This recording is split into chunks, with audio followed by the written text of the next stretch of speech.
from Shock's going to take a bit more than that, though, to get anything more than a bomb plant. Still massive advantage for Liquid considering the HP, but a chance here for G2.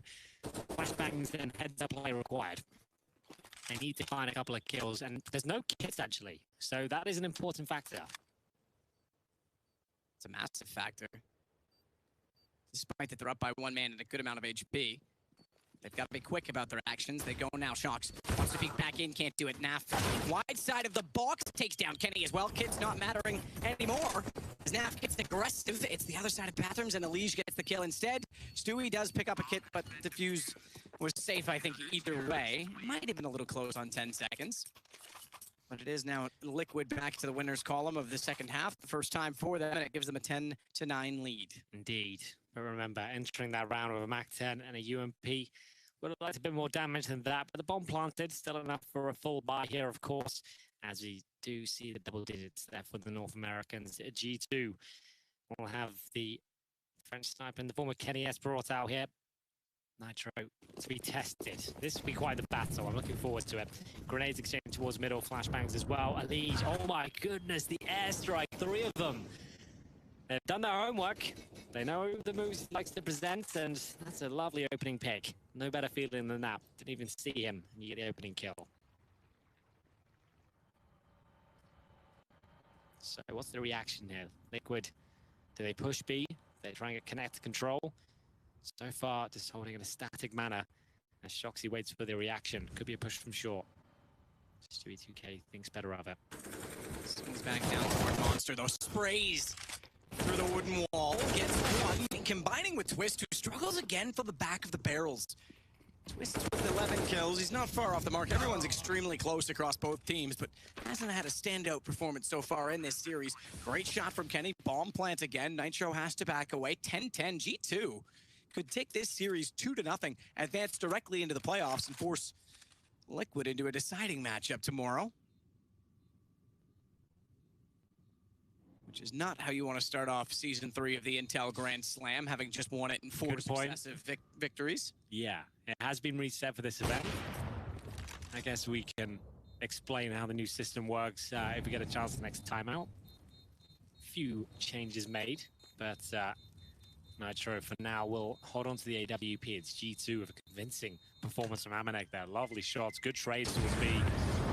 Money now, a real talking point for the Liquid, but Nitro holds onto the orbs. Still a fighting chance in this round. They can buy into it. I think they will. You can see the M4 from Stewie 2K there. Nafly joins them, but this is such a sweet round for them. Amanek, the second kill he gets here was just marvelous. That one there, that's what really decides the round. Twist, normally such a strong anchor in that B bomb site, gets nothing for it from those barrels. If they lose this round, then a lot of trouble, Liquid. Nitro knows it. The in-game leader needs to step up. In the flames, Jax makes his way towards the playground, but can't get there just yet. We'll have to wait as 2 incendiaries are thrown in that position. Boost towards the B site. Oh, the airstrike again.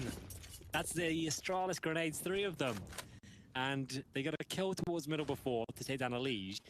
They get a kill on Nitro this round of HEs, and look at the damage done to Nafly with the same grenade. G2's beating Liquid right now. Plainly, they've got them figured out. They've done everything right in these situations to make sure they ensure they get the damage. And Twist desperately walking back through to get information causes the next mistake in casualty. Yeah, the reason they're pushing like that is because they know they need something to go in their favor. They had a UMP in the hands of Twist, right? So he has to get close range. He's flashed over. It's not necessarily a bad play, but just a perfect setup from G2 now. If they give this round up, they don't want themselves to blame. Esl, nice footwork. Might be able to get away with this one. Oh, the bounce. Oh, he nearly got sprayed even still. Really good. I'm a bit surprised he didn't consider the stairwell. Smokes himself off into Bathrooms. That's going to leave him in the corner. That means Naf has focus toward long, but he's Molotoved off. Forced on the truck. Has to get aggressive. Sees a shadow. That helps. Almana gets one. Lucky still waiting it out because he's covered off Esl, which means the swing can't go back in, and it's all on Stewie. Double peek. G2 covering every angle. They look good as a unit right now. This is a team game from G2. I haven't said this about G2 in about 3 years, but they've done their homework. They've got a tactical edge here. It seems like they understood the setups of Team Liquid, and they're actually countering them every single round. You know how that gets in your head when you realize all of our tricks, all of our tendencies to usually find as opening kills, we're dying to grenades 2 times in a row. But not only that, I mean, you go to the G2 side of it. Normally in the past, when you have Kenny and Shocks on a team, a lot of their strategy has just been Kenny and Shocks go get them. Yep. Dropping down cobblestone with an AWP, like through arch, ridiculous stuff, right? And you can't do that anymore. People are too skilled and too disciplined now. It's nice to see them recognize that and actually reinvent themselves, not only those two specifically, but the entire team. Well, there's a bit of a French talking point right now. They do give up a lot of rounds to pistols. That's more of a vitality tendency, I suppose. But Liquid, with this shotgun and deagles, looking to take this one. And now the rule of thumb here is make sure that if any kills are possible for your opposition, you have to be there for the trade. You know they're on pistols here. You do not want to enter a choke point like that. Connect there with an AWP any further than the line Kenny's currently holding. Waiting for a chance to strike. Good flick, but doesn't connect. Confirms they're on pistols. Molotov will allow him to fall back if he wants to and can focus towards that door.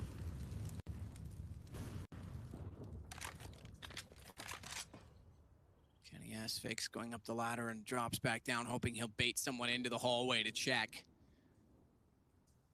Hasn't managed it so far. Lucky top of the stairs, nearly got a chance to fire at Nitro's head.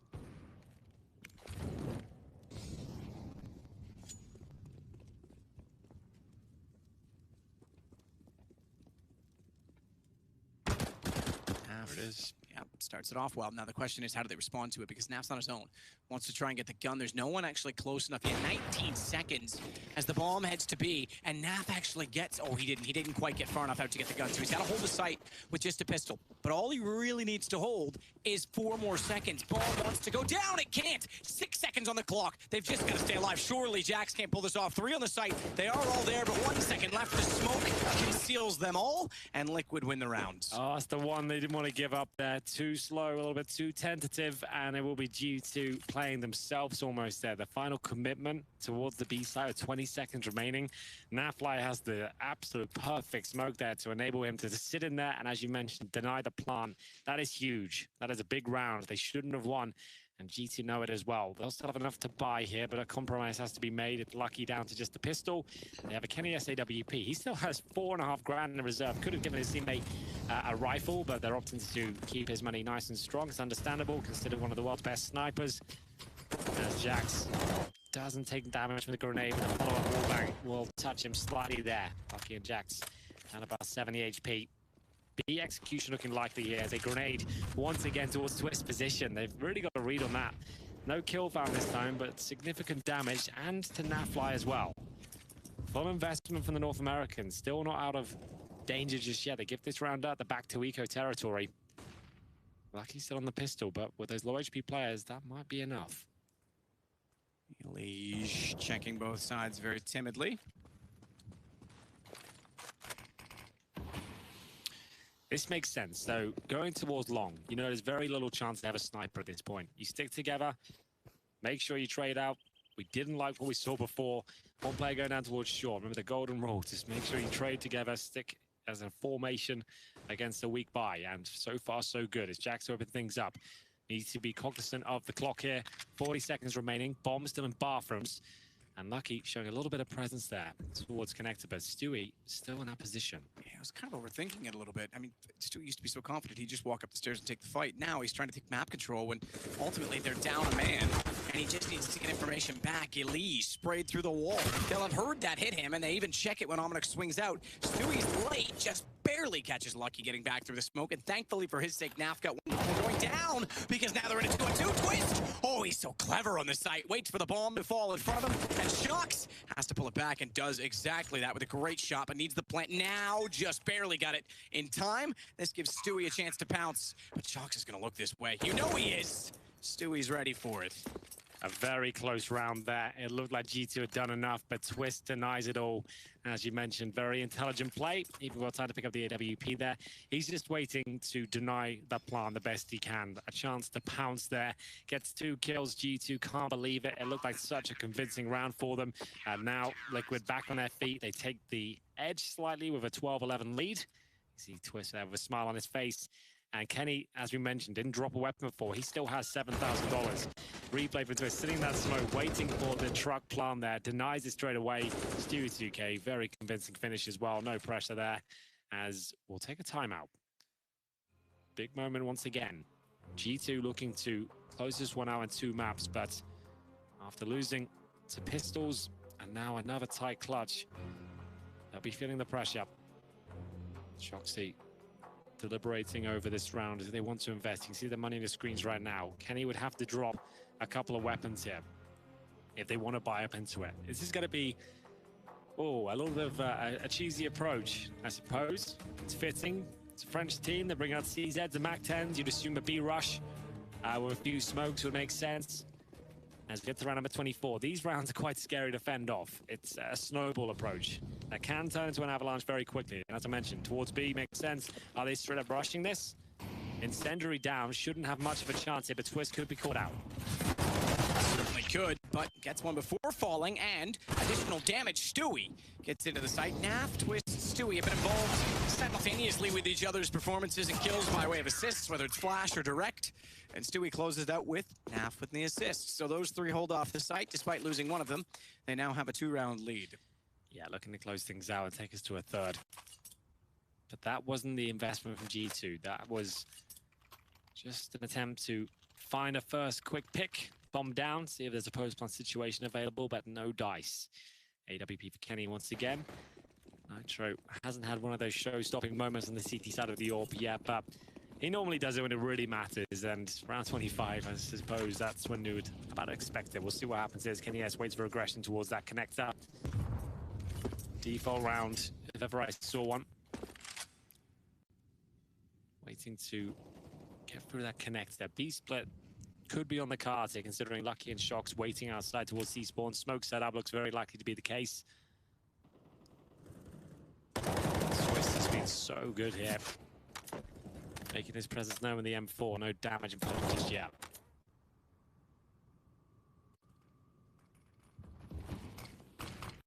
Smokes go down. Molotov goes out. Yeah. Just trying to pull rotations over towards B.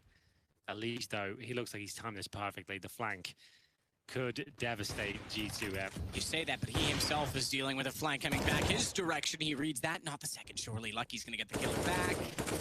Nearly fired into a wall rather than a target, but bomb planted, still a 4-on-3 in favor of Liquid. Naf gets Kenny. Almanac wants to play the smoke to his advantage, and he will, but Naf was quick to the gun. Great shot from Lucky again. Massive damage as well onto Stewie, but round done. Liquid steal it back with the defuse. And now control the situation, potentially moving us on to Inferno with just 2 rounds left to victory. I think you might be right. They have a buy left in them, but it won't be a fantastic one. AKs and barely any utility. A couple of players might have to go Galil or Pistol. Lose this round is pretty much done. Timeout almost certainly going to be called here. 7 seconds until freeze time ends. You normally call them right at the end. They haven't gone for it. So they are going to buy 4 AK-47s, a MAC-10 for Amanek, and Liquid looking for map point to take us to a 3rd. Kenny back through the smoke. Lucky downstairs has Elise at the end of the hall. Who gets the better of it? Wow, Elise certainly does. Smoke beyond the flames, and he knew exactly how to elevate himself on the stairs to see through it. Very tough thing for the read on a counter beat, but Kenny does catch Elise trying to retreat. Tagged. Very minor damage onto Almanac, but they'll get back 4-on-4, and bomb is over toward Monster. It's gonna be a... Ooh. This is a kill. This is a kill, but does he get away? He absolutely does not. He was fortunate enough to get there before they were. Yeah.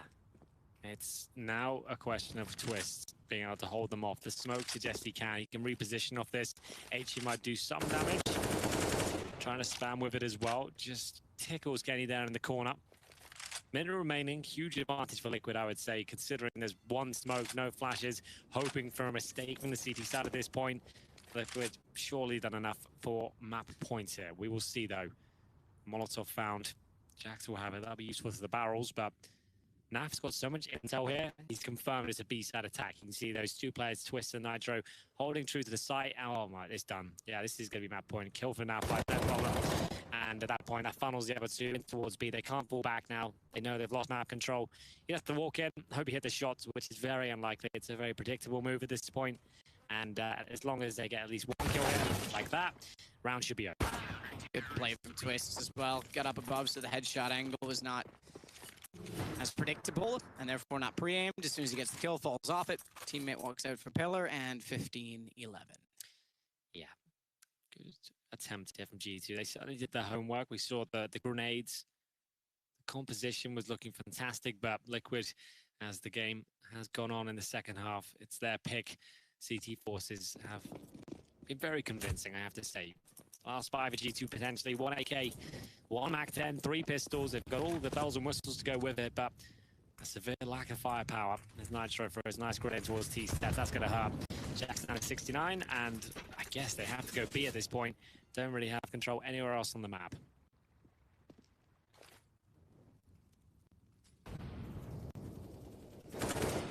Through the wooden wall again to preempt position, but no one on the other side.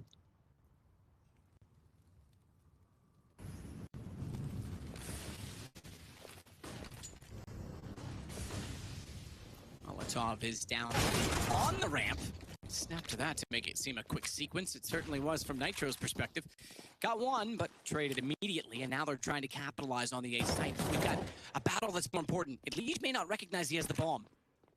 I think he does, because he's rotated back over. He may have spotted it on the radar after he got the kill. And that causes a huge problem, because they have to go back, and Stewie gets to the top of the stairs. Originally, Elige looked like he was going to be caught by the late player. Yeah, that might be enough at this point. How do they even detect these players on the other side? Stewie removed, but still doing massive damage towards Amanek. That's the problem. Yeah, it's a problem because it slows them down, and it now confirms they're there, which gives Elige more confidence in holding the position. Good find from Kenny. Wow! They just gave up the bomb that easy. Kenny got 1 kill, and they were so committed to protecting it, they all walked out into crossfires. With the time that low thing, they just fall back towards the bomb side to get the hell out of there. Exactly. They were very committed, you're right, and actually there's a chance of overtime here. Lovely shots from Kenny. That headshot was brutal. Managing to get the second as well. It all turns on his head very quickly. Yeah, certainly they played an objective game, but you could, with, as you say, time being low, yeah, you've got to go back. You've bought another 10 seconds at least. Just get out of there. Yeah, it's a shame, and it's still fine for Liquid. I would say they still probably close this one out, but they'll have to take the eco here. CZs and G2 seem to be aware. Very passive hold here. 4 players stacked in towards the connector. Nice. Oh, sorry, it's on the outside wall, so you're going to see that boost. You don't see it too often these days. Normally good for a kill or two, but the B side now open. Makes things a bit more problematic, I suppose. See if they can recover this one. Lucky will head back and make sure he doesn't go down in that tight choke point of the connector corridor. Shoxy, don't have to push any further than this.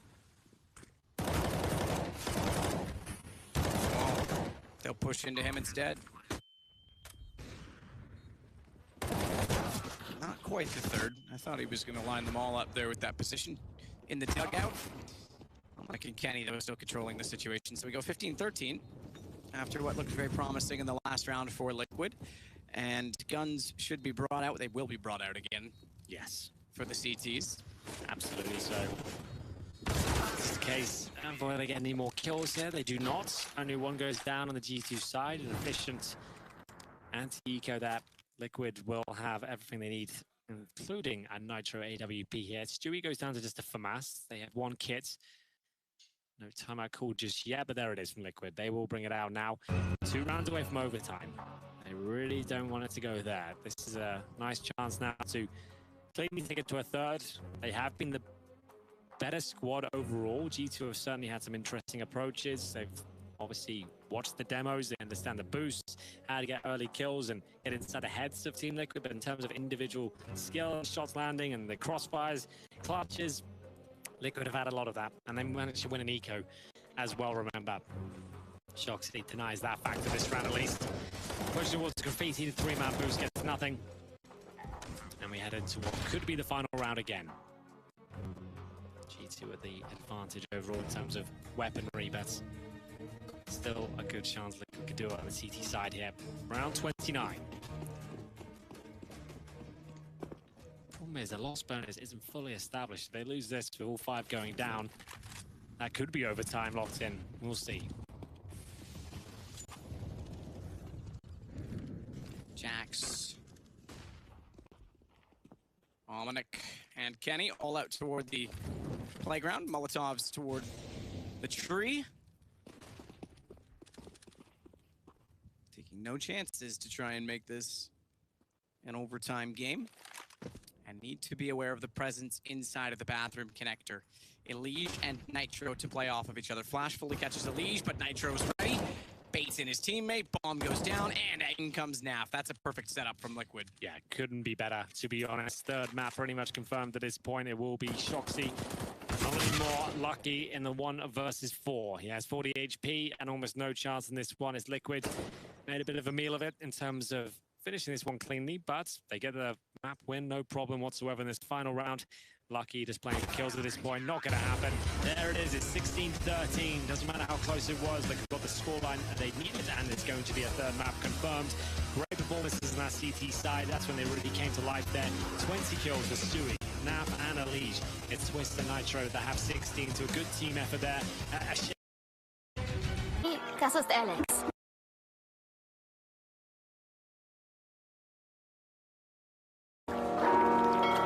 So, alle an Bord und bereit abzulegen?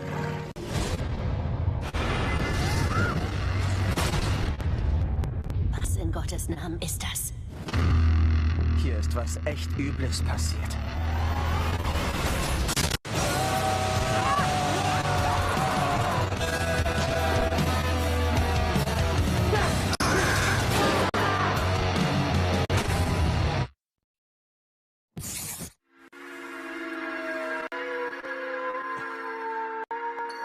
Aber was noch unglaublicher ist, diesen spacigen Staubsauger haben wir mega günstig auf eBay Kleinanzeigen gefunden. Wo gibt's das denn? Entdecke jetzt Elektronikartikel und andere Angebote auf eBay Kleinanzeigen. I laid down an explosive. Death toll, 1. Me. A rookie mistake. A hidden trap by the window. C4 under the floor. I know all my deaths by heart. Every headshot, every stupid mistake and miscalculation. But I assure you, I'm not the one who will die today.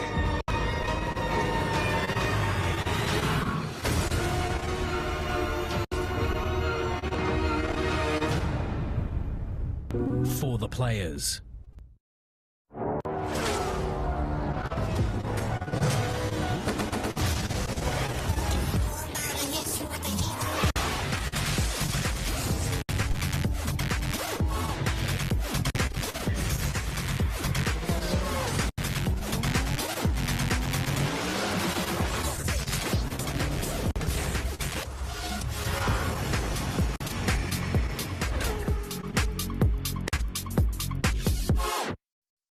Wir sind F, wie Fighter. Und G, wie Gutmenschen. Wir sind H wie Hedonisten. Und I wie introvertiert. Wir sind N, wie Nerds. Und S, wie sensibel. Wir sind T, wie Träumer. Wir sind nicht mehr nur E, wie einfach. Wir sind D, wie du. Egal wie du bist, wir sind deine Energie. E wie einfach, E wie Energie.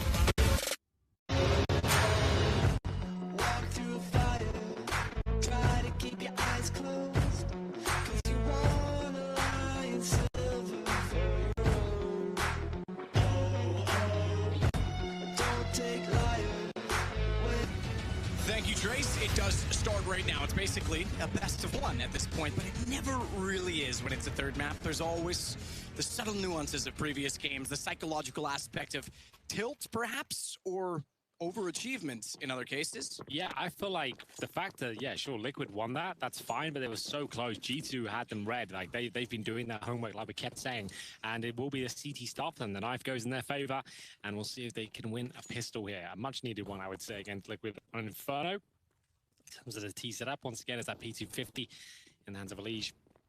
Couple of smokes suggest a B finish, but a default for now. Naf already toward the bench position. So getting closer toward the top of the mid wall, currently covered right now by Ominik, as well as his teammate and friend in Kenny S. And they've got a backup Shocks can peek out. In fact, he's actually doing so before the contact is made. But he watches the boiler door for now. So a three-man stack toward top mid, 2 and B very passively. But all the action from Liquid is onto the A site. And overrun is Kenny and Amina jumping with Stewie. Twist, he hits Shocks just like we saw on the opening pistol of Overpass. So far, although Naf's on 4 HP, no kills for G2, and they've got a bomb down. Certainly do. Very convincing scenes here from Liquid. There's a nice shot from Lucky.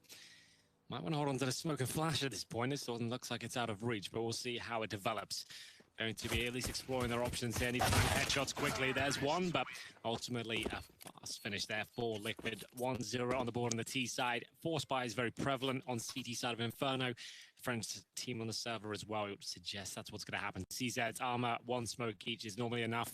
And we'll see if it comes through.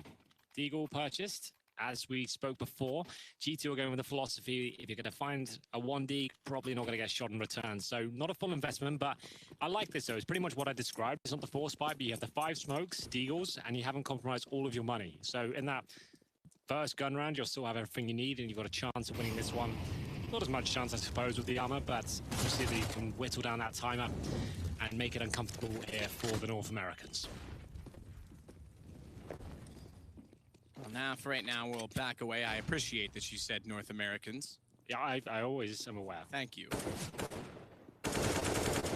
I thought Liquid were. Maple syrup, Moose. We were all on the same page until they decided to put Naf and Twist in Captain America jerseys. I'm happy that Marvel's here. It's cool, but come on, man. Captain Canada does have a bit of a ring to it as well, to I be honest. agree. So where's that superhero? Crazy Canucks.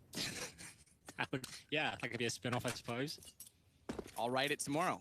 I'll do my own illustrations, too. I look forward to it. Stick figures have never been so popular. I think they're really in right now. Very fetch. They're making a comeback. Very fetch. Nice. Okay. Mean Girls throwback there for anyone. Yeah, actually, someone said it to me the other day, and that's why it was in my mind. I said it last night. That was why I found it weird. I was like, why? Oh, really? Yep. I was the guy sitting in the corner of the restaurant, just overhearing everything. Don't mind me. Anyway, we are going to see the B finish here.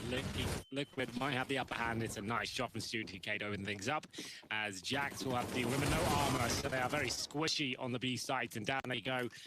Just looking for exit at this point. Nice stuff from Liquid. That's how you want to do it. Default the start, execution, use all your grenades, and throw the SMGs in first. And the fact they have no armor means it goes through them like a hot knife through butter. So 2 kills found, round done. Exit kill is the only option here for G2, but you don't really need to look for them, you Liquid. What are you going to find? A Deagle, a chance to give away a rifle. Not really worth it. All exit out the mouth of Banana here. And win the round. Lovely stuff. Final map of the day here. Ali's just confirming everything's under control.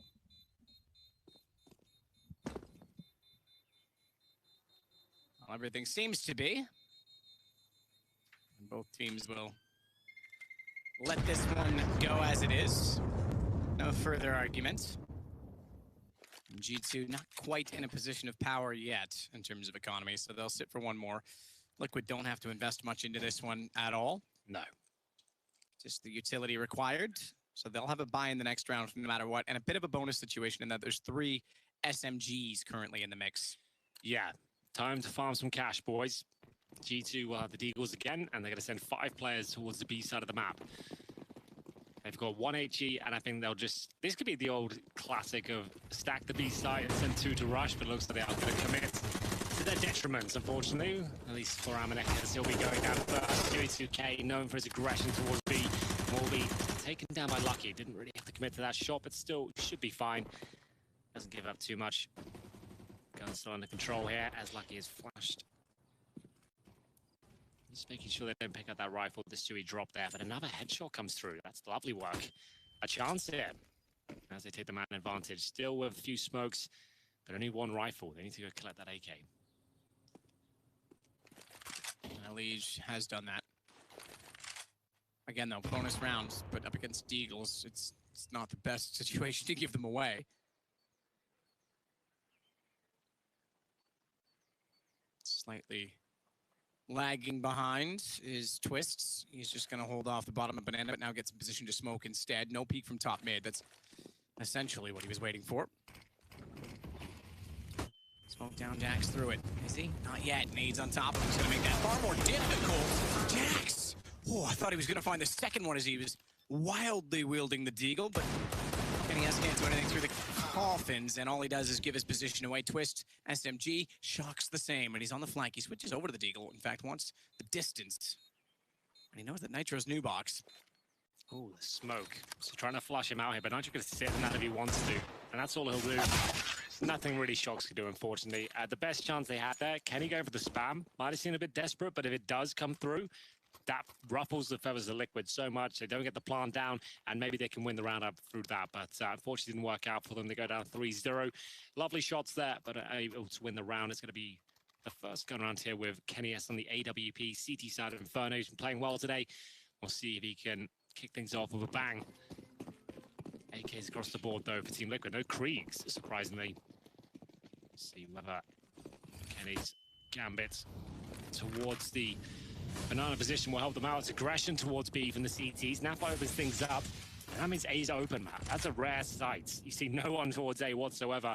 Kenny S will scramble back towards Arch. And at this point, Liquid can just hold up. Wait for the reaction smokes to come through. See if they get some intel here. Snapfly to get the opening frag. And still with 1 minute 20 on the clock, they'll just stick in their positions. A Liege boiler door.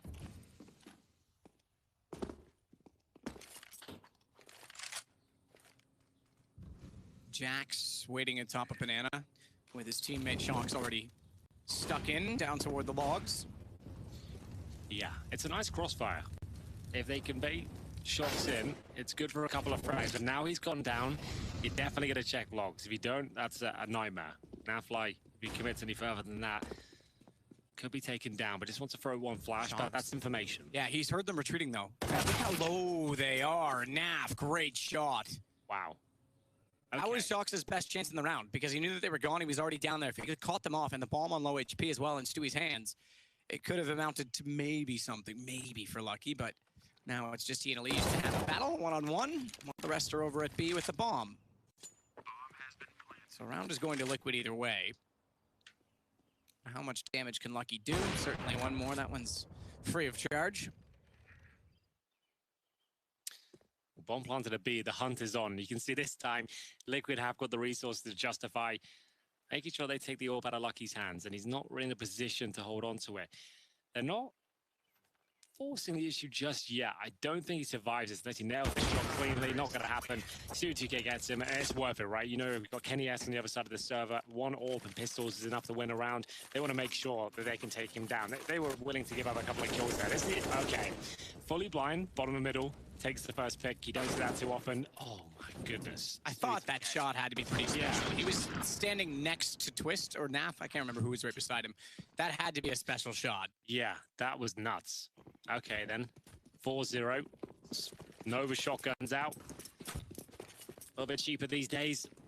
Seeing it come into the game a bit more, but the only real viable position for it is in the apartments. I assume that's where Shoxy is, and indeed he is. And we'll hold that. It's a great position to hold, but you need to find the perfect shot. Lethal at this range. Twists. Waits for any aggression. Wow, what a stack. That is a huge stack. It's a fat stack. He's the big stack at this poker table. That's a shotgun that really hurts if you get that close to it. Twist finds out the hard way.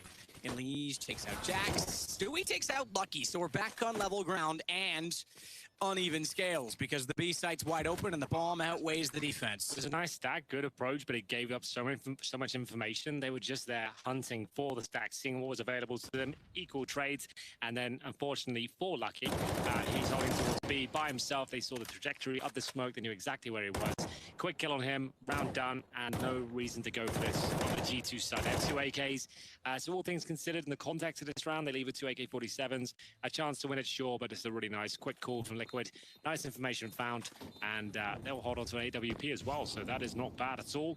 5-0, Amanek decent position to catch an exit frag, but Liege doesn't have to move any further. Looks things, he'll be absolutely fine. To sit there in ruins, not a problem.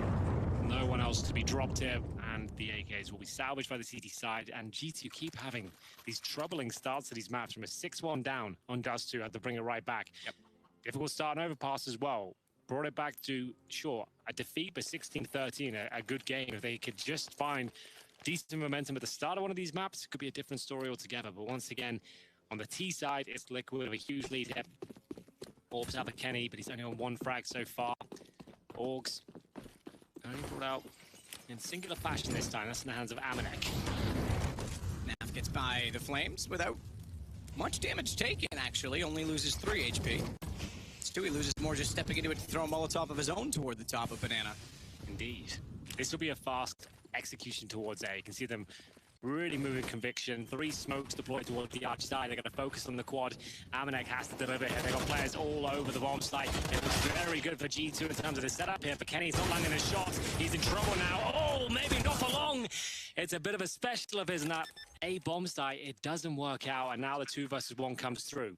Luckily for Jax, though, Naf's in T spawn. There is a chance he gets this and can defuse, but Stewie knows it as well. He has to try and stay alive here, but somehow just hits his shot. Look how far away Nafly was. There was a chance a full defuse comes in there. Stewie, by the way, having a solid game right now, sitting at 10-1. But that was well done. You spotted it because he was low HP. If he gets 1 bullet landed against him, that's a defuse. Stays alive, does better than that, defends himself valiantly. Yeah. And one thing to note as well, he makes sure that's only a headshot duel at that point. He's low HP, right? So it's whoever who blinks first, who's going to nail that first headshot. The way he's playing right now, why not take it, I suppose? If he sits there and cowers, he's probably going to die eventually, and that defuse will come in. He might as well fight the best he can with the headshot angle, considering the shots he's hitting right now.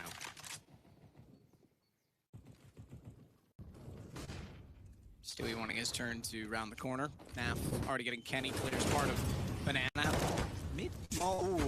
Jax. I was gonna say mid-Molotov and a peek off a flash. Nearly got a chance for more, but Molotov landing behind him. He knew he had to retreat then or never, because he would have been forced out to take the fight. Stewie and Naf both tagged up considerably by the Flames, though, and they'll throw away one of the ops. Yeah, good. Probably for the best. Not really a thing to have 2 orbs on the T side of Inferno. 1 is difficult enough to operate with. So damage done towards Jax, but they took a decent grenade at the start. This round isn't concluded just yet. Shoxy, strong incendiary, better follow-up shot as well. Stewie 2K goes down. And now, the A bomb site is going to be the final commitment here from Liquid, but 2 CTs ready and waiting. Dominic waiting, crossing. Hold for Shox, though. Waiting on the site, not spotted yet. Looked away at the wrong time. Wanted to swing back to where the damage was done. Leash still not convinced that the hole is covered off inside of Pit, but they'll Molotov that instead, and Jax and Lucky are heading for the hills. 7-0 for Team Liquid at this point, so getting to Inferno, the depth in the pool. We're seeing why they are the world #1. We were seeing why G2 had an argument against them so far in this series in the previous 2 maps. I've been thinking points in this series, G2 have been the better team, just outright. But now Liquid are returning to form. Yeah, they really are. 7-0 locked in. G2 are losing that first pick consistently. At this stage, Liquid know they've got such a massive buffer, such a huge advantage. They can start to play a lot looser. They can start to have some fun. Another convincing round. Lucky will find 1 on the exit. That's Nitro to be removed. Doesn't really matter too much. Their money's kind of out of control right now. Now Flyers knocking on the door of 16K. He's currently set on 13,000. Reinvest down to 12. Plenty of money here. It's looking good for a 2-1 finish for Team Liquid. G2 save 2 weapons. He'll take a tactical timeout now as they realize this game is slipping away. They save 2 M4s. They have maximum loss bonus. Shoxy was 6,400. He'll be able to drop the AWP for Kenny. I'm almost certain they buy into this round. No reason not to. The resources are there. But what's the adjustment? How do they get into this game? How do they stop losing that first pick? Maybe just play a very passive round. You're not winning with the aggression at all here. Now Fly seems to be picking them off every single opportunity he gets. So the buy comes through. Does Shoxy drop the AWP though? Still there with a big stack of cash. Kenny's starting to feel the pressure now. They do go for the AWP. It's dropped. See whether this is going to be my GT can post their first round, but still compromised. Glass cannon for Kenny. 1 kit, a couple of incendiaries as they battle for control once again. Smoke down, Jax. So blind, nowhere to go. Has to fight himself out of the corner and can't do it, but he does bait enough aggro for Kenny S to come back out and get the trade. And things slow down. Also back toward T stairs. It's Twist that's going back for it now. No one peeking at the top of middle, so nothing to worry about for him as he crosses back inside of Banana.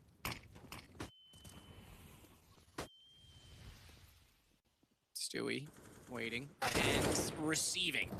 Sharks had the idea right that they could have swung back through CT with the smokes down, covering off Coffins, but he didn't get the angle first. It's down to Wamaduk and Kenny S. And a 2 versus 4, and I think again a save on the cards. My goodness, it's 8-0. Eventually, they've got to start going for these. Yeah, this one though, just impossible. Oh, Nice angle. there's no reason for Kenny to even be part of that. Like, what does an exit frag even do from at this point? They've got so much cash. Yeah, it's kind of save or don't. If you're down 7-0 and you want to save. Yeah, like even if you get all the kills up on the exit, like you're 8-0 down, you've got no money. They've got all of it. You've got glass cannon as well. You put so much pressure on yourself. Now you have no orb going forward. As we always say, Kenny S with an orb, even with 4 USPs around him, there's a chance he can win that round. But Liquids just look like they're too clinical right now. This is just a perfect game of CS. That's not a perfect sight. Unfortunately, Shoxy probably knows this one's slipping away. They haven't really made a dent at all. Yeah, very different scenes on the other side as we get Alicia's famous smile back. Yeah, jovial scenes over there. Certainly not on this side. Timeouts. Money, not great. 3,500 on 3 players. Jax with 6K. Lucky 4,500.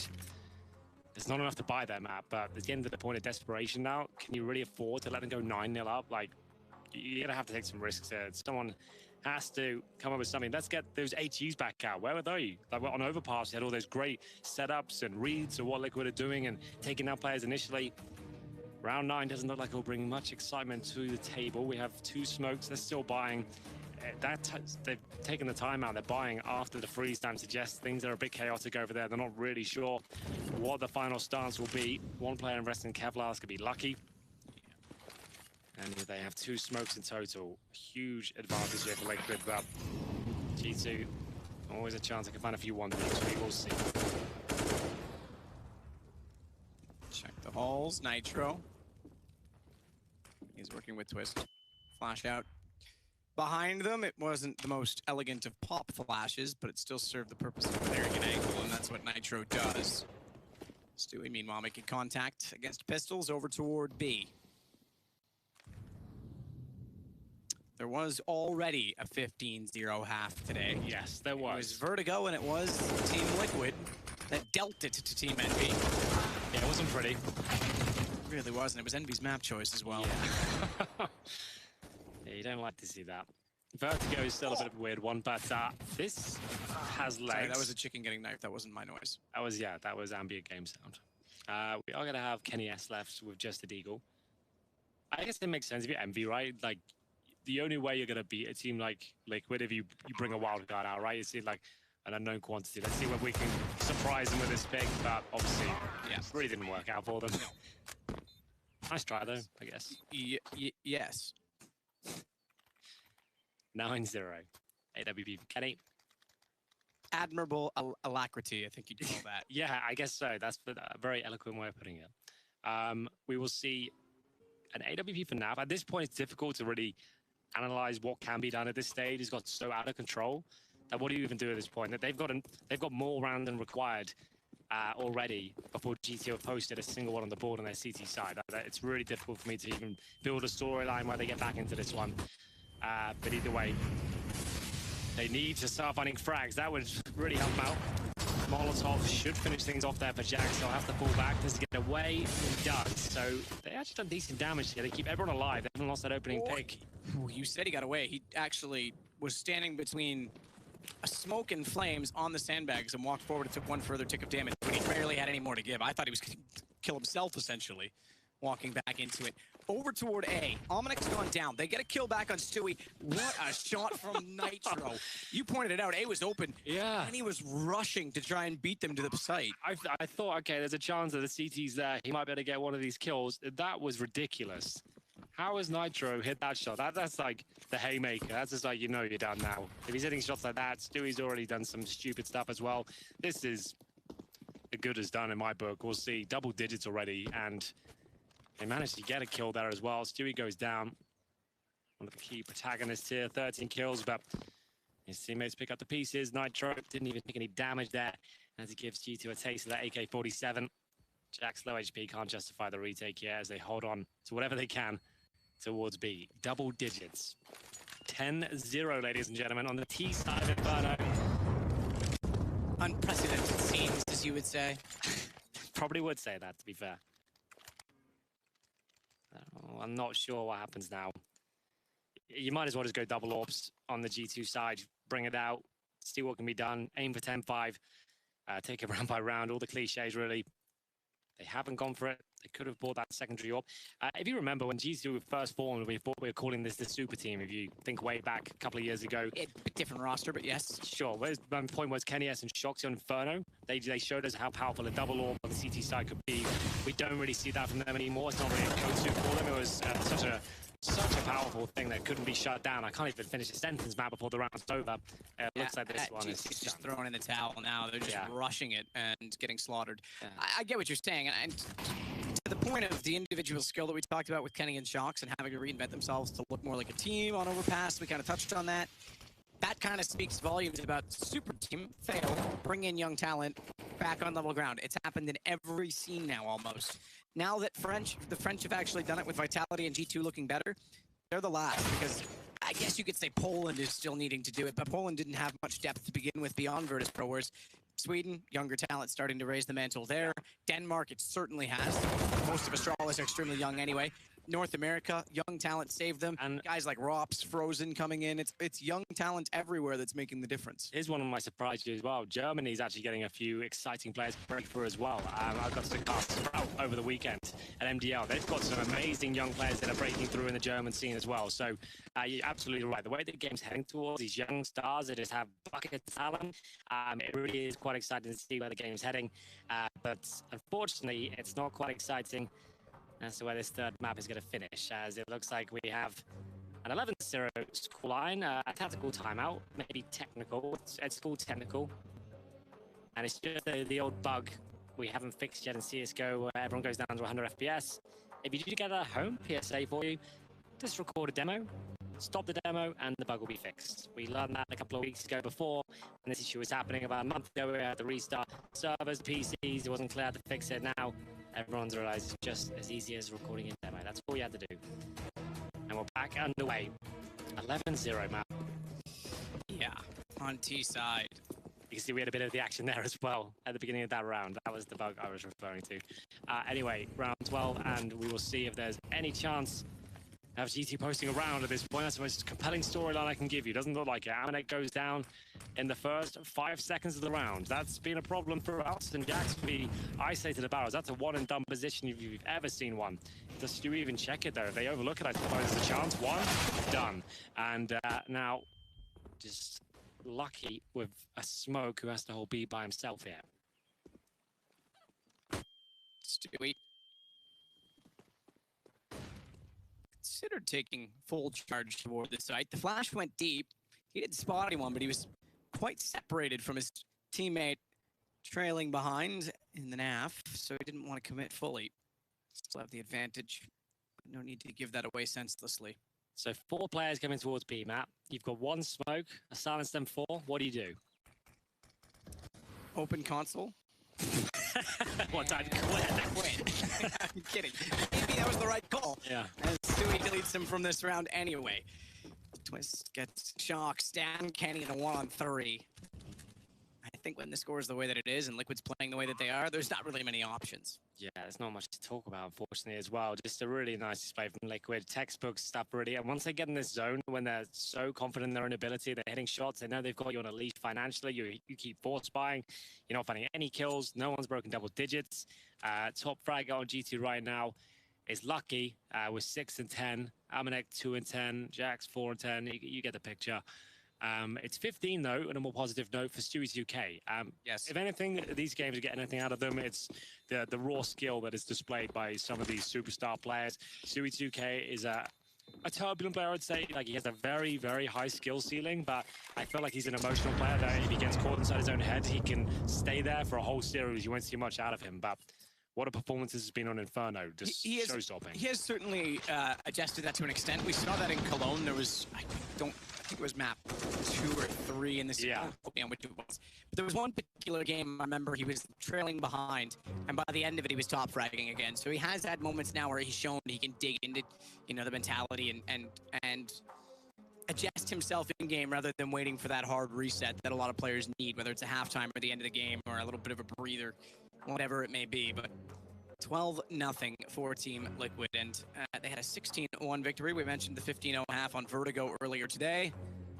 I won't jinx it, but could be on for one better, maybe. Did I jinx it with that? I don't know. It's like saying the word shutout when a goalie's holding one I don't know what that means. in hockey. So if there's no goals against a goalie, you never say the word shutout Oh, okay. because you jinx it. Do you believe in the jinx? Do you think it has? I'm somewhat superstitious, but okay, only about certain things. I was going to say a really bad joke. I'm not even going to get into it. Let's move on. Tell me later. I will, maybe. See if you're lucky. Speaking of which, he'll have a CZ. We're back in the action, Matt. Well Back up the done. way. Good segue. And we'll see ourselves with Kenny SAWP. Desperation now. As they'll see if this is anything left there. 12-3, I suppose, is recoverable as he gets the first. As Chewy 2K towards Banana. Now you can see, like, the problem is now Liquid will be so reckless and just challenging angles like that. This is when they can give a couple of rounds up. G2 are aware of that. They'll take the advantages where they can get them. Will laminate to the right. He will. Gets the frag. And we might have the first on the board here for G2. But still have to find 3 more kills. Not over just yet. Good shot. Leige normally hits that all day long when he gets the first shot off, but Kenny responding, and I think I jinxed it, didn't I? We just Might have done. wow. Type 1 in the chat to have me removed for jinxing it, and for the amount of rounds G2 might have at the end of this round. Smoke down toward Coffins. Twists needs to enter in. I'm sure it'll be on their minds. Capping the smoke, but the flash allows them to cross. 2 players missing from this on the CT side. They're pushing backside of Banana now. They need kills quickly on the Liquid side if they want this to work. They need to start opening up the site because the flank is coming in and Kenny's already caught now. Twist with 1, follows with the second, but not fast enough to get away from Lucky. Well, there we have it. 12-1. G2 post their first round. It is by virtue of the Kenny's AWP. He manages to open things up and shut them down as well. 3 kills in total. Doesn't really cause much celebration in the G2 camp, understandably so. At this point, just playing for pride, I would say. Good shots from Kenny. I'll give him that. Not sure it's going to be enough. They get the 12-3. There is a very slim chance we have a competitive game here, but I don't feel like Liquid will give up 2 rounds in a row, but we'll see. Round 14 now. Been a very quick half here. Disappointing finish considering how good the series has been so far. WP for NAF and a slower approach here from Liquid. Not quite as reckless as before. Not quite.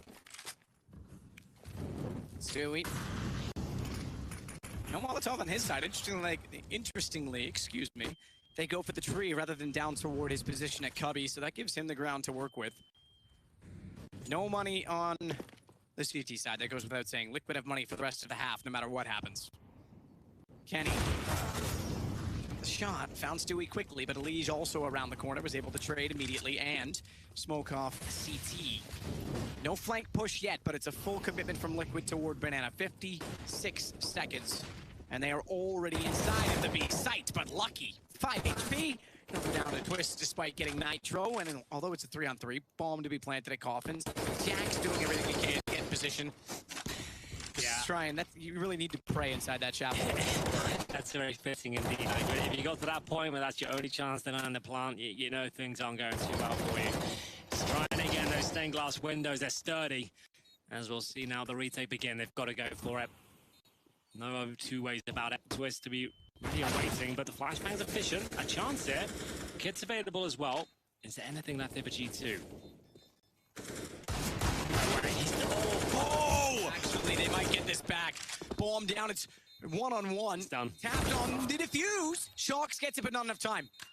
Not enough time. It's gone. Just barely for Liquid. 13-1. The deal through the smoke. I thought they were going to get isolated for a moment. Yeah, it looked like there was enough there for G2, but of course, Naflight, Deagle through the smoke. Got punch to the end. It's a Liege though. How many kills did they get through smoke? Good lord. 2 of them for Liege there. And then without the kit, Shoxy couldn't go over the full defuse, grabbed the kit, And then even if he gets a kill, as we saw, wasn't enough time. That's unfortunate. Auto shotguns and AWPs. Kenny S and Jax to wield them. Whew. Well, see if this is where they can find their second round. On the CT side, it's looking likely to be a 14-1 finish. MP9s, shotguns, AWPs. Oh my. Jax with the Lions and tigers and bears. Oh my. You got that one? Yeah, you caught it? Nice, man. Nice. Yeah, okay. Well, geez, man. I was... Maybe I underestimated you and didn't think you did it on purpose, all right? You were helping me out. I get it. Oh. They don't realize it. Oh, God. Realize it. Oh! He almost could have gone for the one on the ground first, but I think he was reacting to panic in some ways. Elige as he gets Jax down. Courage, brain, and heart. That's what they were looking for. Wow. Will they be able to close it out? Oh, not bad from Shocks, though. A chance here. Holding towards the quad. Now fly with the AWP. Shocks looking is good for 2 here. Not quite going to find that. The auto shotgun does, though. They have the man advantage. Bomb not planted, but the double orb retake. It's not known to be the easiest. Twist in such a strong position here. Would you be ready for this? Absolutely not. Amanek will be dropped as things go back to an even keel. Kenny S, lovely work here, and Nafly, this is where he thrives. He wins these rounds, even though he's been painted into the corner. Ooh, Kenny. He's painted his blood onto the corner now. Lovely. As it's 13-2.5. Liquid dominating, commanding. Just about anything you could give to them in terms of adjectives they would prescribe. And now, we'll take a break at halftime to see if G2 can get more than 2.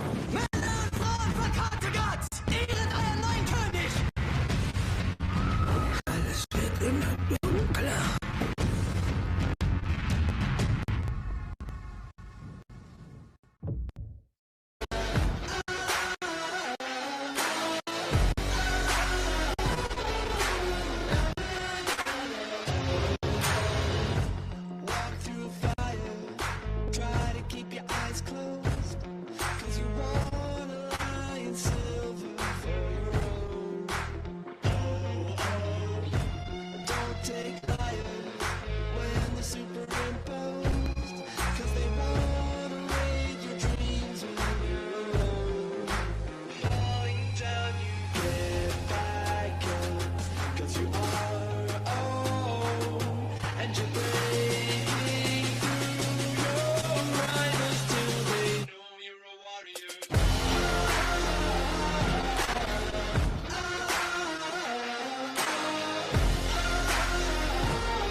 Driving through the night till I met your dog go outside.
told me get one, so I got one. Stop saying you're a boss when you now one.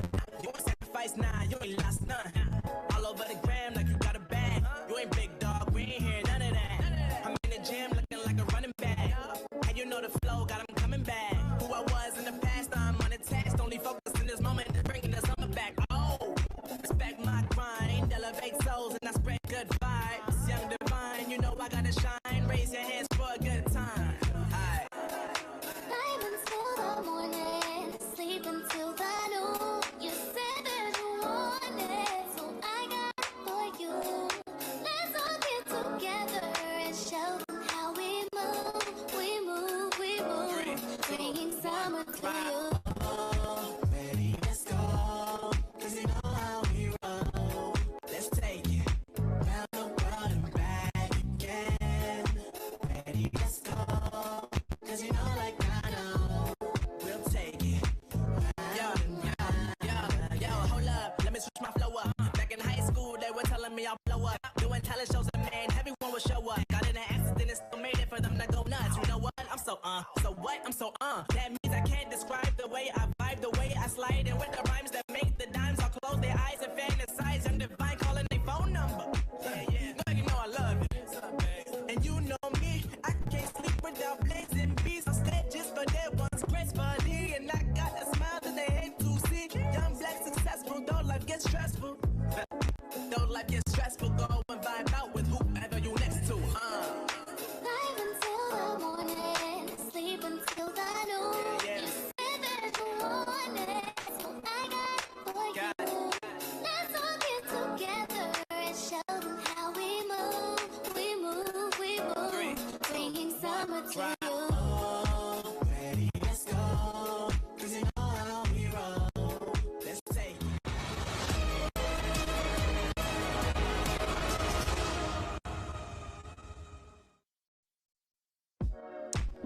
Beautiful Chicago by the lake. Red Hot Chicken by the PC.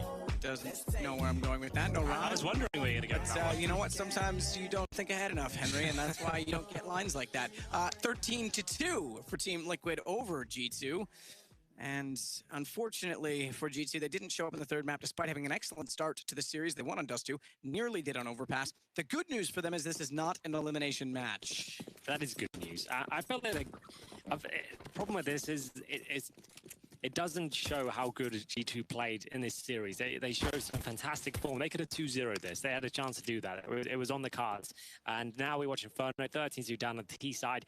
Almost zero chance they can pull this one back, even to an overtime sort of situation. If they lose the pistol, that's pretty much all she wrote for this one, but we will see what they can do. They will fight valiantly on the T side here with the P250 in the hands of Jax. They have 2 flashbangs. Interesting, those smokes. So suggests those apartments players will commit in that position, be flashed off the chimney, and hope for the best as they go in together. The flash attack will be heading in that position. But there is this double stack in the pit. They found out Banana's clear now, so they pretty much have to go. Flash will go, and you can see Elise. If he gets dropped, they might not check for a second player. This is kind of sick. It's one as well before going down. It won't check. Gaff needs to hit the shot. Does. Lost some ammo in doing it. Needs to get a reload in. But he doesn't have the time or the space or the knowledge of space. He could have maybe pulled one off if he hugged the wall. They have the one-man advantage still on the Liquid side. Bomb to be planted by Lucky. Check toward the door of library. Nitro has a kit. Keep that in mind. Flash as well for him to work back in. Stewie's gone. Shox wins it out from inside of the pit, but I don't think they're aware that Nitro is heading in the same direction. He's behind the cart, which means they may not be able to spot it. Twist is down, but he's bypassed. Oh, no, he hasn't. Shox spotted him just barely. Knows he needs to leave the site. Tries to get it to a one-on-one, but Shox is too quick in the case. Nice work from Shoxy. It looked like the round was done there. Liquid with a lovely little bait and switch set up towards the pits. Snapfly only good for one, couldn't quite find the insta-kill. And at that point, it's G2 running away with it. Forced by in the second, though. Liquid are pretty good at picking these rounds up. They're going to have CZ's Deagle armor. Might as well, I suppose, try and close it out quickly. A chance for G2 to rack some rounds up and make the scoreline a little bit more respectable, a bit more competitive. Whatever way you want to look at it. But a good pistol nonetheless. Shoxy had to deliver on all fronts there. Pretty much the highlight of the game so far for G2 is a victory in a second half pistol. Lucky to extinguish the flames and then back off. That also confirms the force fight. If they've bought incendiaries, you know that the fact they've got $600 on that side of the map, you have to treat it as a gun round now as they flood out of the apartments again. Will it work out a second time? Twist was reloading? Not even drawing the weapon? Either way, wasn't ready with the CZ. I've been trying to get utility deployed. I switched him a little bit late, but Naf inside of ruins, and his teammate beside him. They're going to try and save this now. You said it, force buy, keep what they do have, I suppose, and we go to 13-4. Certainly do. Force buy does nothing for him. Mac 10 from Jax catches Twist with his pants down. Reloading beneath the apartments. Had the chance to get a couple of kills with the CZ. Pretty much an equal battle, but unable to deliver. And G2 will be hunting for these last two players. Naf and Stewie might as well send the Mac 10s in. Look for some cash here. Headshot towards Stewie. Doesn't really do any damage at all through the wall. They're going to get Naf almost certainly here. There it is. And Stewie to survive. Shocks, doesn't commit, stays alive himself. Ego now for Liquid, 13-4 as they get closer and closer to finishing this one off. Just need to find a couple of rounds. I'll take another eco here. Nice work from Jax. Can hold on to their Mac 10s for now. Round 18, Liquid can't get the quick finish they were looking for.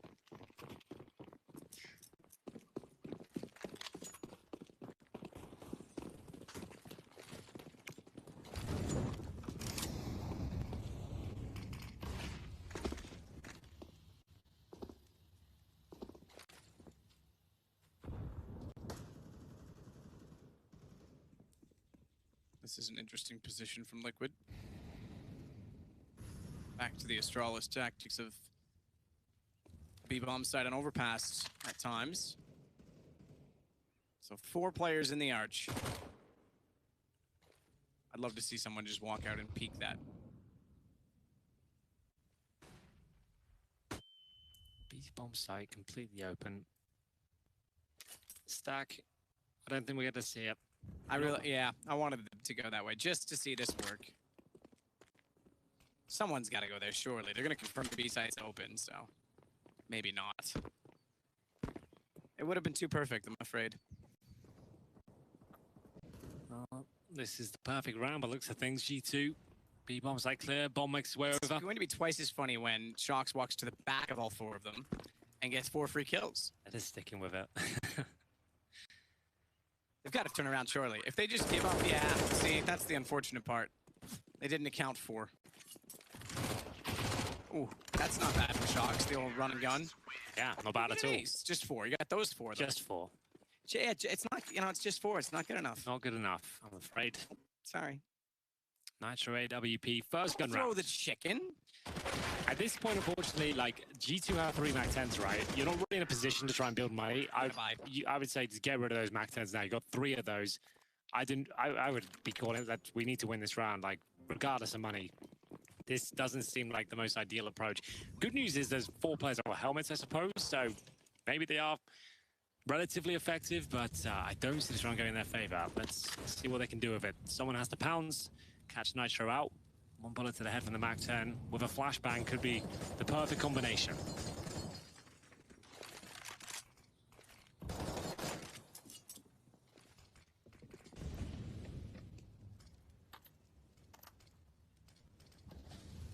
Smoke down deep.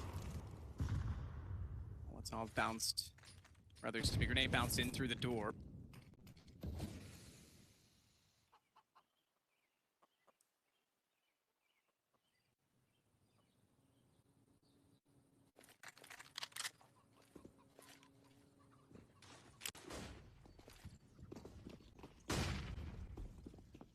Fast play with these Mac 10s toward B. 5 players all in that direction. Nafnet backs away. Flash. Needs his vision back. Can't get it in time. Thought he might have bought himself just enough distance. And now the B site's wide open. Yeah. Need to chase the damage. It won't make it to Kenny. He's gone all the way around and back inside of the site. Well, they know they're up against Mac 10s here, so they're going to give it a go, but G2, that's what they needed. 1 quick pick. Nothing found from Naf. Substantial damage. Will Stewie go for the stained glass shot? Oh, yeah, but there's a double kill on the cards there. There it is. Oh, in between both of them. Now he does have it there, but still it looks like G2 have full control. Lost track of where he was being shot from, though, Elise, as he walked around the corner. Thought it was coming in from the coffins. It was at Oranges, too. And Lucky closes it out, so they'll get the upgrades for free. AWP and 3 M4s. They gave away an AK-47 to grab the AWP. Unfortunately, if they communicated that a little more clearly, they might have been able to bring the AK back out this round as well. But it's 13-6. No money for Liquid. So not done yet. Definitely not. Those Mac 10s pay dividends. They've now been upgraded to rifles, loads of money. Up against the pistols, cannot afford to lose to those. Round 20 and G2 might start to have a fighting chance. 4 rounds away from double digits, that's when the pressure starts to be applied. You can't get too comfortable sometimes with these leads. CZ, so surely unable to find more than 1 kill here. There's too much trade potential.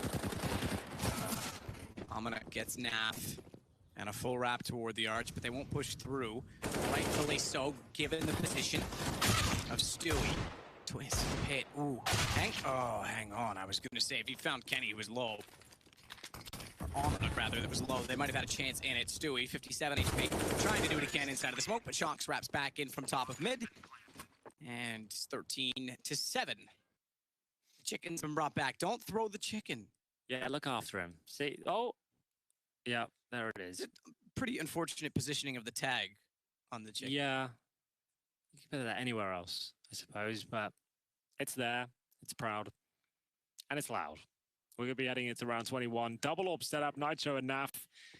Naf with only 8 kills. I suppose his teammates have been taking the lion's share.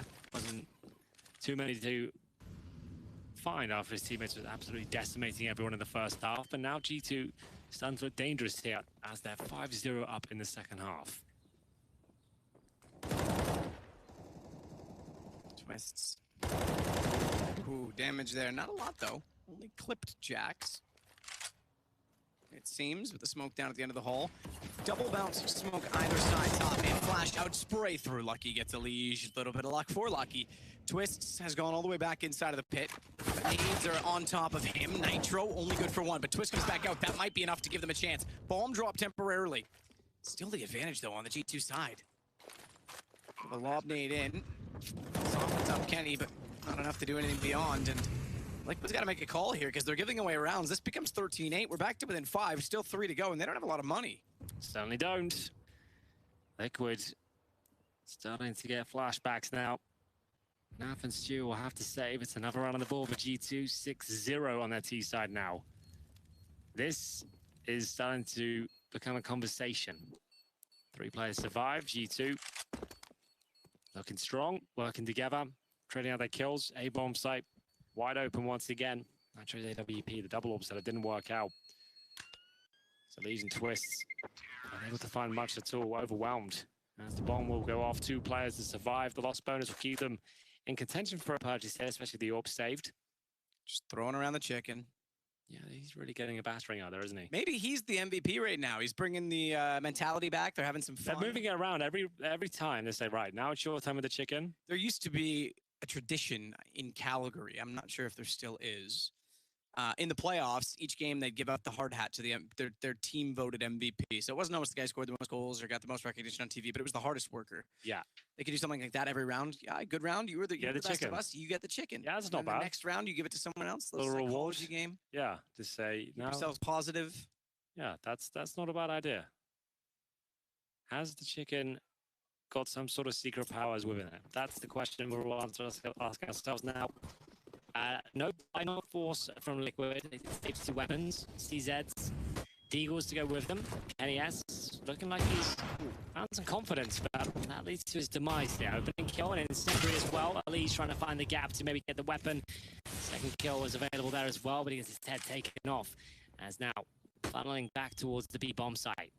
And they know that if they're going to go for that weapon, they need support in doing it. So why not take B now while you have a chance of less defensive players? Lucky. Oh, he's in the corner. I thought he was going to go all the way through that. I thought he might actually just walk in and try and surprise Stewie. Rotation back out. 2-2 split. That's not surprising. And Naf has the AWP. Has smoke. He's going to go through that. He certainly is going to go through that. Naf gets the first. Stewie gets the second. The crossfire sufficient, but Stewie needs to stay alive. Can't do it. Now the side opens back up. Advantage for Liquid, but they don't have weapons. Doesn't even matter for Naf. He's got the AWP. He's the weapon that they need. And all those shots knows they're coming back in. They where he is, but a great read. The pistols can't get him. And whoever wins this round will have the most kills. And Shox finds his third to level up with Naf. It's 13-9. They knew exactly where he was. They spotted him there. He saw Nitro coming for the pre-fire. Instead of waiting for him just to make the next move, they decided to swarm his position. It's those sort of plays that could cost them the game. I can't even imagine a world where they throw this one, but it would be quite historical. Third and final map. It was a lock-in. It was done. It was a 13-2 first half. They were 12-0 up map. And now, G2 have just pulled back up 1 versus 3 with Shoxy. And 22 kills. Wow. This is getting a little bit out of hand. You can see them actually, their temperament's changing. The chicken's moving around. He's looking I think he's sprightly, the MVP. yeah. They had fun. You start having fun, you play better. I think you might be right. You're Wayne onto something. Gretzky once said, if you're not having fun, even a 10-foot pass is hard. My goodness. We all know Wayne Gretzky is Captain Canada. So just give them number 99 on the back of those jerseys. Please, Twist Naf, and things will be fine.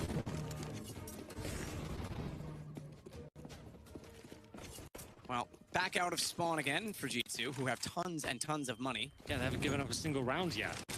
A 3-on-1, but they knew exactly where it was, and instead of just waiting, they pushed him. That's signs of like you're getting a little bit too carried away, like you're not trying to win the round, just trying to close them up quickly. Like, you could have just waited. You knew exactly where he was. You give a player like Shoxy an inch, he'll take a mile every single time. Keeping them alive here. 12-0 down. On that CT side. Wow. We need to get it together. Get it together. Still, he can't. He goes through, misses shots. This is looking like a problem now. This is not Liquid waiting and biding their time. This is a problem. This is G2 back in this game. So forget any sort of casualties that we were suggesting about Liquid perhaps not caring as much, G2 having fun. This is definitely on now. And Naf inside the site has people wrapping in all directions. No idea. He's down. This round's over as well. Oh, wait a second. And no smoke towards CT might change it. Yeah, we'll see what can be done here. There is a chance that Legion can find a couple of kills. Sneaks in towards the well. Lucky towards Cubby. Bomb ticking away. They need to find an opening. They've got it. Now, most of the players focus towards that. Cough inside of the flank is coming in. Amanek should secure things here. What a shot from Nitro. They are yet to post around on their CT side. This could be one of the scrappiest ones yet to find, but Jax, his position, it might be enough. 2 versus 1. Will the shot be found? It took absolutely everything out of them. That was not an easy round, but finally they get there first on the CT side. A sigh of relief, I would say, to deny double digits as well on the G2 force. I wouldn't be surprised if there was a smoke down CT. They actually save on that. Yeah. They wouldn't have had access in. They lost 2 in the site. They get a kill immediately, and suddenly they go for it. But we still have a game. It's 14-9. Liquid's just won their first round. Not a full reset. You still have the bonus to work with, but their CT side. And we know the bonus is not enough CT side. So if they lose here, we know G2's got lots of money, conversely. So Liquid trying to find map and series point. Nitro not going beyond the position of top middle in which he would be able to spot the T-stairs, just holding the wall. Lucky, very quick and aggressive. This is a brawl. This is a joust. It's called a lance. Hello. Stewie takes down Lucky. There's a Knight's Tale reference for you. I liked that. Thank you. That was a good one. Been a while. Great movie, that. Yeah. I can't quote it like you, but I'm impressed. It's almost like Deadpool in that it doesn't take itself too seriously for what it is. Yeah. It can make fun of itself. Well, at this point, Liquid should be able to find series points. It's weird it's taken this long, but they have the advantage for now. Amanek will give his position up, throws LPHE towards the pits. Stewie TK, aware of presence inside that smoke. No damage inflicted, however. No smokes remaining, apart from one on Jax. Didn't spot that. So maybe a chance to get the bomb down yet. They'll have to focus towards quad. They have lost banana control. A classic boost dip. Kenny S will get nothing from it. Molotov That makes it towards the graveyard. Could have been enough, but Elise is safe for now as time ticks away. They're going back towards B, I think. Bomb there, cancelling and actually heading A.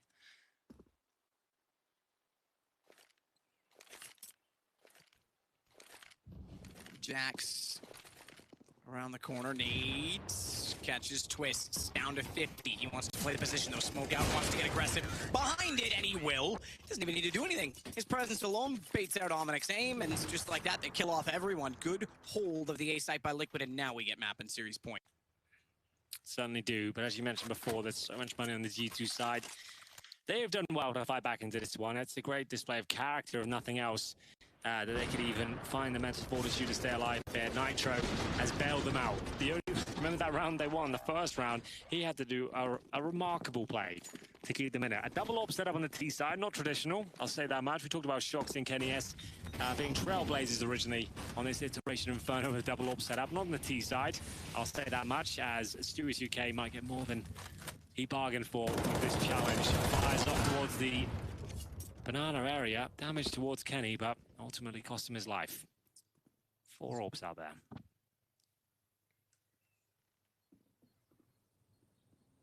Still waiting to see what will reveal itself behind the smoke.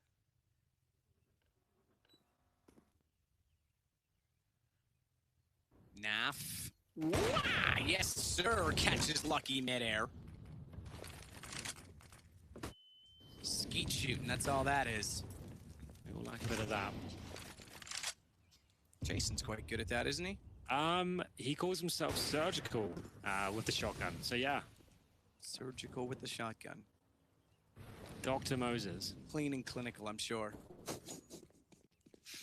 Beautiful, that's all I know. Either way, towards A, and it's a strong pincer here from G2. They've got great map control. 2 CTs isolated on the bomb site here.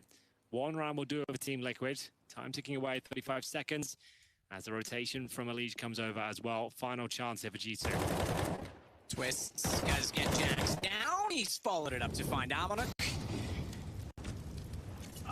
Runs alive. Kenny S twists with that kill as well, and he's looking for the 4th to close out the game. Elise steps into the picture instead. 16-9. Liquid can have a nice Friday, a relaxing Friday, because they'll find themselves ready for Saturday inside of the arena. Yeah, it wasn't the clean finish they were looking for there. They were 12-0 up, but all that matters is that they win the game. There was no doubt in their mind that they were going to take it. They took their foot off the gas a little bit, I suppose, but G2, they are looking like...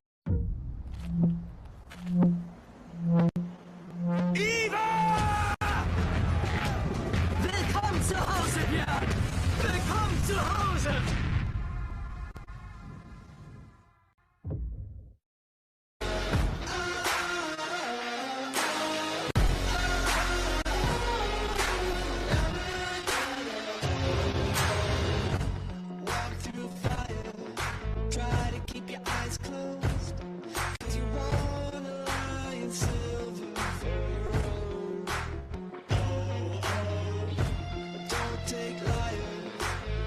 Super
to say for Vitality are positive. Obviously, they had the blip yesterday versus Heroic in their best of 3. However, myself and Jack, we both believe that was just a blip in the radar. And today they should be performing better. However, with the maps Mirage, Nuke, sorry, excuse me, Mirage does 2 and they wish Vertigo. It was Nuke. They wish it was Nuke, man. Renegades would ban that one. I think we're in for a good one here, Jack. Hopefully so, Snods, as we're going to kick it off. Renegades over on the T side on this one. Vitality will be your CTs to initiate us, and it's actually quite a fast, aggressive strat coming through. The smokes initially to block off over towards jungle and steps, early flashbangs in, and they're going for the straight attack towards the A-Slate. Ooh, Alex dinked down to 27 initially as well. Look at the confidence coming out from Lias as he's already in towards CT spawn. That's the double entry coming through. Snods, if there's a way to start it, this is definitely an exclamation mark. Let's see then, 2 versus 4. No defuse kits as well for the remaining players here from Team Vitality. With the bomb planted, it's planted for CT as well. Jack, they've got a player there in Liaz. This is a very tough ask, especially now as it all comes down to RPK in the 1 versus 3. Can maybe try and find some headshots here, get some extra dollars here, $300 a piece per headshot with that USP, but he will eventually just go down, and it's going to be 1-0 for Renegades. And just to recap, essentially, smoke out towards jungle, smoke out towards stairs, you flash towards CT, you blind up Alex there towards the DT ticket booth, you swarm the site, you then flash again towards CT, take it over, as we saw from Liaz, with 2 very impactful entries there towards CT spawn. You have the bomb planted behind triple, you have the after plant positions perfect. Very, very difficult round to lose. Yeah, and it's very aggressive as well. It chimes in on the fact they said they felt like they had taken a bit of a hit to their confidence, right? Left them in a bit of a box in the way they're feeling in terms of their play style. You come in with a hard-hitting round like that to kick things off.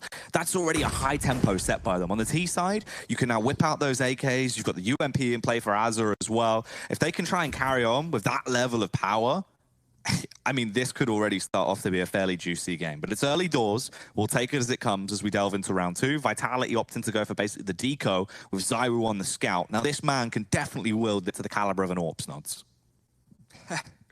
Very, very true. No Kevlar, though, for his scout. It's going to be MBK here in towards Connector. Zyru going to be backing him up, which is going to be smoked off. MBK on his loans right now, only good enough for 1. Quick trade there by Liaz. As his JK as well in towards middle to find actually, excuse me, towards the A side to find Apex. So let's see as this one does shape up to be a 3 versus 3. Wow, the tags are coming through at least, though. They're all fairly low. At this point, maybe RPK could actually cause a bit of commotion in the ocean as he flicks across, does some damage with the P250, and leaves it all up the gratisfaction. 50 seconds on the clock. Oh, he tries to run away, but the Deagle's going to come back through. Vitality were not happy with their shenanigans that were coming out from Renegades. They instantly bite back, and it goes 1-1. RPK and Alex both playing towards that ramp position, catching 2 of the players from Renegades pushing out from stairs, jungle, on towards that A site. And especially the scout tag as well from Zywu being so critical in RPK, getting that second kill on towards the A site. And of course, in that 1 versus 2 gratisfaction with a scout and 20 HP, not really too much you could have done there. As it does go 1-1 into the 3rd round. And it's going to be the 4th spy though coming up from Renegade. So can they try and do exactly what Vitality just did there?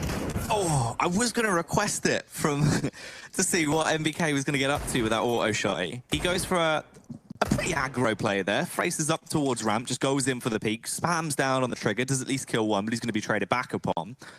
A bit of a weird way to start off the round, but he gets a read from it at least. He did spot another man out over towards the ramp. Jay comes there with a bomb. It looks like they are going to try and just play for these picks. Alex is really going to be the nuisance maker, though, Snods. That is where the majority of damage should come through from. Still the 4 versus 4, as MBK did go for the 1-for-1 exchange with a shotgun at ramp. But let's see then. All 4 of the players here from Renegades grouped up outside the A side. In terms of utility, there is none. It's all going to be coming down to these 4 Desert Eagles and 4 headshots required for the round victory. But Alex, Apex, and of course, Zywu here on towards the A side. So a very good read here from Vitality. Skulking their way up, getting closer and closer as they teeter on a knife's edge, ready to try and burst into this one. Apex and Alex, the double A boys, in position to really try and hit hard when this push comes through.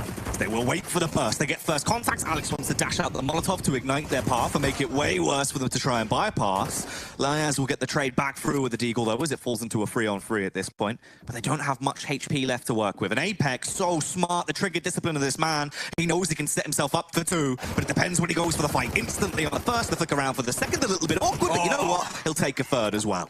Amazing play there, calm, cool, collected from Apex with the trigger discipline as well. Lines up 2 players and even gets the 3rd as well to secure the 2nd round for Vitality, avoiding being reset by the pistols. Yeah, that's a nice one to win as well. Well played. I mean, the majority of the frags going towards the SMGs. You can't really fault it, can you? Can't fault it indeed. 2-1 now. Renegade is going to be going on to an eco, just $2,000 across the board. So taking this round on the chin. Best thing you can do for this in the situation for Renegades is try and get that bomb down. Try and force out as much utility from Vitality as possible. You know, run towards B apartments, try and force them to waste Molotovs and grenades. And yeah, if you can get kills, then brilliant. If not, die to an M4. Much rather that than an SMG in the hands of Apex, as there would be $600 instead of $300. But unfortunately, Renegades couldn't really muster up any of that, and instead they just trickle down to their death. Yeah, basically just going for the waterfall out of abs. Gratisfaction went for the lamp flash over, so they could try and blind them if there's anyone playing close to allow them out. Instead, though, they weren't ready for MBK to just knock all of their blocks off very easily there with that M4. But as you said, at least it wasn't SMG. Still could have been way, way worse for them. At this point, though, Vitality setting themselves in stone with a nice early lead, bringing it up to a 3-1 scoreline. Let's see where it develops from here. Yeah. This means they may get very aggressive here towards middle, and let's see if Renegades are going to allow them to do that. Molotov there onto Alex's footsteps may make things awkward for that mid control, and it will be. They are going to just conceive that away as they fall back. They've got Apex now in towards CPL. Alex in towards window. ZywOo this time going to be towards connector, not MBK. Instead, MBK Jack. He's made his merry way all the way in towards Palace. Nathan can get an awful lot of info from this. He can actually backstab as well. It just depends on the timing as they begin to try and kick off. A couple of awkward bits of combat here and there down towards mid, but ZywOo, confident as ever. Smart enough as well to back off after he gets that first frag, allowing RPK some space to do what he does best, causing damage over towards the B site. 2 kills comes through. At this point, MBK is barely coming around towards mid as well, so we'll spot the bomb out in a second, and they just need to isolate these 2 1v1s. They're not really in a position to trade for each other. Azza trying to do some damage towards the B site, but it'll get spammed down into the back and get executed. And it's all just left on Jacob now. I don't think Nathan actually pushed the whole way around, so he has got the bomb, but it doesn't really matter too much. I mean, Jacob's basically going to rotate his way back up. He can grab the bomb, but where do you really go from there? You've got pretty much 30 seconds to play with. If he's going in towards that B site, he literally needs to be the Apex Predator right now to murder everyone that's there. There's 2 players close by. 30 seconds as well, so too much of an ask, really. 25 seconds, maybe he can try and get some exit frags and save on to the AK for the next round, but then again, he won't receive the round loss bonus as the bomb has not been planted, so his money's going to be a bit skewed with the rest of his team. So, in this situation, it's really save your losses, or cut your losses, excuse me, but he's going to be saving the AK here, has no utility to save, unfortunately. For the next round, has their pistol as well to drop over to another player on his team. But for Renegades, a slow start as they were reset, and since then, Vitality have gone on to win 4 in a row. Just really getting picked apart there, piece by piece. They had early mid-control. They lose to Jules early. It's a 2 versus 5, and at that point, Jack, the round was pretty much over.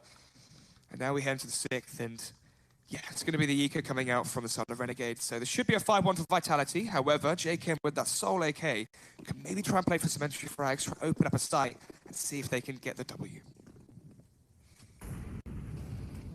Early smokes coming through, though, to mid-window and short, so potentially a bit more of a faster place to play here. They could try and go for a burst in towards that B-bomb site.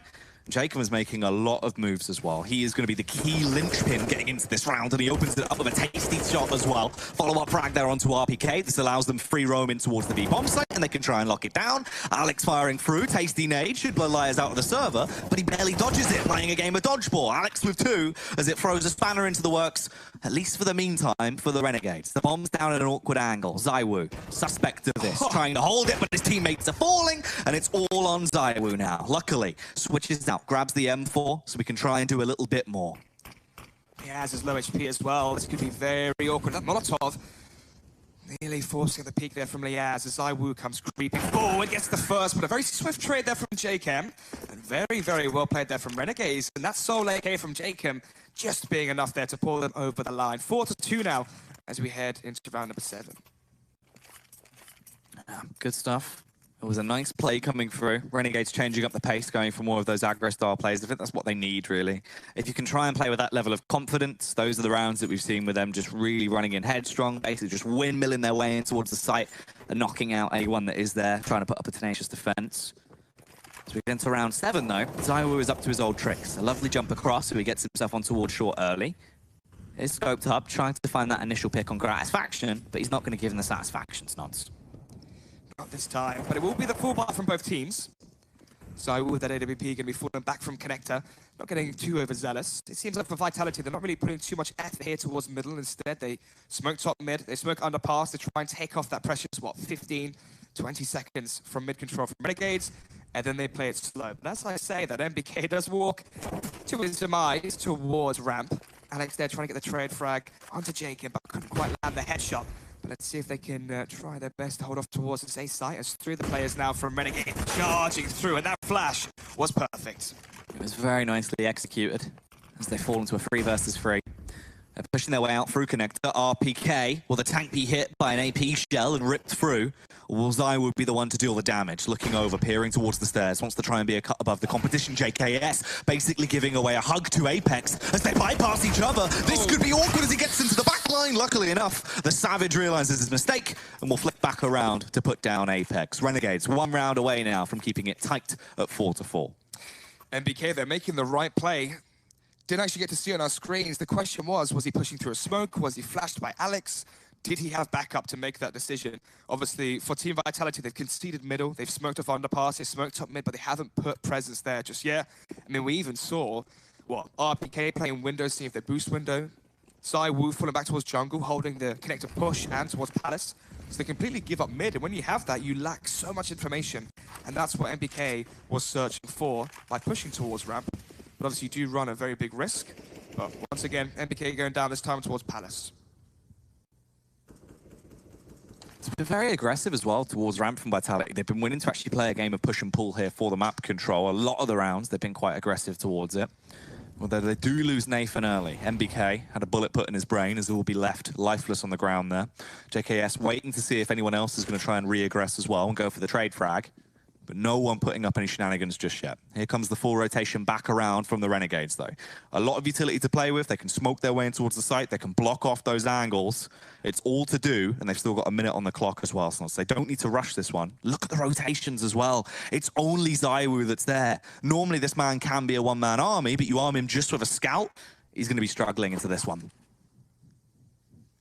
Yeah, Vitality putting a lot of stock in towards the B bomb site, sending 3 players there. But ZywOo tries to block the smoke to give himself a bit of a gap there to work with the scouts. Does land the headshot though, so fair play, but quickly traded out there by Gratisfaction. 3 versus 4. Let's see what Alex can do. But again, it's just the 1-for-1 exchanges, the trades. The bomb is planted, Jack. 2 versus 2. These aren't bad trades, though. This is going quite nicely for either side at this point. You fall back into a 2 versus 2. Retake's now possible. Depends on the timing, though. They don't have a kit. They don't have Apex anymore either. JKS barely lucky to stay alive there. 5 HP. If that fire spreads, he is down and out. But luckily, he will be able to get his way through. RPK, it's all up to him as the tank rolls on in, trying to decimate everyone that's in his path. But Azup with a simple face will come around, hits him from the unknown. Simple bullet in the brain, and that is going to be 4-4 as it all gets tied up here in the early stages of Mirage. Vitality were really expecting Renegades to go for the heavy execution towards B there. Stacking 3 players, they left ZywOo alone with a scout towards CT. He tried his best, Jack, to block that smoke, make it forward just a bit further forward towards the A site, which means you can jump in the box and have that one way. Unfortunately, couldn't quite manage it, so Gratisfaction could see his head and got that trade frag against Liaz. And then, yeah, the trades came in, but obviously Renegades bomb planted, especially Azra as well, managing to survive with the Molotov not quite spreading the full distance. Many was very much heavily favored for Renegades. They make it 4-4 and maybe 5-4 as well, as now they're the ones against pistols. Early aggressive control coming through from Renegades. They've definitely changed their tempo and been going for a lot more of an aggressive play into this. It's been working a whole lot better. RPK with the timing, barely dodging the flash as he wanted to try and adjust himself. Instead, he gets absolutely decimated there with the AKs in the entry. ZywOo as well. Just 1 frag, a consolation prize, as the only one that remains is Alex now. Going to try and do it for the Queen, but he's not able to. Killed by JKS there. Slaughtered by the Krieg. 5-4 then. $6,000 for ZywOo, so we should be seeing the AWP come out from him, but it's been fairly quiet from his side. We're used to seeing the dominant play come out from him. Renegades have been doing very well. They're shutting down the mid play coming out from Vitality. Even though they are using the smokes towards underpass and top mid, they're still throwing at the Molotovs towards Connector. The flashbangs, the nades trying to deter Vitality from holding that position. And it has been working very, very well. It's been forcing MBK to push towards Palace, push towards ramp, to try and get some information for the CT side. And now, again, Vitality This time they have gone towards middle, but look at the read here from Renegades. This is very well played as they're going to be going straight towards the A site, expecting Vitality to head towards mid. Oh, wait, Jack, it's just a fake. Oh, Alex could actually cut this off so nicely as well, and luckily with the timing, he's going to get spotted. The smoke could cause a bit of a ruse. Instead, he's going to use it as his escape method and quickly get out of there. It's at least been able to slow down things for Renegades slightly, and they've got a read. This now throws a spanner in the works, and if they want to go for the strategy they were initially going for, trying to double back round towards the B site, as they're going to be scared about this, believing that potentially Vitality could now stick more men over at B. And this is where JKS comes into play. The scout, the probe to try and work out what exactly is going on. So for Renegades, still just a slow default coming out here with 55 seconds remaining. JKS alone towards B, 2 players with the bomb towards mid, and 2 players towards ramp. Alex is close towards ramp. You can see he's pushed through now, holding the off angle there against Azza. That's going to be a very important exchange as they are about to walk into each other's crosshairs, and Alex does spot the shadow. So now he has the information, going to drop down and get the drop onto Azza. 5 versus 4, information gathered, but actually the real play is towards B. Oh, they need to be clean about this one as well. Apex flicking back around does a small amount of damage onto Grat's faction, but he isn't going to find the kill. Apex! Oh, RPK actually not expecting that as the top attack comes through from Layaz with the AK, able to slaughter him easily. Alex on the rotation, back around, spotted again. It's not going well for them. Luckily, Zaiwu with a pixel-perfect shot takes him down with the AWP, and MBK bounds into action, sprinting through, but big man Zaiwu's doing all of the damage. The retake is tasty, and they will get the round. They keep it neck and neck as it goes 5-5. They're splitting these rounds as close as can be. Zaiwu, their 2 crucial frags there. First one, player falling back towards the back of apartments to hold for the flank. The second as well towards the back of the site when that player was trying to kill MBK. Kept his teammate alive. And kept the dream alive here for Vitality here at Chicago. So we are still all level, 5-5, and it's going to be a tactical timeout. The first of that for Vitality now. And why is that? Potentially for the money situation they currently face. So Alex would buy M4 Kevlar, no head armor though obviously, but it's not going to be too important as they are versus AKs. But no utility could be the defining factor. Apex again, just $50 shy of that. RPK, 3,500. So we may see Zaiwu drop an M4 over. MBK may drop something over as well towards Apex. But even so, I guess the question is, does Alex go for the M4 Kevlar, or does he go for the FAMAS, armor, and utility? I feel like the latter with the FAMAS and the utility should be best, but we shall see momentarily as the pause does end. And we do go live now of round number 11. Oh, actually, wow, it's going to be Alex drop the M4. RPK is going to be the player on the FAMAS. And that might be because Alex is playing towards the A position. Obviously for RPK, playing more of that supportive style. Can play towards B. Rather the FAMAS there towards the B side, it's more of an information position.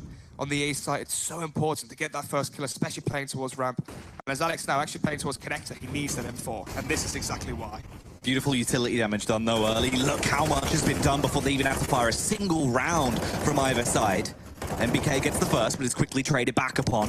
Apex now on the rotation, wants to get himself fast over towards CT to actually provide some assistance, as all of the Ts have staked their claim of the A bomb site. They've been able to plant the bomb as well, putting them into a pretty good power play here.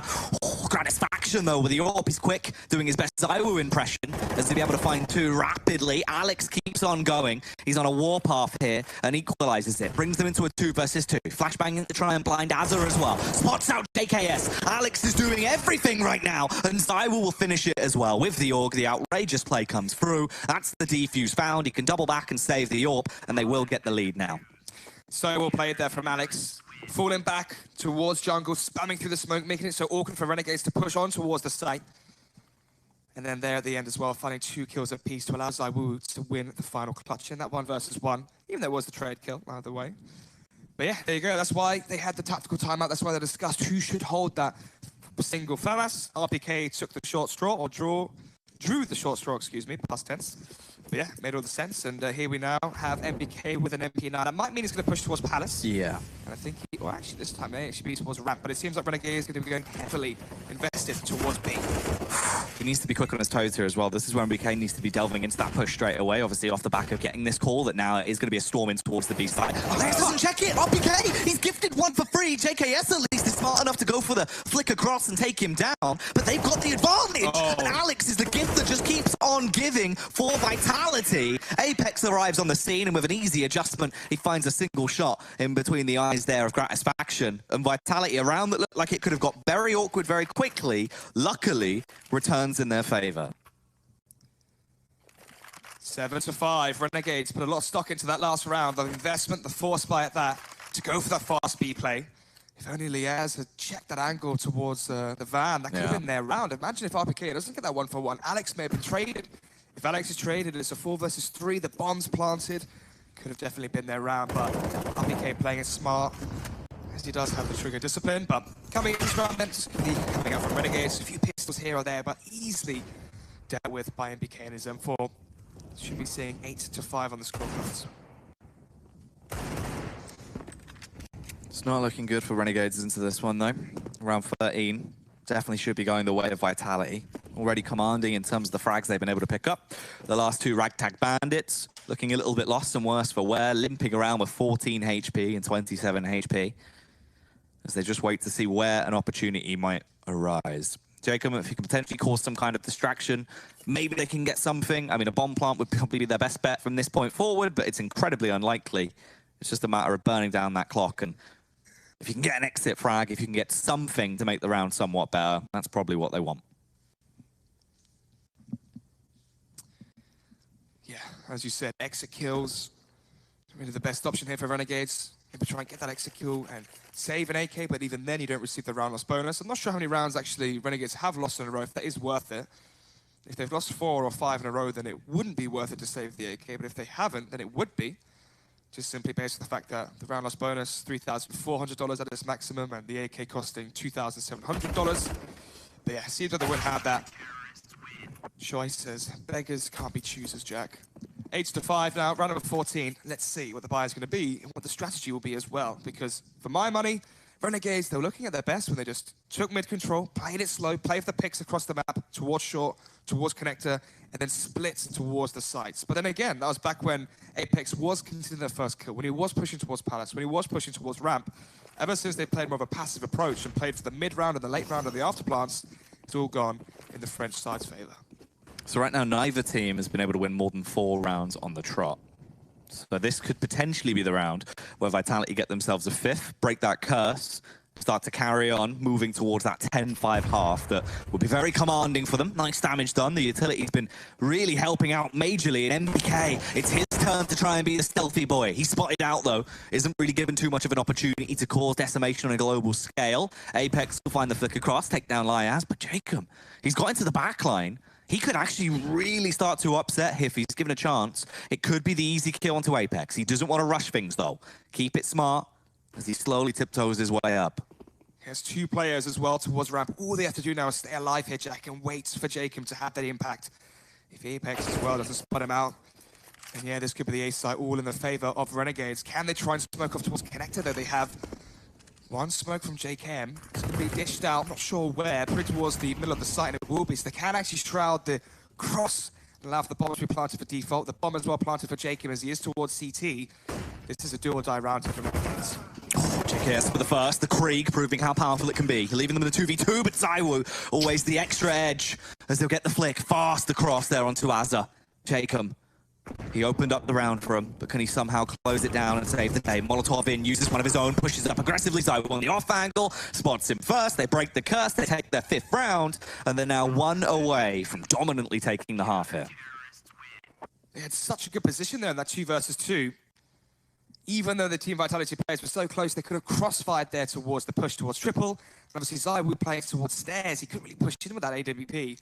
Unfortunately, though, as they're getting clipped, I imagine on the head or the shoulder towards the default position.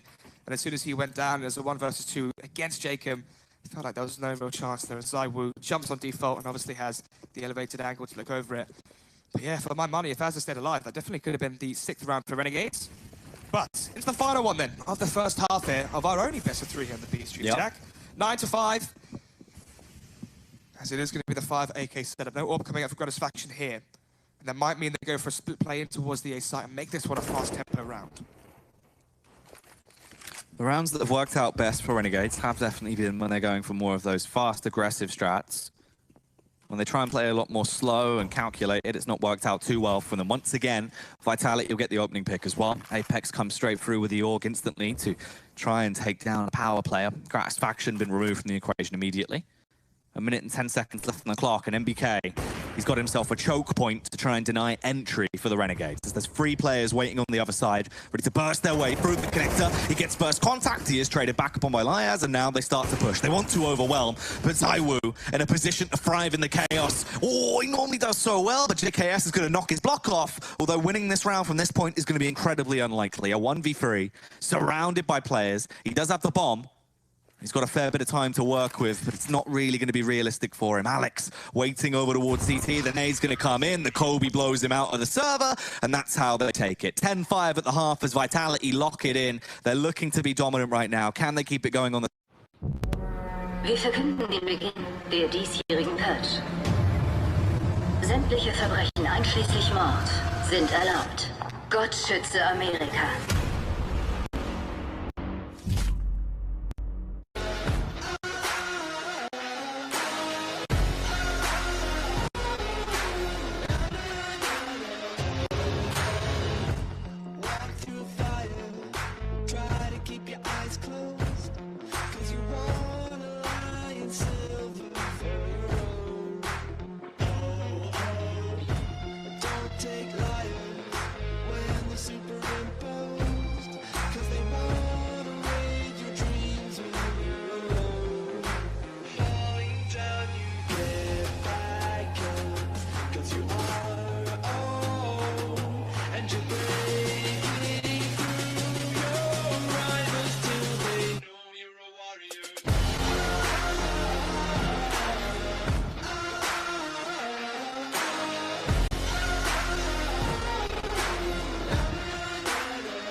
Down by the bar, so don't reach out and I'm being that. I'm under siege and I need you to see that. You're on one side, I'm on another, and we will wage war upon each other. I'm no angel, you're not either. I'm out of fever, which you're at a leisurely pace. Unscathed and unafraid. A warm welcome to the war game.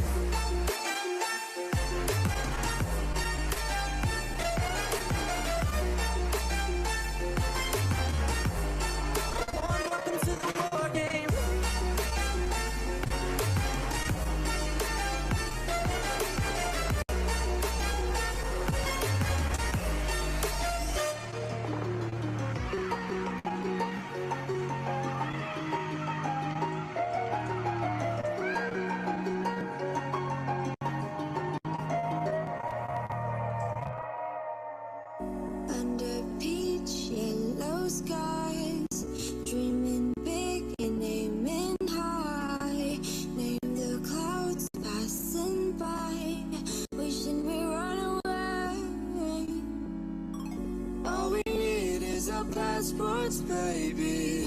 Leave the rest in our troubled minds. Let us go down in laughter, baby. Trying to figure out what we're after. We never heading back until we're older.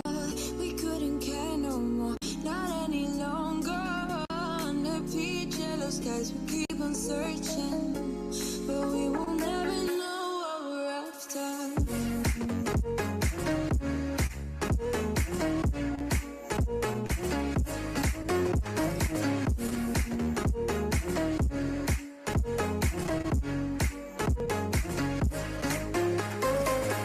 Book a plane, fly away. We will never be the same. And as long as you are mine, come on and run away. We wanna run away. We don't need any reasons, baby. Scoreline is 10-5 now as we return into the action. Vitality, 5 rounds ahead as they're towering above the boys from down under. Let's see if they can flip this scoreline upside down, though, as they now move over to their CT halves odds. And that is pretty one-sided on the odds. Yeah, 5-1. We actually had 26-1 odds yesterday with Liquid. Is that Liquid and Envy? Liquid versus Envy. Yeah, that's definitely That doesn't crazy. surprise me. No, it was crazy. And ironically as well, Twist was like 26-2 as well. So he pretty much matched it. But yeah, as you said, second half here, this is a must-win round in terms of the pistol here for Renegades, as they are in a 5-round deficit. But more importantly, they need those conversion rounds to get back in this. Oh, this is classic as well from Vitality. It's literally super aggro. Everyone pushes in. You go for the smokes over. You all jump across, over on towards stairs. You push in. You get jungle control. And now you've got all the map control to play with essentially here. However, this is where it doesn't really work out as well. All of Renegades are coming back through CT. They've got free roam in towards the site. And Vitality are effectively retaking their own bomb site, although they don't realize there's an elephant storming behind them. It's big man Alex. He can't get the kill on Asa, though. It took a little bit of time there. Luckily enough, everyone's going to fall. There's not a single frag on the side of Vitality. Everyone survives, and it's a great pistol round to open it off as they take it to 11-5. Amazing, amazing there for Vitality, doing basically a victory lap there around CT. They take towards jungle, they smoke off connector, they smoke off stairs, they push in towards window, into CT spawn, and as you said, they're retaking their own bomb site as they came up behind them. And just like that, 11-5. And, well, first pistol win in favor of Renegades, second one going in favor of Vitality. And that could be foreshadowing how this game may eventually end up. Because it's one of those strategies that I've seen an awful lot on a T-side Mirage pistol. It's super common. Whenever I do it, it never works. No, yeah, I know that feeling. It's never worked out for me when I've done it at a LAN, but it's the fact that I've never seen it where the entire team is rotated back through CT. There's always at least a couple of trades, so definitely a weird one, a bit of a blip in the way it's supposed to work out, but they took the round nevertheless, right? It's a good way to start it off. It means they have the rifles to play with going forward. Renegades delegate it down to just the Deagles and a few pistols thrown in there for good measure with double CZ. They've got some defensive utility at the very least. However, if that's actually going to play a key role in the round is yet to be seen. Let's see, what is going to be seen is the force buy coming up from Renegades. Just gratis fashion there of $1,000. Obvious reasons why he's setting up for that AWP in the first buy round. And BK to the Galil takes some damage to JKM. JKS is going to be the first player to go down. 5 versus 4. But the real player here, Jack, coming towards the B side. MBK is just a distraction. MBK is dealing damage though, as he's able to find himself 2 frags with the Galil. Good stuff coming out. At this point, he's picked his way from enough men to really weaken the side of Renegades, and the B site has been completely claimed as well. It is now the territory of Vitality. The French have claimed it, and the Australians are going to be cowering in their boots as they rotate back across. Gratisfaction just armed with a Deagle, hoping that if anyone pushes towards him, he can land a lucky shot right between their eyes. But in reality, Vitality not really wanting to overextend here. They don't want to run the risk of losing the weapons they have, potentially arming Renegades. They've already given away 1 Galil for free to Azza, so anything more could be quite detrimental to them. Yeah, obviously on the CT side, they will get the round loss bonus, even if they lose it. And through that, they can have the Galil for the next round and try and save some extra cash, as it will be the Eco coming out into round number 19. At least they have some firepower there, as well as the CZ on Azza, so we can drop that over to Liaz, JKS, or JKM. All these players think around the same kind of numbers in terms of frags, so it won't make too much of a difference. Let's see. 12-5. As we said, the Eco now coming up from Renegades, apart from the saved weaponry. Vitality storming ahead. But if we're going to play devil's advocate, Jack, yesterday on Overpass, Team Vitality were 14-5 up versus Heroic on Overpass. And then Freiburg had the best performance it's had in 3 years, and they managed to take it back 16-14. Well, unless someone goes absolutely nuclear in the rounds coming forth, it's going to be hard to see the same thing occurring for Renegades. If there was a man to do it, it would probably be JKS to really start popping off. Gratisfaction as well, if we saw some ludicrous plays with the AWP potentially. Right now he's got a Deagle, basically the pocket AWP. Let's see if he can try and punish with it. Pushes his way up, no real chance. Finds himself in the face of the raid boss, the big man ZywOo, who chomps down on 2 of them very easily. That's Gratisfaction and Azagon. JKS tagged down solo as well. At least Jacob will find one, but he's overthrown. He is not taking control of the palace as the King Apex, well, the King Alex rather, has arrived. Apex as well finds the easy frag onto Liaz. It's just down to Justin Savage, as it is going to go 13-5. 4 players staying alive as well for Vitality. So in terms of their economy, it's going to be Metro booming. Round number 19. Let's see then. AWP for Gratisfaction, as we said before, he did save for that weapon. 4M4s as well to finish off and round off the rest of the CT buy. No defuse kits though from Renegade, so an after-plant situation would heavily favor Vitality if it was all equal. But let's see. No AWP for ZywOo as well. RPK going to be keeping his paws on that UMP. This might mean a very fast execution. You can see as well, 3 players now going towards the B apartments. We might see the fake coming out from MBK as we saw a few rounds on the CT side. And the rest of the players just going to be swarming and jumping in towards Bravo. We do have Gratisfaction on the AWP though, and he's being quite aggro with this already. He's pushed his way quite far up towards mid. He was expecting potentially them to try and go for this play in. Instead, he's just hard scoped there, waiting, trying to gain that information. They only send 1 player back around right now. Alex still sat towards spawn. They haven't actually fully committed towards this B play either. It could have potentially just been a bit of an elaborate ruse, although the timing might not work out too well at all for the Renegades. As ZywOo, he's finally making his way over towards mid. They've only just rotated off Gratisfaction, and there's going to be a pincer play going into effect as well. Gratisfaction with the AWP has so much to do, and he'll kick it off nicely. Gives ZywOo a free haircut. RPK will trade it back on towards Jacob as they left themselves into a 4 versus 4. Boost coming out towards short, but Gratisfaction has now rotated back in towards window. 3 players now in the vicinity of Renegades, as they'll be making their way towards the A site. But NBK in towards Palace. Alex there towards Connector. The bomb as well still in towards B apartment. So with 35 seconds remaining, Vitality still have many options as to where they can eventually conclude in this round. With Alex getting the frag onto JKS, the Gratisfaction there locked off towards CT. Maybe this means the final play will come towards B as Liaz rotates away from that B bomb site. Jack leaves it completely vacant. But he does find that kill though on the anchor. He's a man that can definitely pop off at times when they need him to. As the young gun starts to kick this one off. RPK, though, he looks like he's tempting fate here, potentially hungry if he wants to try and go for the play. MPK on the rotation back around, caught off guard by Asda, and it's all up to RPK. He's in a good position. Probably the angle you want to be playing this from if you are left into a clutch. We see Nico favoring this so much because of the versatility it provides you with. RPK only having a Galil and a flashbang, though, might make it worse for him as he rotates around. 3 men surrounding him. They're going to be able to take him down. Gratisfaction lands the shot with the AWP. And that will be another round for Renegades, at least keeping themselves in the game for now. They're not going to let Vitality get close towards that match point. Very important frag there from Liaz as he did concede the B site. A bit prematurely, the bomb wasn't spotted towards A. Either way, they're getting that frag on the A site, make it the 3 versus 2, forcing NBK to charge from basically the bottom of middle towards B apartments. Does get caught off guard by a CT player towards underpass as well. Then in the 1 versus 3 finally for MBK. Couldn't quite manage it. Very awkward situation for him as well, especially with just a Molotov to use. But 13-6, so the amount to decline if Renegades to come back into this one. Gratisfaction though, puts up the Molotov with the smoke and finds himself that first frag. Once the ever-present ZywOo. This is what we need to see as well. If there is going to be an edge coming through, it's got to be players like Gratisfaction, like JKS, starting to go for more of those individual strong plays, because they can back it up. Nice nade should do a ton of damage actually as well. That's a hefty hit. Shrapnel is going to be riddled through Apex and Alex, as both of them.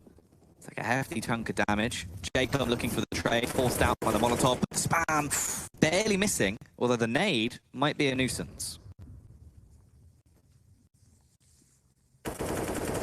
Let's see that MBK alone towards ramp. Apart from that, 3 players here towards the window or bottom mid. 4 Vitalities. They boosted 2 players, it seems, in towards window. They actually go for the double boost here in towards B short. This could be very clever if they want to try and catch Azza and Liaz off guard towards the B bomb site. But A lot of things have to go very, very well here for Vitality if they want to win this one, especially now as Az has fallen back towards bench, holding that defensive angle towards B. So they are expecting a player to potentially walk up short. So that gimmick not really going to be paying off too well as a surprise. But now, Vitality grouping up towards the B side. They have Alex here towards CPL. He can catch the rotations potentially from the CT players coming towards B. But it all really comes down to Liaz and Azza. Can they hold the site here at B? Liaz going for the jump spot across. The Molotov gets out early enough to at least try and thwart their attack. But it's Azza that does all the damage. The 3K spray down. This man proving how much of a stopping force he can be. Apex realizing that the bomb has been dropped in the open. He's only got 10 seconds to make a hero play. It is not worth it. Back off, sit on top of the fridge, and chill out for a moment.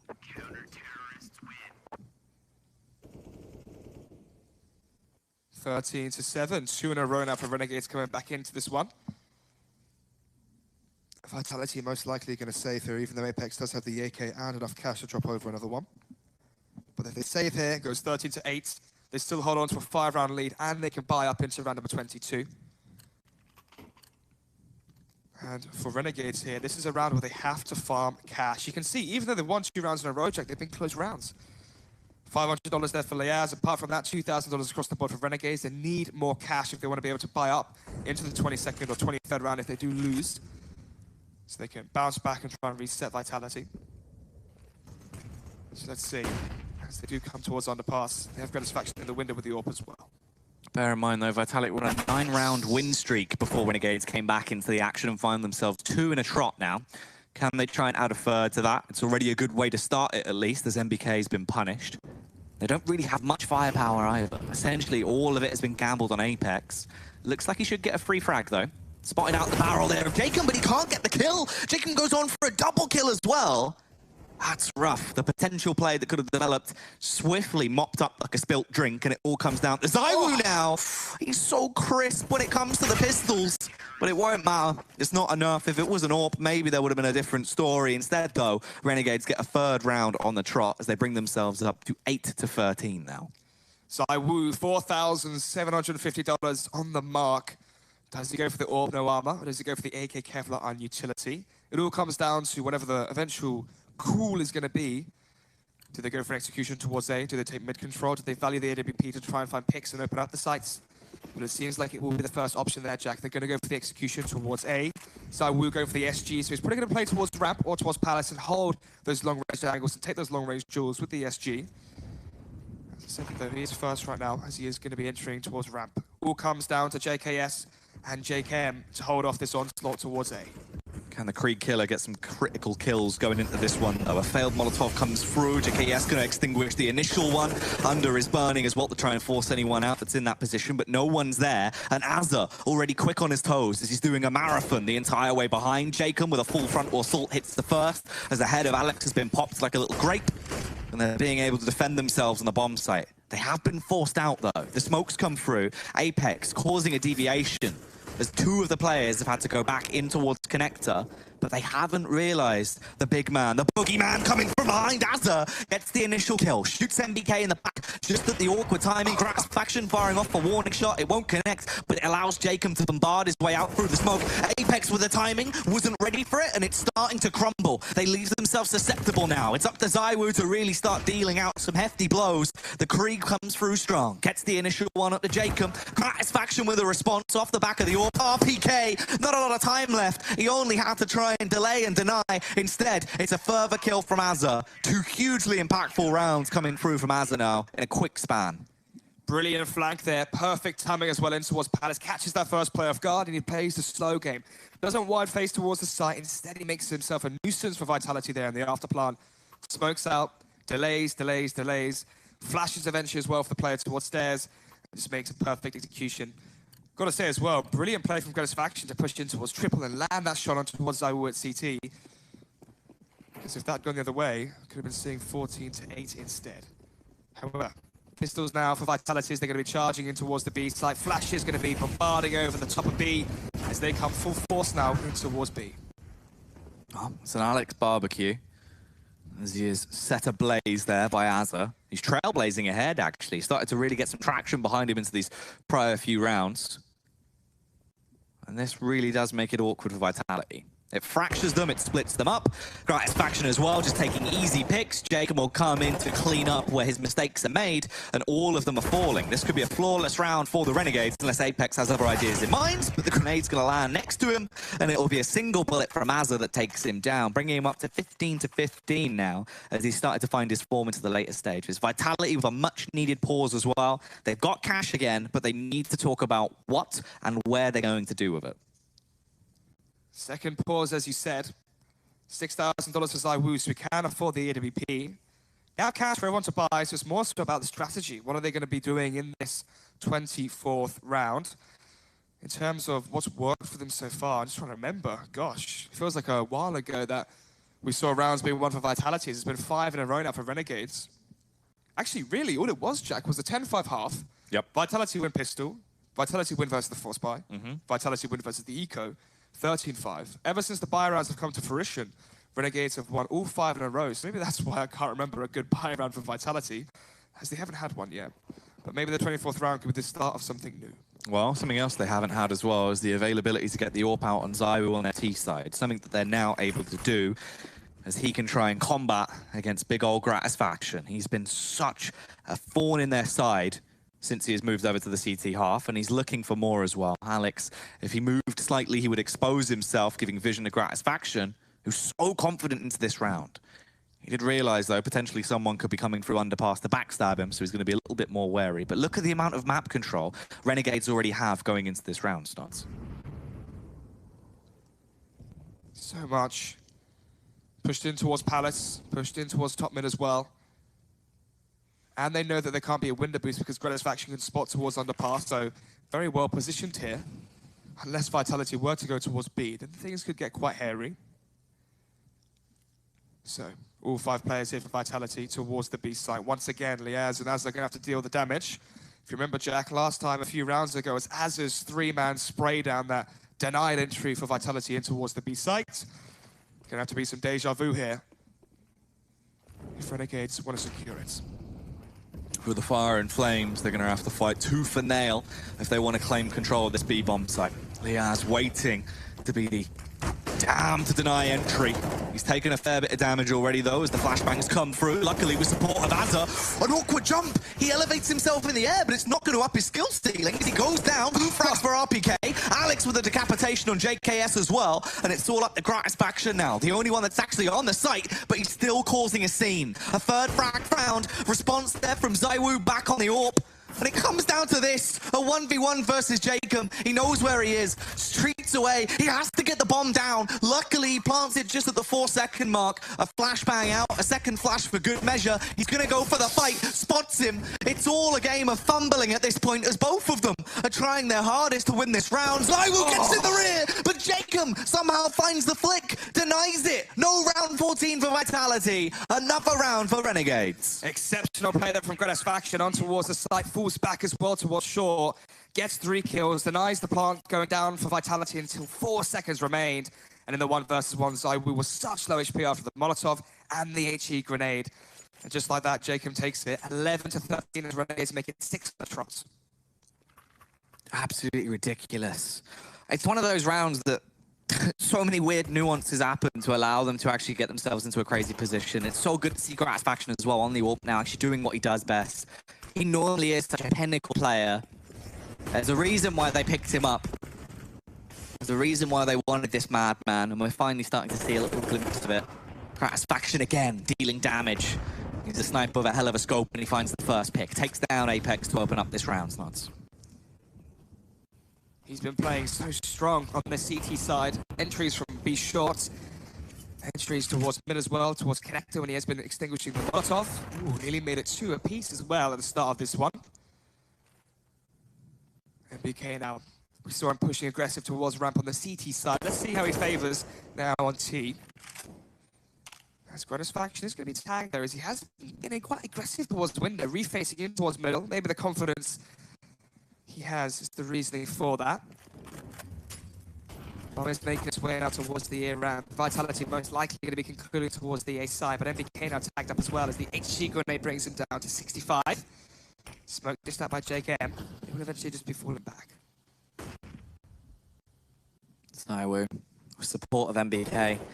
They're going to look to try and find these trades and cause a little bit of disarray on the site. MBK with the opener, finds the pick as the headshot lands, takes down Jacob initially. 30 seconds left on the clock, MBK doing more and more as he's adding to his tally now. Gratisfaction going to be burnt out by the Molotov, takes a ton of damage from it as well. Makes it very awkward for him to try and stand there and defend the site now. Bomb is going to be planted, but he's hungering. The confidence is the big difference maker for Gratisfaction as he lands the shot onto MBK. That is absolutely disgusting. 3 versus 3. Gratisfaction once again bringing this back in the hands of Renegades. 2 kills so far as they make their way. 3 players coming all from CT. Really good after-plant positions though here from Vitality as they are spread. They can peek together if they wanted to. But Bomb has been tapped. It's going to be Zaiwu to check it. Knows there's no one there as he does take down Liaz. Gratisfaction falls as well as it's all down on the shoulders of Azza. As instead is just going to be going for the safe. A few seconds remaining on the bomb. Has a defuse kit, but not worth the risk as he's going to be falling back towards CT. Let's save that M4 for the next round, but money is there for Renegades. $10,000 or $11,000 now for Gratisfaction. $10,000 for JKM. $7,400 as well for Azza. But Liaz at $2,000, JKS as well at $3,000. So we'll be needing to be dropped. Orb going to be swapped over as well to Gratisfaction again. So once again, 4 M4 set up in the Orb for Gratisfaction. 16 kills now for him, but those have been such impactful frags here in the CT half. 14-11. Finally, they pick up a round. Finally, they're able to get themselves back into the action. It's been so dominant from Renegades. And one of the factors has been the step up between Gratisfaction and Azza, both of them performing really head and shoulders above what we saw initially from them on their T side. It's been the confidence from Gratisfaction, allowing him to push and pull, play for map control, consistently gaining that top mid, being able to find first picks. Once again, he gets another one as Apex is thwarted and slapped out the air like an annoying fly instantly to kick off the round. It just depends where it goes from here. What does Vitality have planned, Snuds? That is the question. 14-11. So they finally take a round towards the A site. Maybe they go back there, if that's their plan. Let's see. Who's coming towards window? Once again, the HE grenade is near perfect. Gratisfaction. Oh, I missed that, Jake. Gratisfaction again with an entry towards top middle. Excuse me. Yeah. 5 versus 4. 50 seconds remaining. The boost is there for Alex in towards window. Once the smoke does fade, should have the challenge versus JKM. And that should be the beginning of the round here for Vitality if Alex does find that kill. Alex, there's so much he could provide into this round potentially here, depending on the rotations. They are making their move over towards the B site. Zaiwu, if he landed the shot, it could have been a different story. Luckily, he backs it up as he gets 2 critical kills. Zaiwu, the madman that always does damage, finds them the entries. Potentially saves their bacon here as well, as the rotations are coming around. Zaiwu spotted out by Gratisfaction, leaving it in quite an awkward position. NBK with a first, damage onto Jacob as well, leaving him teetering on a knife's edge at 13 HP. He's hungry to go back in there. He's a natural born killer, and he's displaying why that is. But can he beat out the savage? He's left with the M4. Slowly tiptoeing his way in to try and find the kill as he spams down, looks for the entry, but MBK wanted the free K to round it out. That's match point finally achieved, and the AWP saved for Daddy Zaiwu.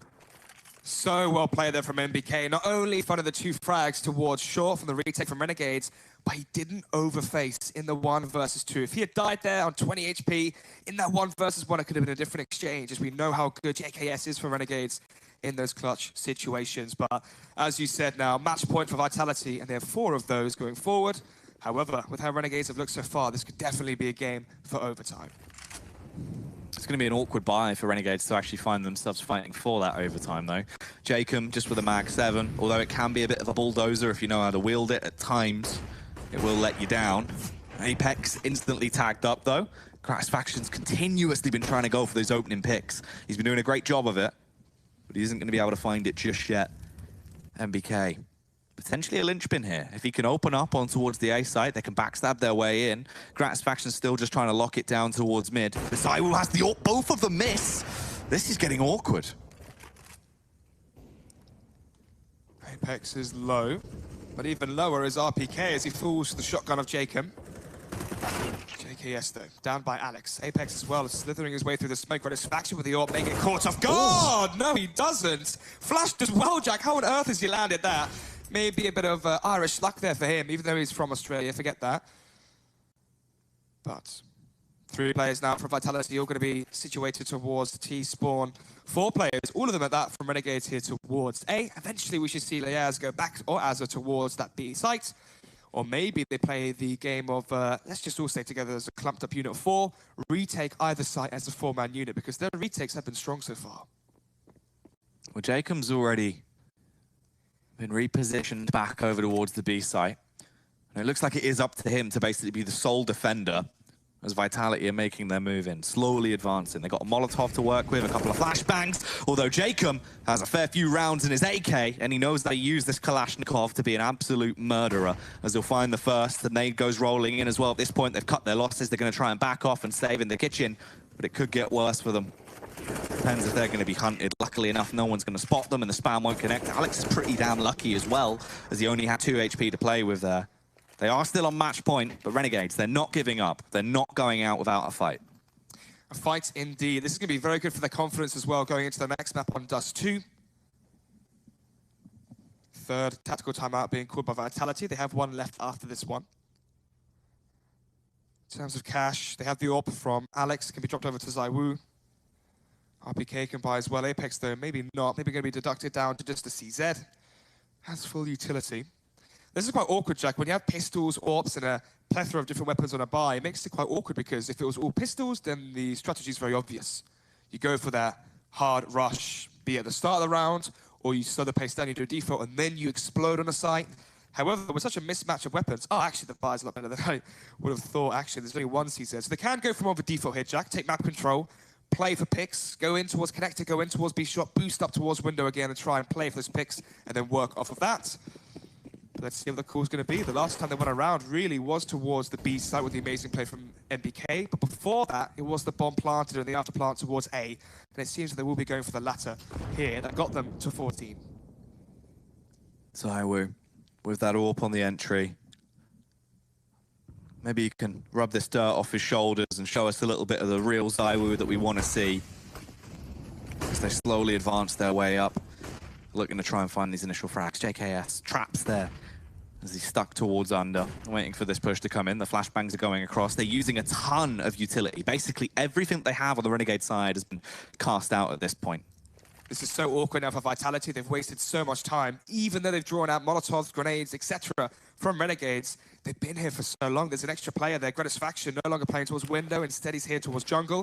And this means he will be ready to launch an attack. However, wall of smokes, this is unique. Okay, no smokes towards CT. Instead, the Molotov will force out the peek from JKS as he goes to the top of the balcony.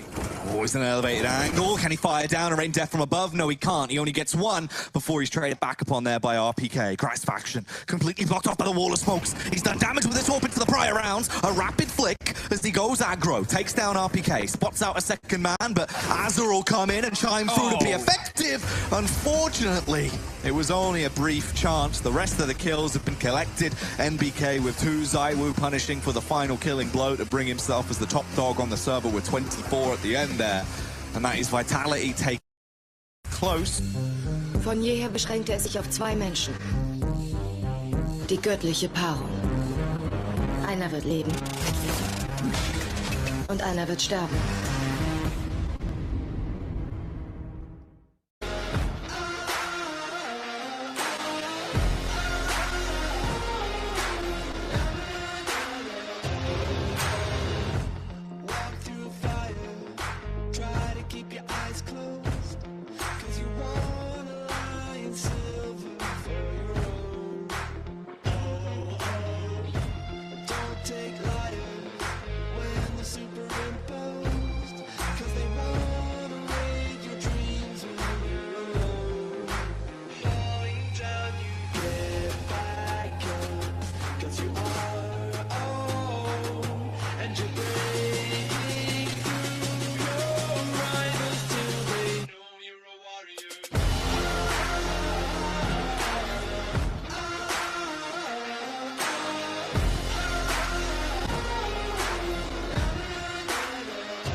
The claws that hurt you there, falling down.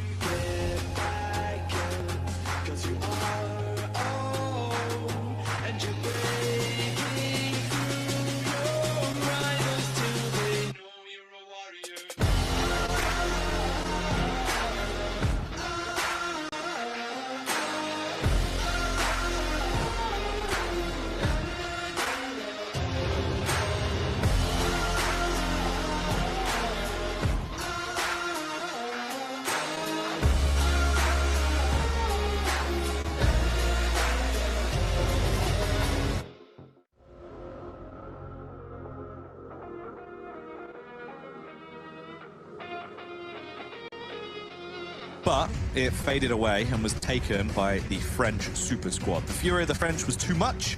However, can Renegades start to bring it back, delving into our second map of Dust 2? Only time will tell, as we'll kick it off now.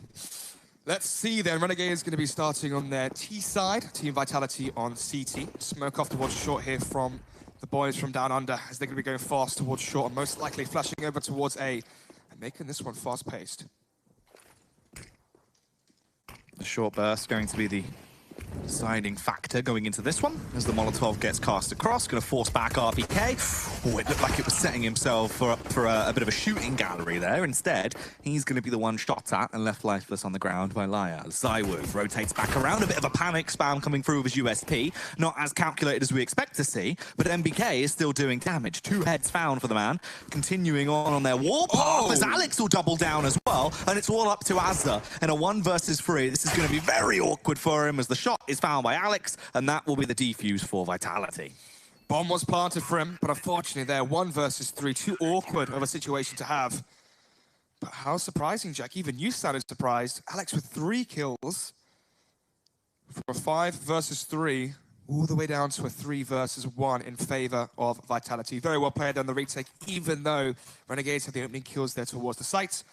Round 2 then, 1-0 for Vitality, and for Renegades, the bomb going down, the question is, do they force? Have they dropped over an AK? Yes, they have, of course. Az is on $100 and Jacob has it, so I like to call this one the CIS Force Buy. We saw it popularized by Na'Vi, and with that, one player drops over an AK. If the bomb is planted, you have that risk and you take it. We saw JK with the sole AK saved from one of the last rounds on Mirage. Next, he went on to convert that round into a round win.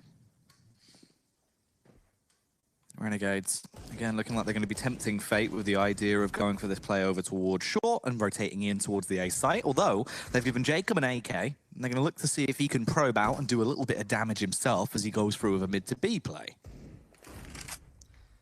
Push coming in towards middle here, and with that sole AK, they can play past the parcel. If he does die, JKS can take it out of his hands, but Alex down to 2 HP. It's actually going to be ZywOo, though, the first player to drop out of the server.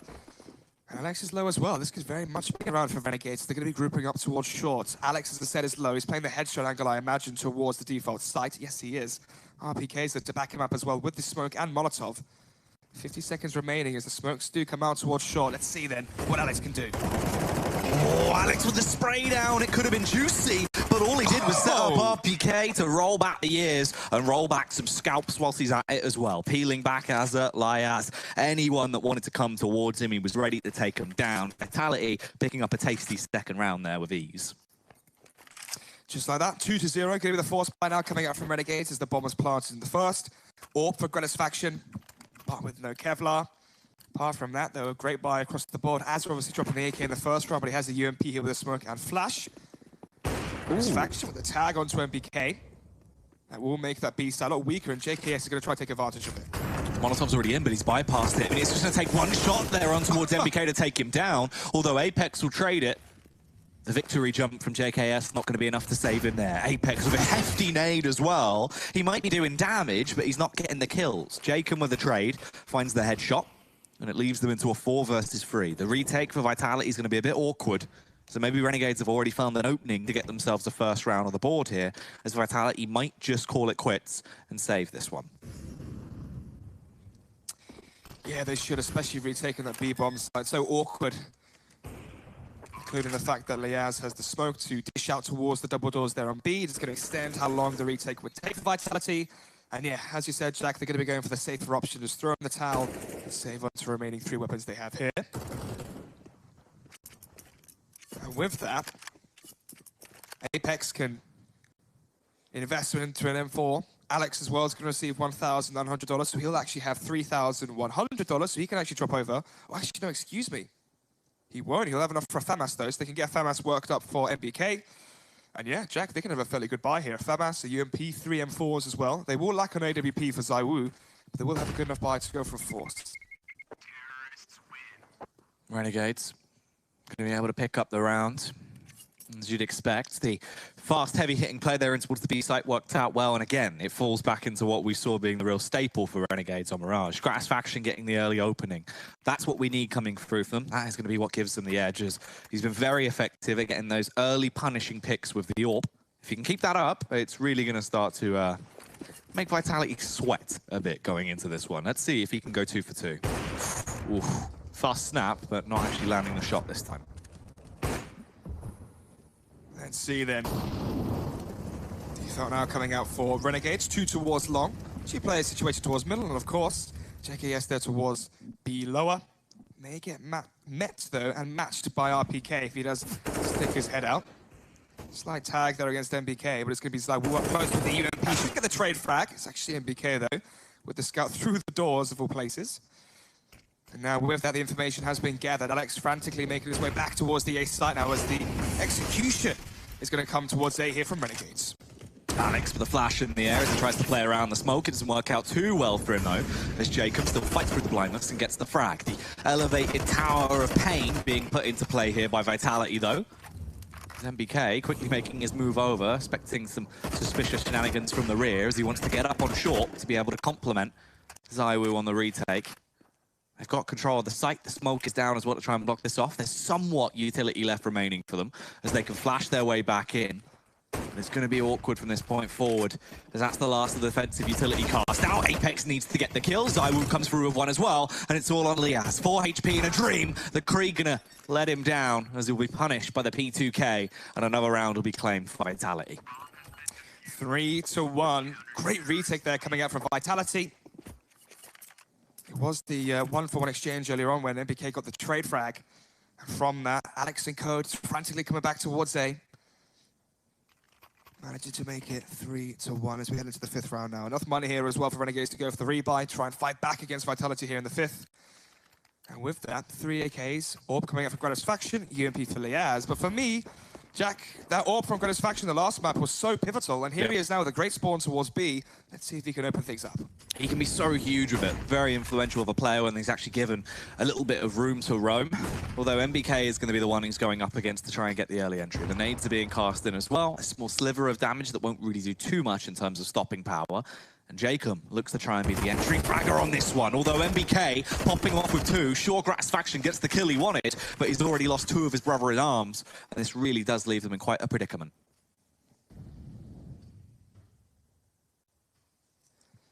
Minute 15 remaining. 4 versus 3 here, and all 3 remaining players from Renegades going to be slowly following their way down the stairs here at B lower. Aggression coming out from RPK towards long, so he's going to be gathering information.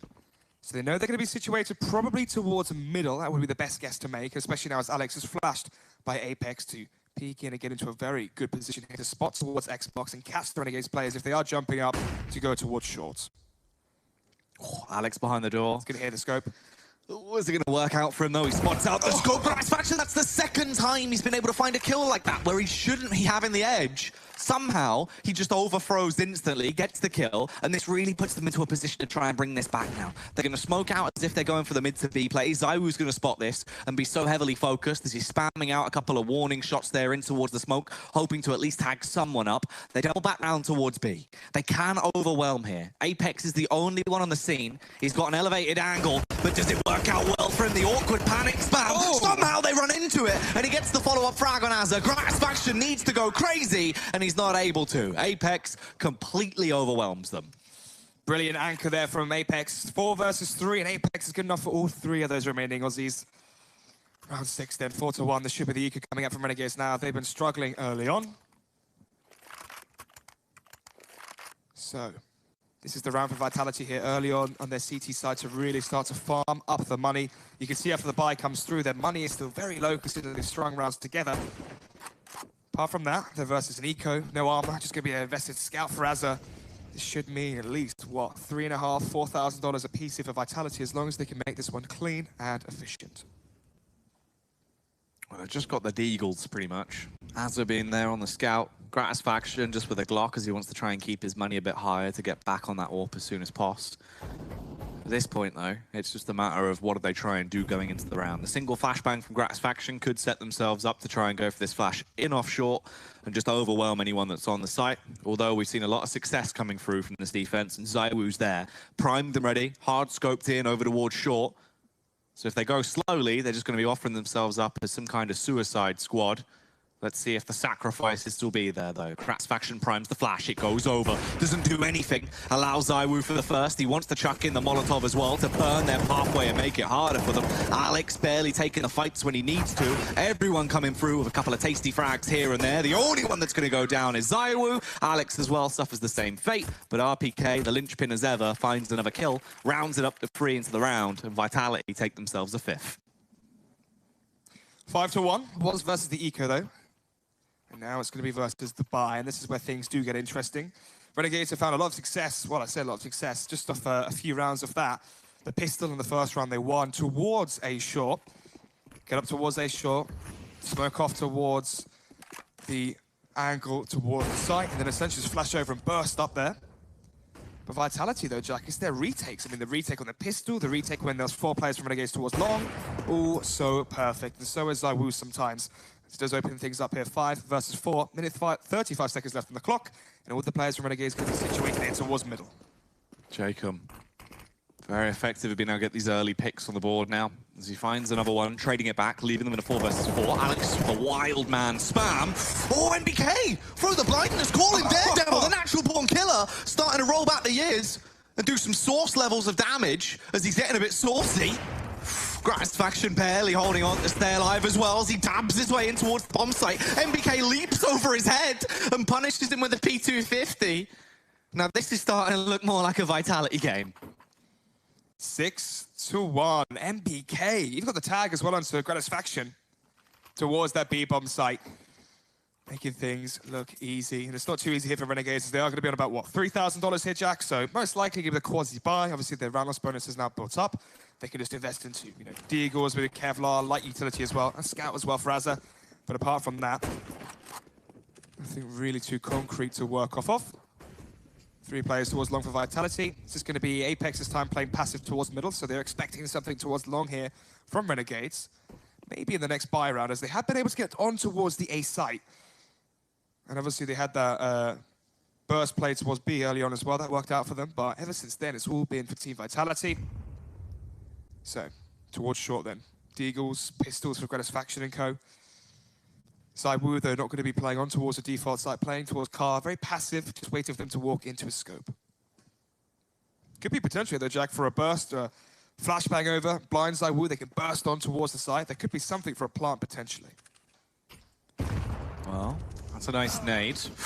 You can see they've done an awful lot of bowling in their downtime for the team bonding, as it's going to be able to blow Azza straight out of the server. Kratz faction looking to try and trade it back with the Scout, the one who could potentially have the most impact into the round. But you know what? It's just ZywOo doing ZywOo things. Easy frags being found from the orb to just punish everyone that comes towards him. And it should be simple pickings on the last 2 as well, as they're trapped, isolated towards the A site. It's a 4K for ZywOo as he's starting to get fired up.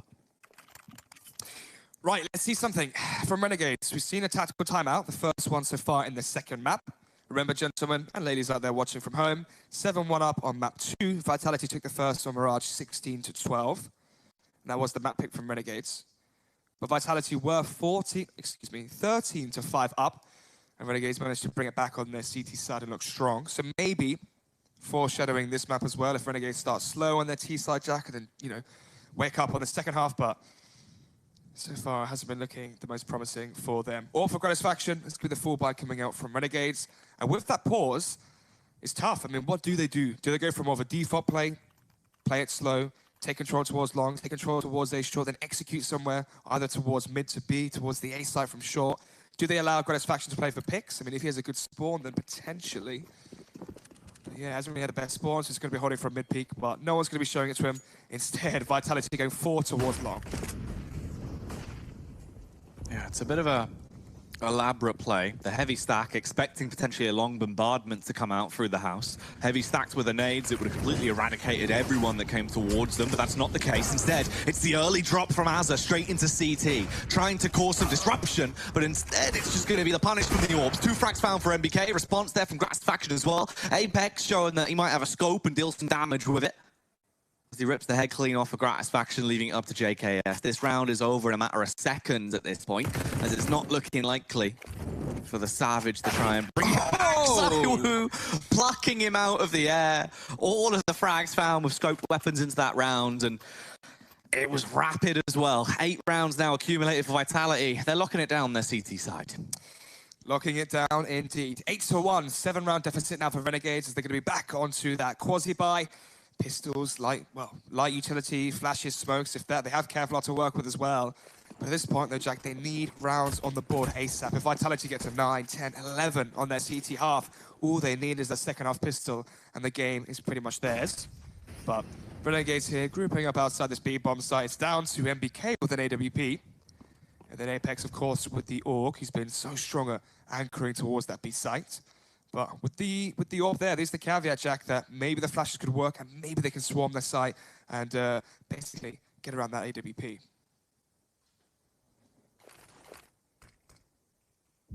The cross of smokes going out towards mid early on.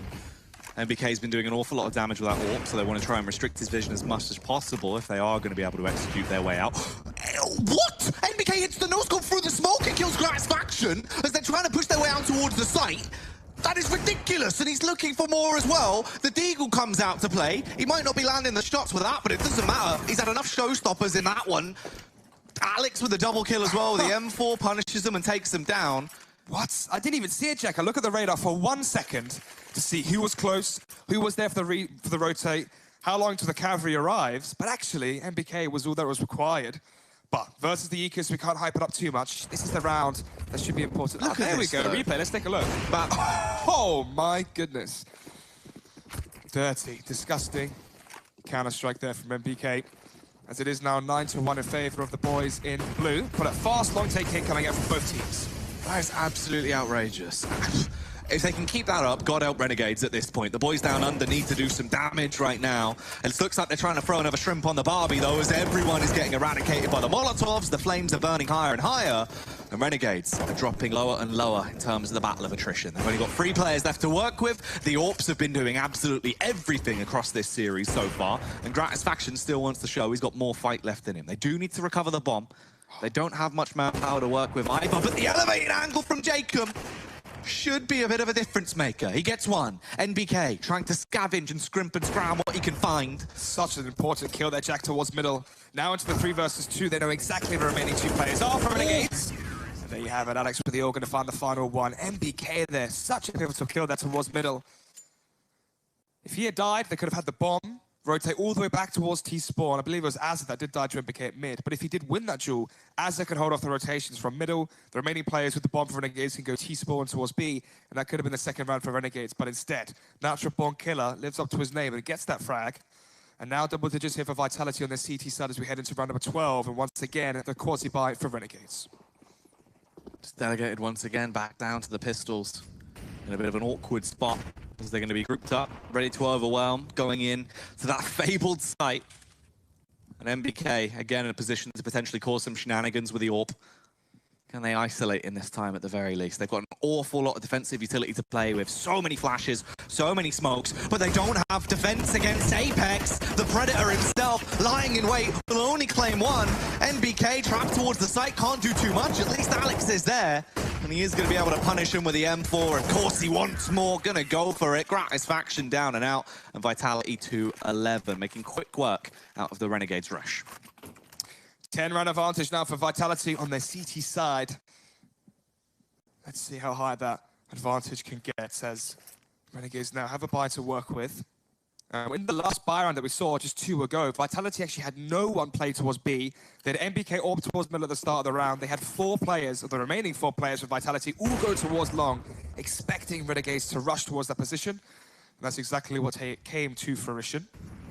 But this time, fast towards underpass. This could be a very fast burst and split from middle towards B, or vice versa towards A if they can find the kill into MBK. Oh, MBK. This man is absolutely giving it right now. He's rolled back the years. Unfortunately, he's been put into an early grave by Liaz to kick this one off. Barely escaping, but from beyond the grave, of course, NBK with the martyrdom. Alex as well chimes in for more with the AWP. Tags up Gratisfaction through the door. Will be smoked off though, and he can jump on the box here and get an elevated angle and peer over it and try and deny the split towards B from Renegades. Push as well from RPK in towards long, so a lot of information to be gathered there. They have Sai Wu with the AWP holding off towards short. And now as Alex gets ever more aggressive, things could really heat up here as Jacob, again, makes things work. All down here towards Apex at B. Jesus Christ. See you later, Apex. JKS, precision there coming through. Jacob as well, chiming in as he'll get the shot off onto RPK. And it is all down to the main man himself. Oh, he's getting tagged up very heavily, though, Snods. The chance of him winning this round dwindles further and further away. It might be ZywOo. But even sometimes, the Giant has to fall back and try and save. Not today, though. Spotted out by Jacob, the kill comes through as we get into really the later stages of this first half now. It's 11-2. Renegades have only just found themselves their second round. If they're going to get anything else out of this, it has to be flawless, Nods. Let's see then, the worst possible scenario here would be the reset. Actually, with the new money, considering they have $3,000, it's actually not the worst case scenario. Maybe if just, you know, one player, say, Greatest Faction survived, then it would have been awful for their money. But they will just go down to $2,100 so they can all buy if they lose this one, Jack, with the new money system. But early tag against Alex, but the early frag is going to be with ZywOo against Jacob. 5 versus 4, minute 35 seconds remaining on the clock here in the penultimate round, number 14. That's all remaining players now from Renegades gathered up towards a long, and they're up against it. Alex, RPK, and now MBK as well towards short here to defend. Alex, he's been flashbanged through the smoke. He didn't realize there was the player close by, but he's not even prepared for the one in the distance. JKS instantly rips through him with a Krieg. A beautiful kill to find. Liaz with a spam into the smoke as well. Spots out RPK and eradicates him. And this is where it really starts to get awkward.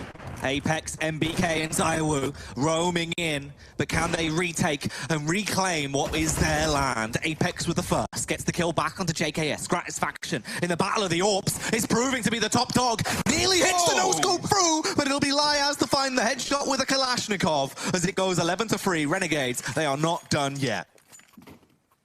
Alex getting tagged up there by Gratisfaction, crossing towards B. Actually made a major impact there towards Car.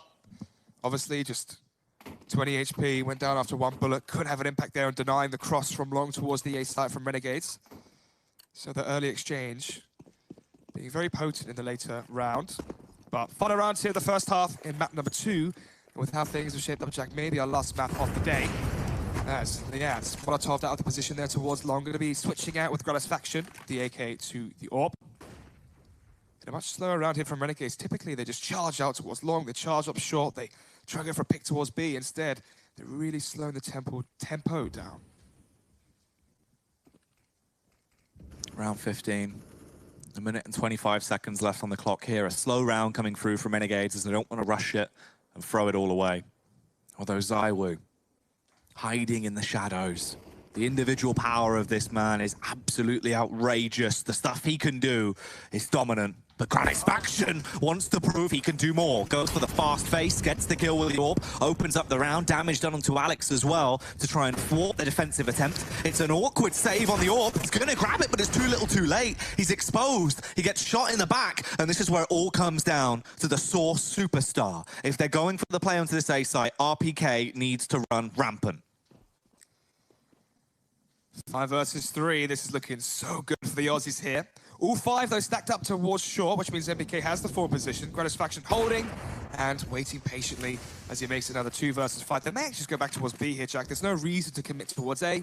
You know Apex is typically towards B, but you know RPK is an anchor towards the A site. And essentially, pick your poison at that point. Do you go for A or B? And they have made the correct choice here. Game of cat and mouse, and they've won it.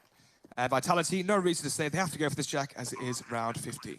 It's do or die. It's your final attempt to fight it. RPK should get first contact here towards the lower tunnels, but Azza already swinging as he'll body slam his way through RPK. Apex tries to trade it, will get that, but can he get any more? Surely not, as he pushes his way through. There's the trade. Jacob will kill him, and they do at least get themselves to a 4th round. 11-4 at the half. This is Vitality's map pick. Will they thrash Renegades in the second half? We'll find out after.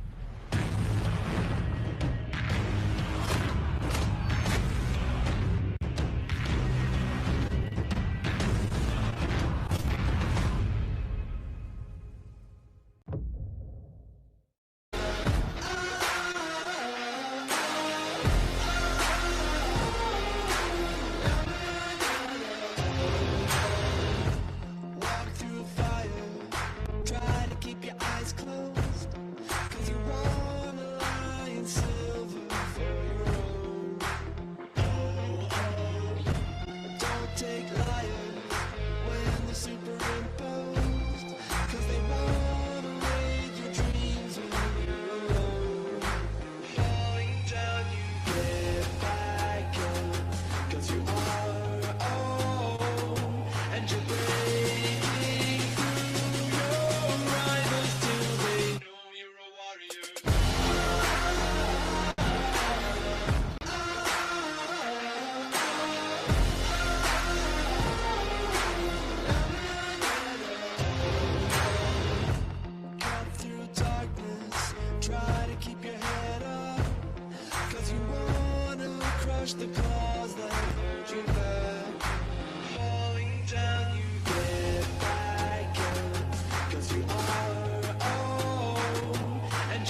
Vitality leading far ahead of the curve right now. One map already picked up, Mirage was claimed, and now they look like they want to do the same here on Dust 2. 11-4, Snods, as we get back into the action on the second half. Renegades, they move on to their CT side. If they've got any fight left in them, if Gratisfaction has any more tricks up his sleeve, that wizard needs to pull them out right now. Round 16, as you said, let's see then. 26-1. Wow, I thought we were only going to see it with the 15-1 or the 15-0 scoreline with Liquid versus NT, but that is interesting seeing it again. Maybe the guys at Betway watching, I wanted to meet myself. Either way, big round here for Renegades if they want to stay in IEM Chicago. Otherwise, they're probably going to be going home if it gets to that 14-4 scoreline when you factor in the conversion rounds. But Team Vitality, we know they like to group up and play fast on their pistols, and fast as they come as they charge up towards B.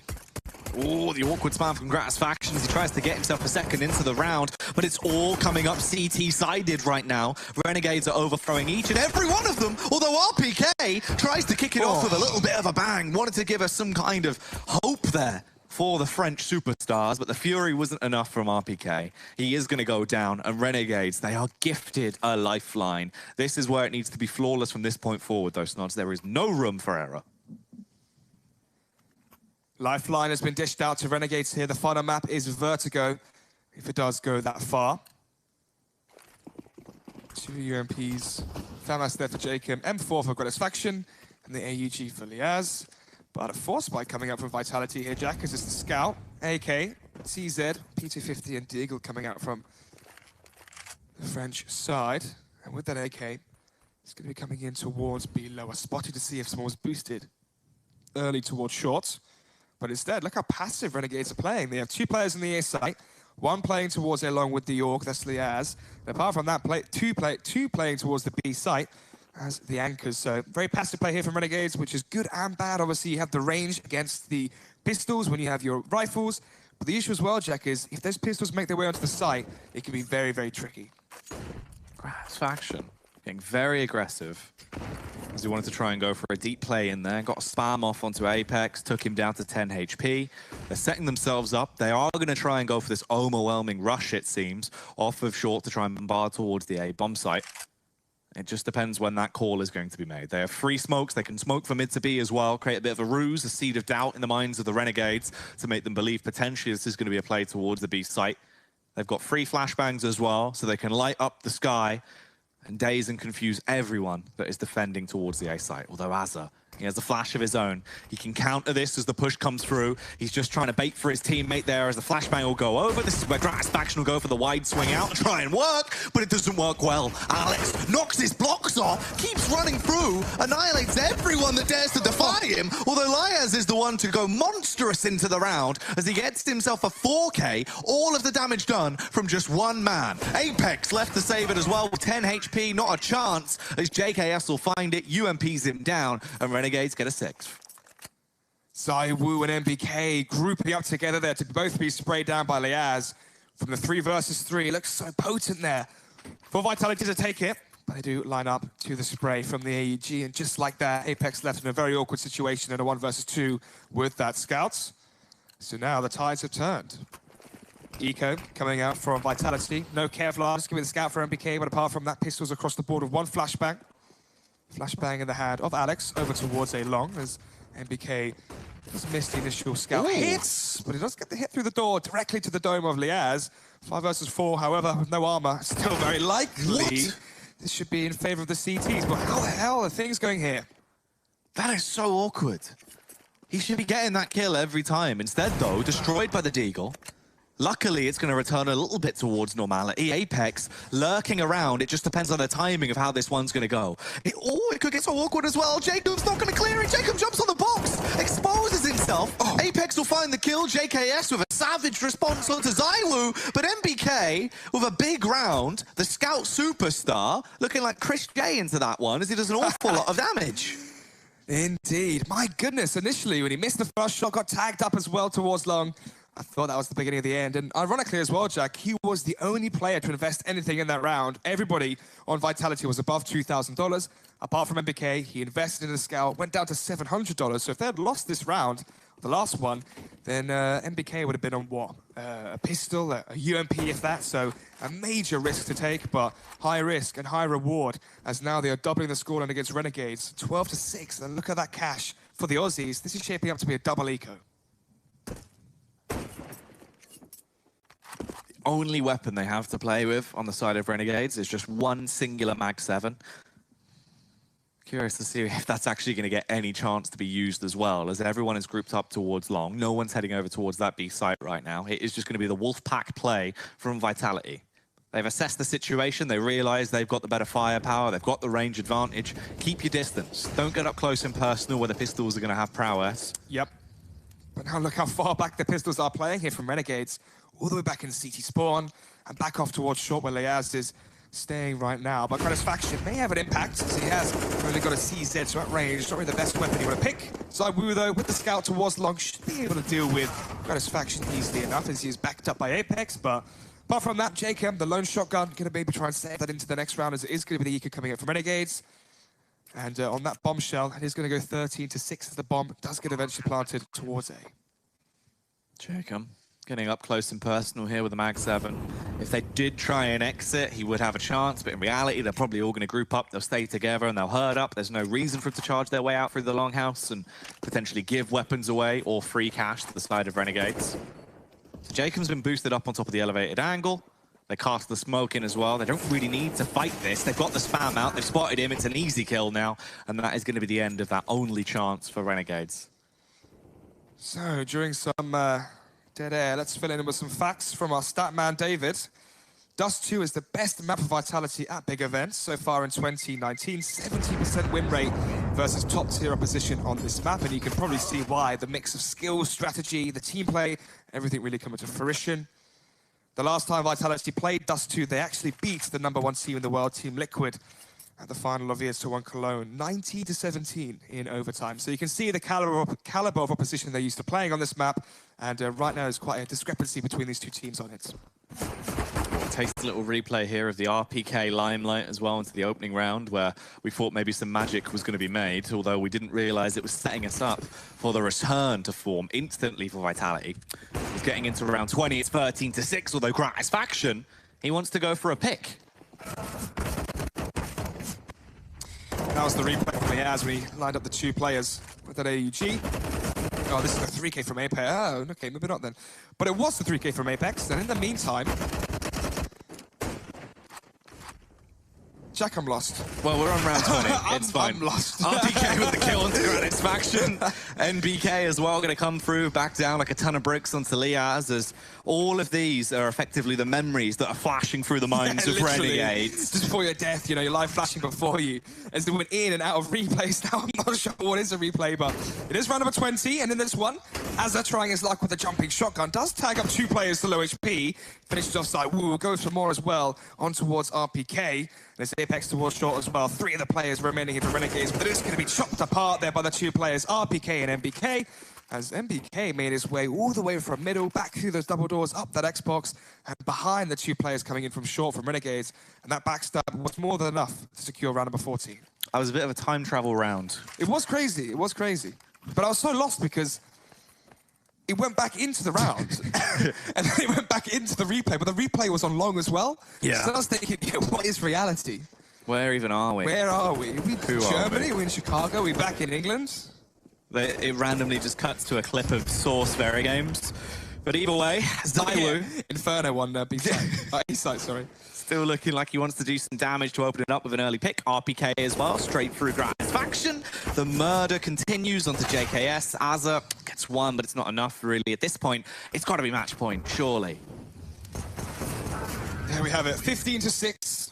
9 match points now in a row for Vitality to claim map 2. And basically finish our day off here on the B stream of IM Chicago. Obviously, there is the... actually, let's take a look at it. There's the ENCE versus Heroic game as well going on right now, which is currently... Let's take a look. I believe ENCE won the first map. Yes, they did on Overpass. And now map 2, it is 9-6 on Nuke in favor of ENCE.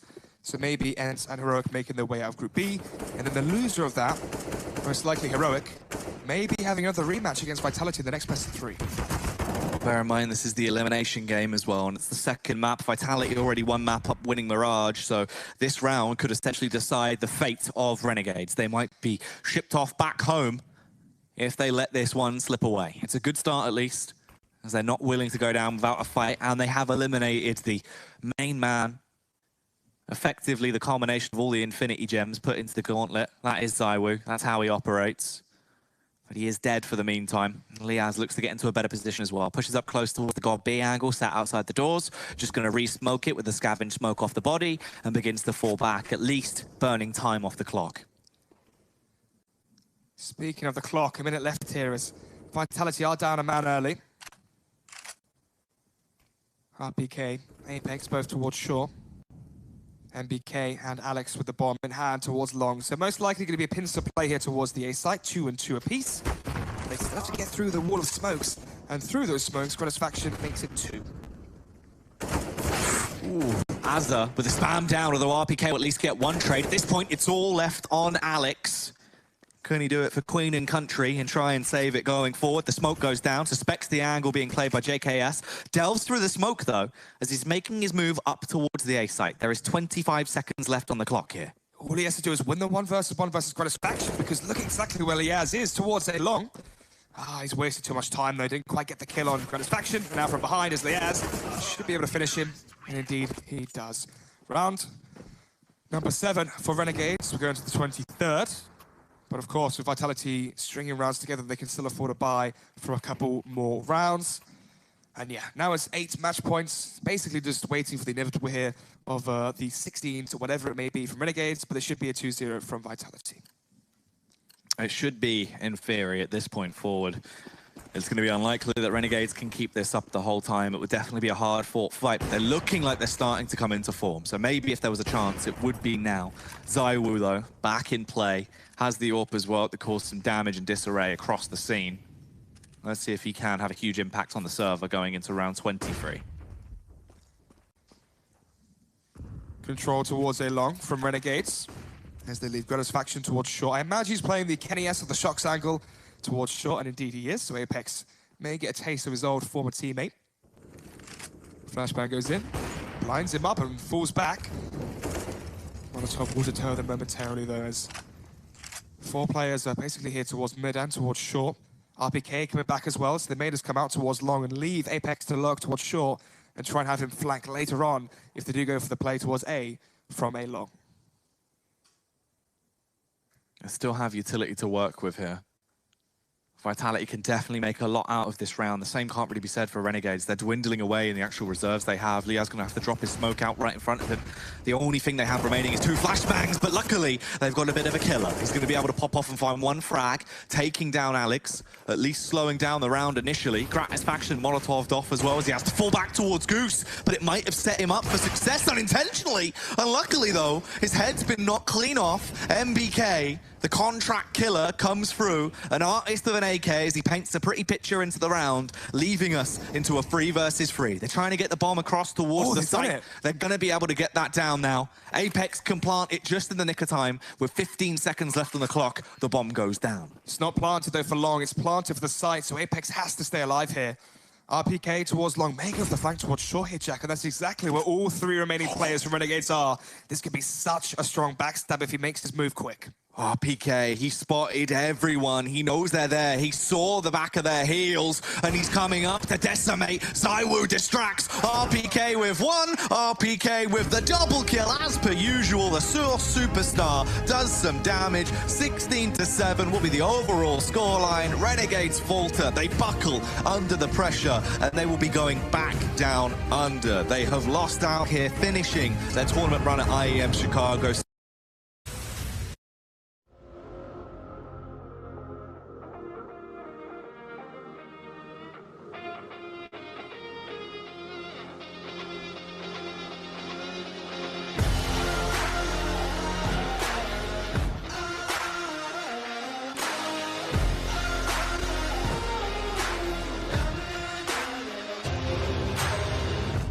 Walk through fire, try to keep your eyes closed.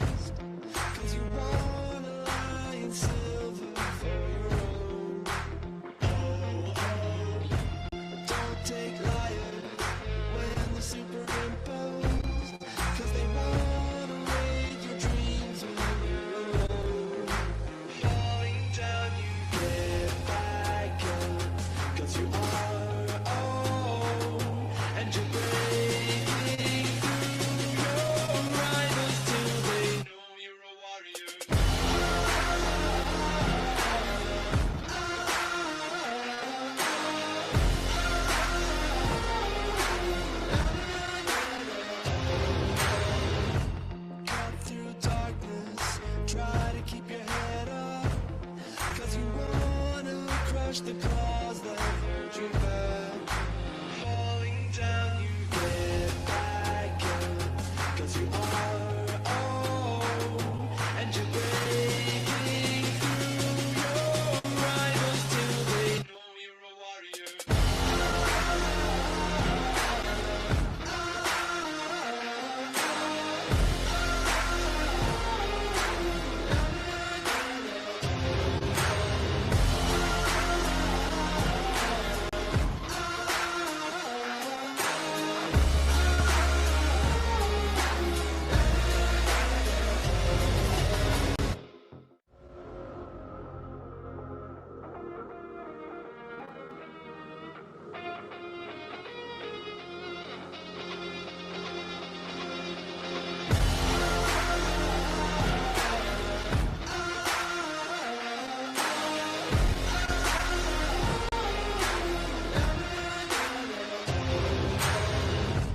Walk through fire, try to keep your eyes closed, 'cause you wanna lie in silver for your own. Don't take liars when they're superimposed, 'cause they wanna raid your dreams when you're alone.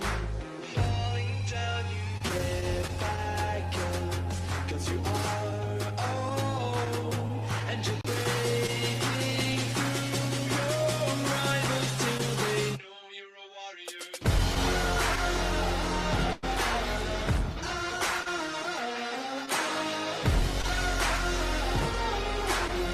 Yes, indeed. Thank you so much to the desk. Did love the part where Jordan suddenly, you know, became a lot taller. That was a good little moment. I liked Chad saying that ENCE is a class act. Yeah. That's very traditional sports. Yeah. Class act. Really root for those guys. Maybe we get some of those terms in there. Yeah, I love what they're putting out on the field. Honorable gentleman kind of thing. Yeah, it's beautiful. It's very poetic. ENCE taking on Heroic, and Heroic have that massive scalp of vitality that they took yesterday to lean on. That's got to make you feel very confident going into a series. Yeah, and it was Freiburg, wasn't it? Big Daddy Freiburg. You like to see it. ENCE going to be starting on the CT side and Heroic on the T side. And Sergey's pushing up and absolutely shutting down S-Tag. And a little bit of backup here as well. Sergey still landing headshot. He gets back behind the rock and just in time for a reload. This is very dangerous. If he goes down, then this might not have been worth it for ENCE. No, but he's so on point right now. Do they really want to challenge? Flashbang is beautiful. Even Alexi B is here, but he can't do anything to really help out and doesn't even throw the nade. Mess that up, and he's going to back off. That's well done from Heroic to at least manage that pressure. They do lose 2 players, but they come out on top of things. Not bad at all. And actually, for Heroic point of view, they even save the smoke, they save the Molotov. Stone's got 3 kills. You can see he even wanted to go challenge even before that flashbang come out. He thought better of it when he got brought down to half HP. And look at what they have. They have, what, 2 P250s and a USP on the T side, so they're feeling quite good. The hard part is that X7 has such a good position, such an advanced position outside of the B bomb site that he doesn't really want to move from it because it can give you so much information, and it's such a nice spot wherever they go. If they go to the B bomb site, you have a quick flank. If they come back into you, chances are they might not check that corner. You might be able to get a free kill, but because of that, they can't actually get to a position where they can work together. If Stone keeps the bomb, then that 1 HE from LXCB there's like a freaky universe in which that HE grenade wins the round. Yep. Well, like if you just, because he's at the stairs anyway, and actually that is a position that people do know how to throw grenades to. And the time as well. 15 seconds left. That could put the bomb on the ground. Yep. So let's just wait. It's 1 in 1,000 if it happens, but it would be funny. He's thinking about it. Now he's going to shoot right through. It's so good. 5 seconds left of the bomb. They have to put it down immediately afterwards. The grenade underhand, not quite going to kill Freiburg, but the pistol will. What a play from LXCB. Alone, and he takes the first with the 3rd one as well. I can't believe it. That is out of control. That's so cruel. What a nice performance from him coming through that smoke. And you have to say Heroic just not leaving themselves any time to work with, planting inside the smoke. I mean, it is a little bit lucky that he's directly on the spam inside the smoke, but still. 3 versus 2, and you have no time to recover from this level of a kill. Freiburg just has to try and plan it afterwards. Well done from Alexi B. Yeah, that was amazing. Him and Sergey, that wasn't even like the team win. That was just 2 players. It really was. A little bit long, and then the rest up at the A-bomb side. Well, we've got a Krieg and a Scout in play for the heroic side. Just try and see if they could do some damage. They'd obviously get the bomb down. Alu challenged by Stown, but not going to be running into any trouble this time.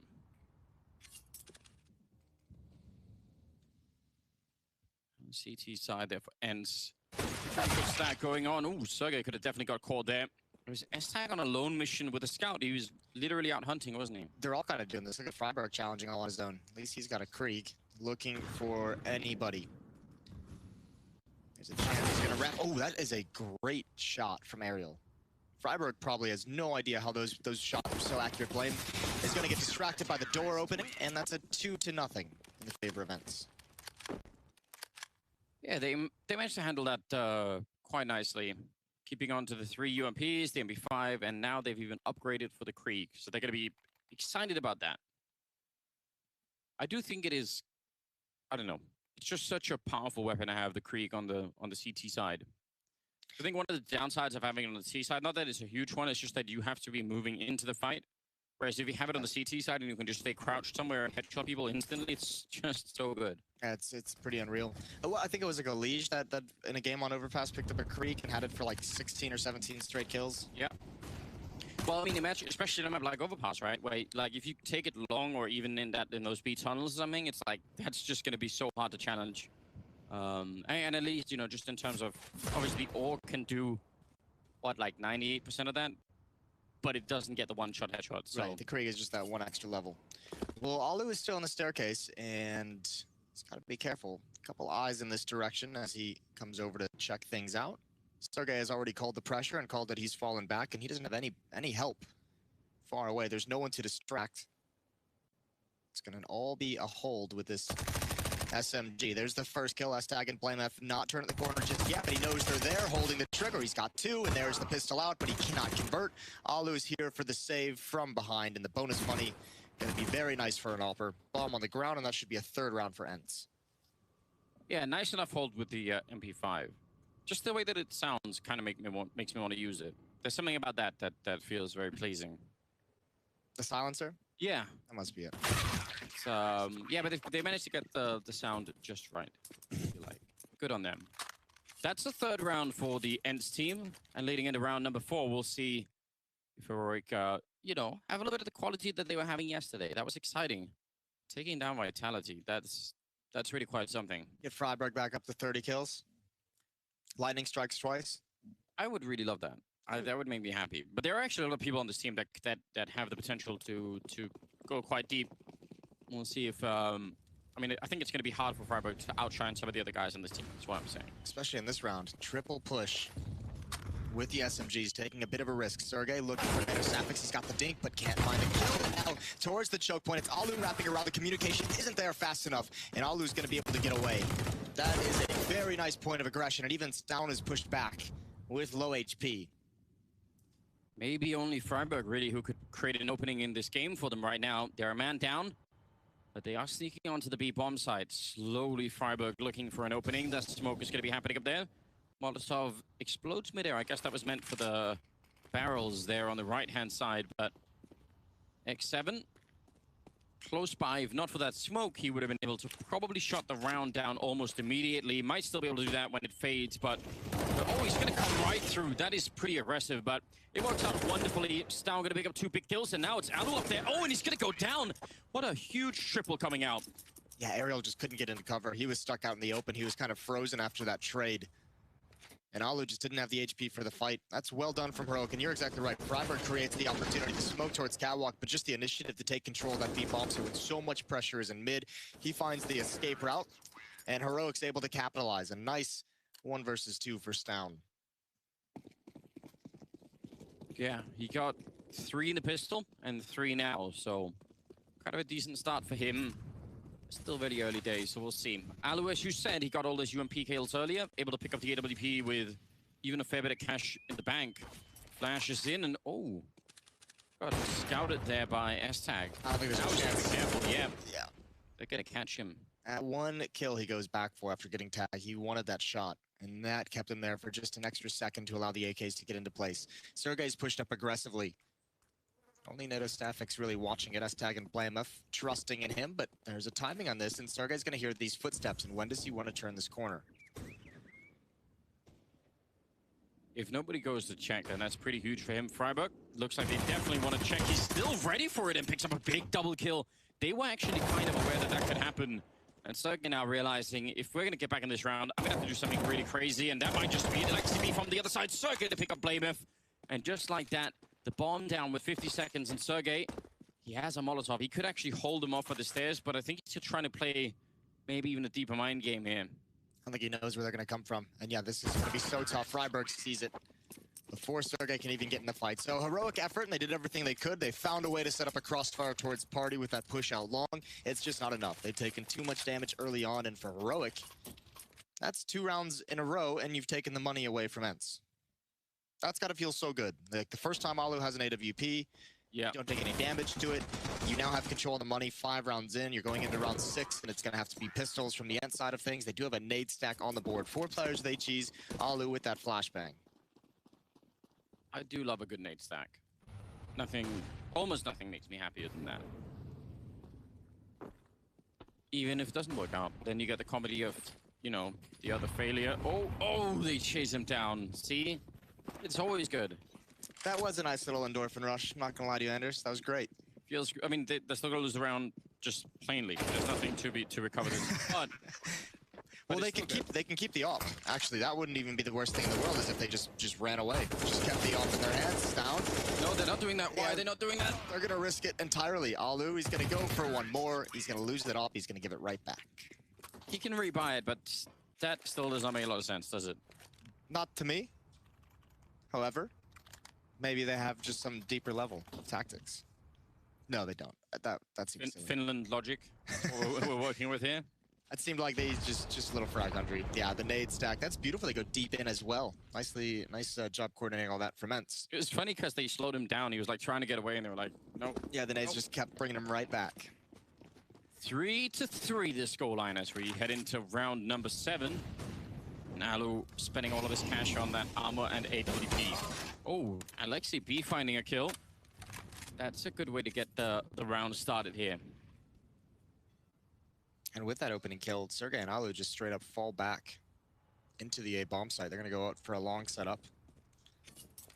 They're not keeping any presence in bathroom, which leaves Estag and Stown to take control of that with no real defense to be mounted, and the rest of Heroic just patiently waiting to see if there's going to be any more aggression from the inside of things. Anyone going to push up? Anyone going to make a mistake?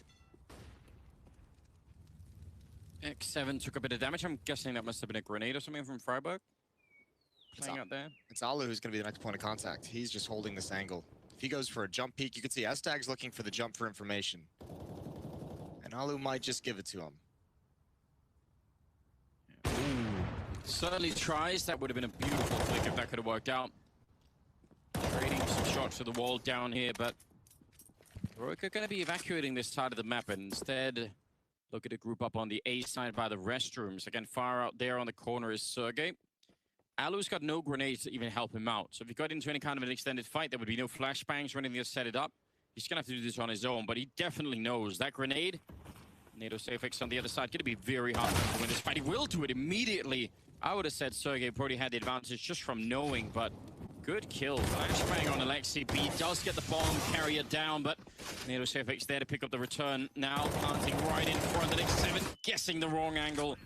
I think Alexi B used all the luck in the pistol round on that one. And now it's a 2-on-2 with the bomb down, and Aerial with a big kill there on NATO. That's tagged though in a 1 versus 2, and actually he can find these. If he can find this first op shot, he can make this into a 1-on-1.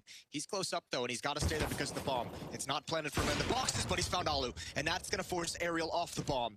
As Tag playing a great game so far, but just too much bomb timer for Aerial to toy with, and that's going to be a victory for ENCE. Yeah, just as he got that kill last tag, he actually heard the guy tapping the bomb, so he couldn't have known if he was still holding it. Kind of rough, but ultimately... You're basically playing a game of chicken at that point. Yeah. With a bomb, no less. You know? Yeah, with fate. That's hard to do. That's going to be another round for ENCE, and I don't know. It looked like actually Heroic had the upper hand going into this fight. That's a very nice shot from NATO Safex. Really, really well done. 4-3 in the favor of Ents, and that's not been bad. That's a victory off the back of that opening pick, although I really did like that equalizer on Sergey out towards long. He loves playing in that position, which I feel like has got to be a point of frustration for you, because I know on a personal level, you really don't like that corner. No, ever since 2017, I think, is when I think Cloud9 sort of made it quite popular. There are like a couple of scenarios in which... Trendsetters, the Cloud9 lineup? Yeah. I mean, there are a couple of things where I would say maybe I could be okay with it. If the guy holding behind, if you've got some sort of backup in the A bomb side and that guy has a couple of flashbangs so that he could at least try and help you. Right. But I feel like very often what happens is that guy in the CT spawn, he's going to get smoked off. And then, you know, you actually don't have any help at all. And it gets real weird. But it does work every once in a while. Every once in a while. Yeah. Still 4-3, moving into round of 8. Nobody really has any kind of an economy going, so this is going to be one of those pivotal rounds that could decide a lot right here. And the same thing's just pushing right through. That is so aggressive, and you could tell the defense here at the B-bomb side not ready for it. Ents getting a little bit overwhelmed here.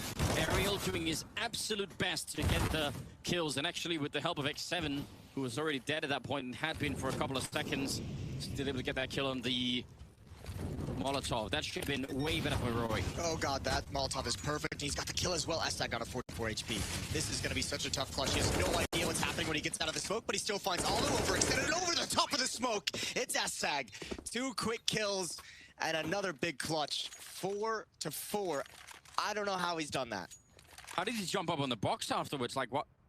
That seemed crazy. I don't know why Ents is so aggressive on that retake. Not to be super critical, but the bomb just goes down. You have no reason to overextend in such a massive fashion, to be out in the open, let the smokes fade, get in position. I absolutely thought from the way he was moving there, Esl, that he was just trying to get out of the line of sight. Like, he just wanted to get away. And he's like, nope, I've just got it all planned out in my head for some reason. Yeah, this is definitely going to work. Intuition. Something is telling me to jump on this box, or on these sandbags. Freiburg going to lead the way with his UMP, and this is where Ents is stacked up quite obviously on the minimap, and he hasn't seen any of that just yet. He senses it though, doesn't he? He's got that sixth sense. So playing all these years, maybe not. Yeah, that sixth sense really failed him there. It's like the worst Spidey sense in history. Listen, he's getting warmed up. They'll get there. Utility being thrown over, but Ents has actually rotated back. So again, they have the perfect stack called at this bomb site. Even Blame F, he spots one, but doesn't feel the danger, doesn't call it off whatsoever. Perhaps for good reason. That Krieg is going to work. The flashbang of Estag really helping him play point man on the attack. And 5 rounds for Heroic on this T side it's very nice. Yeah, they're off to a fantastic start right now. Having a really good time. Down with 10, Blameth with 9. Pretty much all going according to plan right now. And Alu on the other side with 10 kills. That's pretty good. He's got the AWP back. That's the one thing that could really, I think, really ruin the rest of this half right now for Ents is if they don't have the economy to continue to buy the way that they are right now, because that would be a hard thing to run into. Heroic did pick overpass, just to point that out too. Ooh, Alu, that is very dangerous. And they're setting upside. They're going to triple grenade. Oh, right into the boost. If one more grenade had hit, I don't know where the last one went. It might have been the guy that Alu just killed. Oh, you could be right. That would be something else if it turns out that's what saved their life. But yeah, that is a perfect nade stack and an even more perfect aggressive peek from Alu. Why is X7 shooting through the wall with 10 health? That seems to be inviting some kind of karma, doesn't it? Yeah, you got to admire the balls though. Alu is gonna miss the shot. Admire the balls, Moses. 2017. Yeah, definitely need to admire the balls.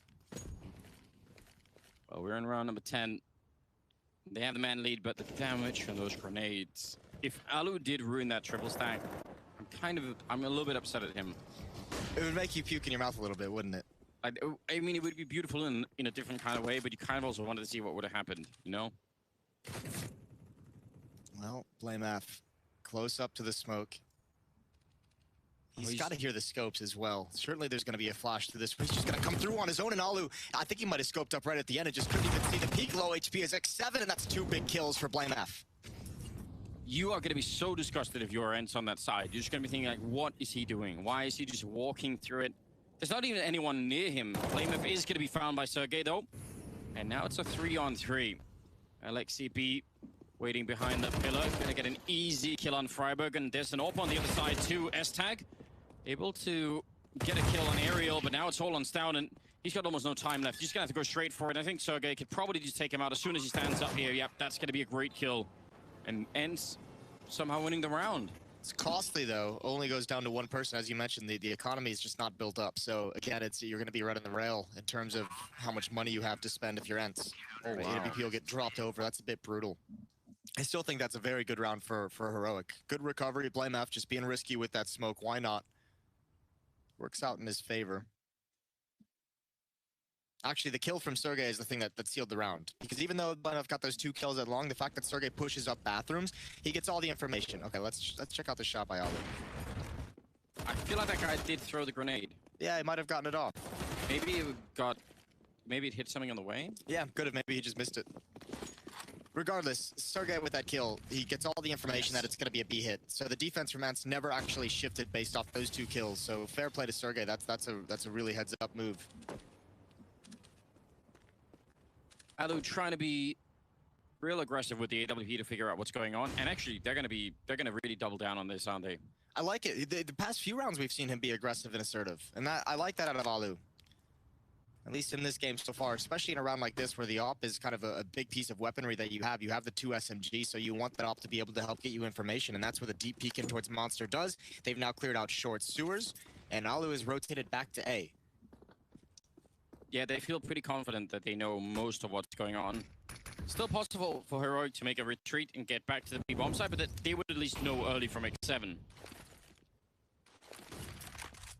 So we'll see. Alu, deep angle, good position over on the other side. He's going to miss the chance right there. Second time around, though, will win the fight and the follow-up. This is beautiful. They were really relying on that AWP, and he's going to absolutely deliver on this round. Grenade right on top. A triple kill here for Alu.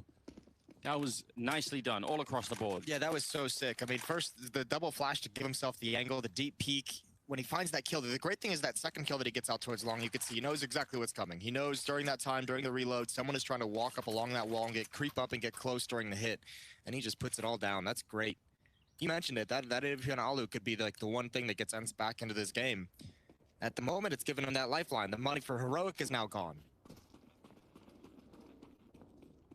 Yeah, and they need it right now. 6-5, still a pretty good scoreline for Heroic. If they can calm this down and settle this down, Ents, and then get up to like 9-6, 10-5, I think they're going to be very pleased with that, considering where, how quickly Heroic was able to get the 5 kills.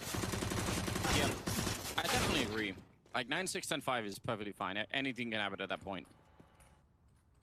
Well, Stauner, we just saw the youngest player in the tournament by 24 days, but he gets blown up. What a champion. I was going to say happy birthday, but it's not his birthday, but still. Just absolutely right. I mean, he had a lineup for that grenade as well. Very prepared. Sergey with the AK going to transfer over. Now just needs to go pick up the AWP. 7 rounds for Ents. But Rogue's going to bring out the AK-47s again. 13 kills on Stoun and 11 on Blame F. You were thinking about saying something, Moses. Say it. No, it's just the Blame F. Yeah, I've tried to puzzle out. I've tried to puzzle out. Even there's not even any like kind of Danish connection that I can think of that would make sense. So. And it really sounds ridiculous if you just say blame. It does. We'll talk to him at some point. Okay. I don't want to be too aggressive about it because he's massive and he could probably beat us both up. So I don't know. You've been in the gym. You've been telling me about all your boxing stuff. Still, look at him. Like he's got those arms. I'm scared. It's round. Scared or turned on, Anders? I mean, there's a fine line, Moses, between those two things. I'm not gonna lie. Round number 13, though. So we try and get back into the game. Do our best. And still picking up those rounds, starting actually to build an economy of their own. And that 9-6 or 10-5 is actually not looking that impossible if you look at the economy of Heroic. It's perfectly possible that Ents could win this round and almost just bounce up to 9. So we'll see how that goes. Ooh, that could be a beautiful grenade. He's not loving that. That just drilled him in the back of the head off that bounce. Perfect nade. Oh, here's the Molotov as well to force him out of the open. And they're going to go for the aggressive peek. That is a well orchestrated piece of aggression from Ents. And now look at the response. So much utility being thrown. They're committed to this now. They've thrown everything they have. Flashbang bouncing in just past NATO Safix, and the smoke comes up, but he's going to try and get through. And Fly has to open things up, and now the entries come in. Now the trade's in the favor of Heroic, but there's still one last defender trying to hang on. It's actually a pretty good entry for Heroic, in spite of the fact that it looked like they were kind of forced into it a little bit. Bomb does get planted. Sergey right here. That's another great grenade landing right on top of NATO Safix, and Sergey not checking the corner. Don't think he realized there was a guy still on the bomb site. And now it's on Alu. Can he make this one work? Very hard to retake with Yedo. He does have a Molotov, and if he threw it on the bomb site, well, that would be the perfect move at the moment. Pistols out instead, and as soon as he crosses the ledge here, S-Tag will take him down. Heroic finding a big round. That's a huge round to win, especially because that was one of the ones that didn't actually look like they had a great chance of winning that. After Freiburg goes down, like, Heroic was forced into attacking that bomb site with very little utility, much less manpower even attacking it. So the fact that they were able to get in, that one kill from Blame F opens the floodgates. That's what allows the players to get over from where sandbags are of that little catwalk. That's what allows them to actually stream into the site. So beautiful entry from Blame F. And Heroic somehow still fighting in this. And again, Economy, yeah, there's only 2 rounds left, so it's not the biggest deal in the world. But I mean, if Heroic can win this, Ents is shattered for the last round. Here we go. No one's boosted on the other side. This time we had all the grenades. It's still cool, but not as cool. Yeah, mostly just like a fireworks show. Ooh, that one's cool. Whoa. Yeah, that did a lot of damage, didn't it? That sort of go into the tunnels, you're like, well, what are we going to do now? I guess that's the answer. Just hit the headshots in return. That's just the worst feeling. Like, X7 is literally just throwing a smoke, and as soon as it gets released out of his hand, he like goes into cover to pull it out, and he comes back and someone's there. Yeah. And then he gets shot in the face, and then Freiburg is...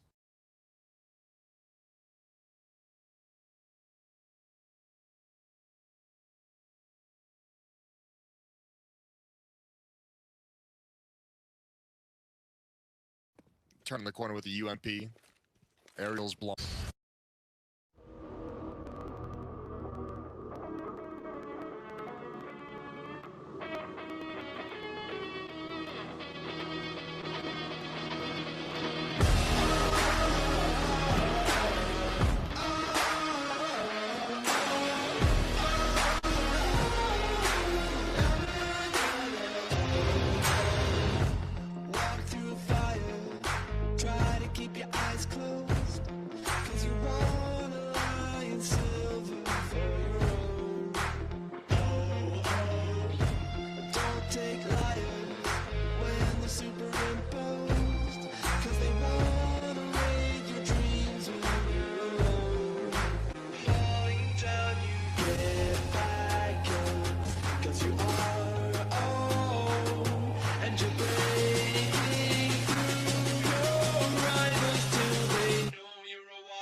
Yes, indeed. Thank you so much to the desk. We've got Ens and Heroic now. Second map, it's going to be on Nuke. It's Ens who picked the map, and they did win the first one, which was on Overpass, picked by Heroic. And that means things could get real rough here for the Heroic lineup. I imagine Ens are going to be feeling very, very confident on this map. Well, that's the thing we just talked about in the last map as well, and the desk touched on it too, is, I mean, just straight up, Ens has twice as good of a winning percentage on this map than Heroic, so definitely backs against the wall in this series after that brilliant upset win over Vitality yesterday. Sergey going to lead the way in Hut. For the moment, he just wants to challenge a little bit. Didn't expect that angle, but he commits to that fight. He actually steps deeper into it. And now Ramp Room is the point of attack. Stown pushed back. There is a player who's already dropped down into the lower bomb site. Yeah, not worth sticking around once you've got one of those Glock bullets to the face. NATO, oh, they actually jump over him. He still picks up a kill. That's probably better than you could have expected. And S-Tag here with the dualies. Yeah, he won the first fight with the Modus. You know, it's something, right? He's got that working. Right at the edge of the smoke as well. It's going to be Freiburg to pick up one. And the dualies, they do fall. Tragically, but they still win the round. Yeah, and that's probably the #1 reason why they won the round is those dualies, even with just the one kill. 3 men to defuse the bomb. You'd think it would speed up. Like they would have like a manual, right? Cut the green wire. I don't know about you, but I feel like you don't want to rush through the bomb defuse. Like, you don't want, you know, that's not the kind of thing you try and lean your way out of, you know? I got you. No shortcuts in bomb defusal. Maybe we could do it like one of those, like, feel like that scene from Lethal Weapon. Yeah, I feel like that'd be the lesson on day one. Yeah. That Lethal Weapon scene was good. That's iconic. It's great, you know, couple of movies right there. Yeah. It's got to save the cat as well. Or was it a dog? Yep, cat in the first one. The stuff with the dog is later on. Yeah, he was a big fan of dogs. Yeah, it's a whole thing, isn't it? Animal crackers. I don't. Listen, we're heading in quickly away from animal crackers, apparently. Yeah, got a rough history with those. Whole thing, isn't it? Now he's got dualies and a Max 7. How does that make you feel? That makes me feel really good. Does it? I don't know why. Never gonna use both those weapons in a round. Like when you have a shotgun, you're pretty much committed to like the close range fight that you're in. You know? Yeah. And it's not like the dualies is great at long range. They're not. Or close range. Or really any range. Or medium range. They're just, it isn't clear, but you know what? Maybe if you look at it through a different lens, maybe there's like potential out there and nobody's figured out like how to be master the dualies. Like maybe there is a use case for them that we just haven't discovered. I've been saying that for a while now and you keep shooting me down. You can't just present that as your own opinion now. You never give a reason for it. You just say they're great. No, I said they're better than you expect.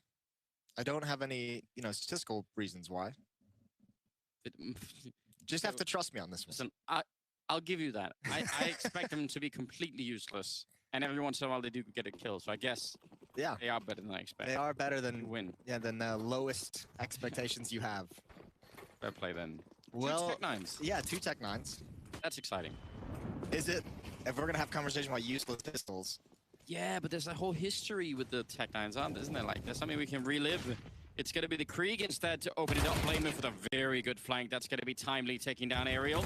They do see just the feet, and that could have been a great follow-up. Sergey will get one. Alu with the other Tech-9. But then the Max 7 comes into play, and it's already got 2 kills. Tech-9 not going to win that fight, and that will be the end of the round. Well, that's going to be frustrating for Sergey if he'd been able to grab that, which he feels, certainly he feels like he should have had that kill. Final player was very, very low S-Tag on HP, but 2 kills with the shotgun gives him plenty of money, and that's a force buy that Ents kind of don't really get a whole lot out of, so they're going to be very, very pleased with the victory. Great headshot there. Oh, wow. Last one was all pellets. Now, they're going to have to pick up some deagles instead. See if they can make that work. So a good start for Heroic, and they really are the team right now that desperately needs it. Well, this is the first step, right? If you're going to cause this upset on Nuke, it's, you know, we start on the CT side. Let's get the pistol. Let's make sure we survive the second round as well. Build up some economy during these first 3 rounds. So everything's okay for the moment. Just have to avoid taking too much damage from these deagles. Alu and Aerial outside. And even X7 up on the silo for the moment. Very patient here. Just waiting to get a chance. Lost his patience, but did get the headshot. Now he's going to be rushing right into the waiting arms of S-Tag. He did not want more of that, did he? You could see the instant regret. As you hear that Mag 7 ring out, now the fire aerial, actually somehow dodging most of it. I think he called out information.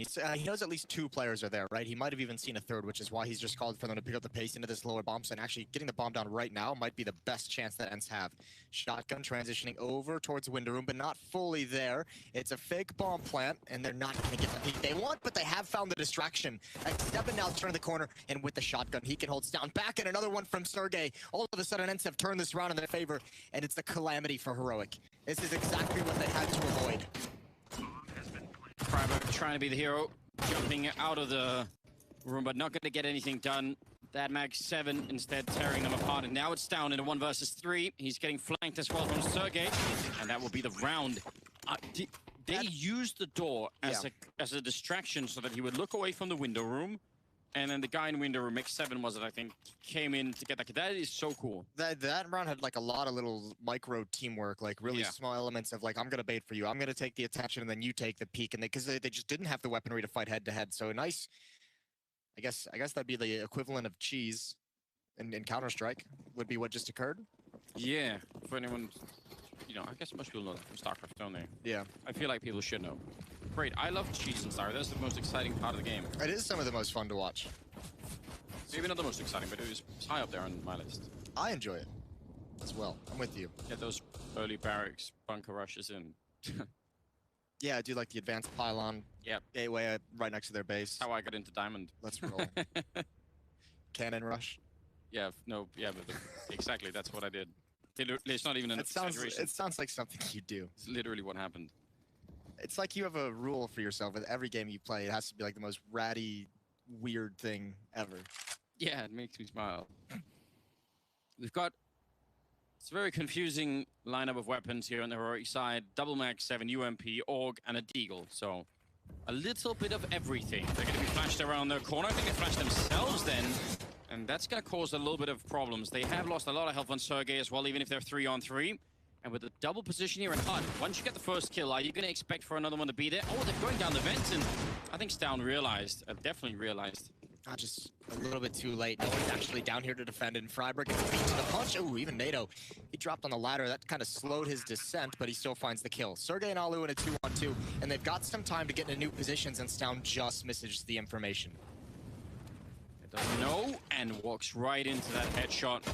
NATO Safex going to be going down. What a round from Sergey. That's both the kills there at 21 health, and Ents going to be picking up the second round, and that was all of the money for Heroic. Yeah, they got nothing left to fight with. Back to pistols we go, and Ents on the other side of things, based off the fact they went around with those Deagles, get some new weapons, their money just kind of skyrockets, and now they have some MAC-10s as well to get the bonus cash going. And Ents find themselves in a good position in going into round 5.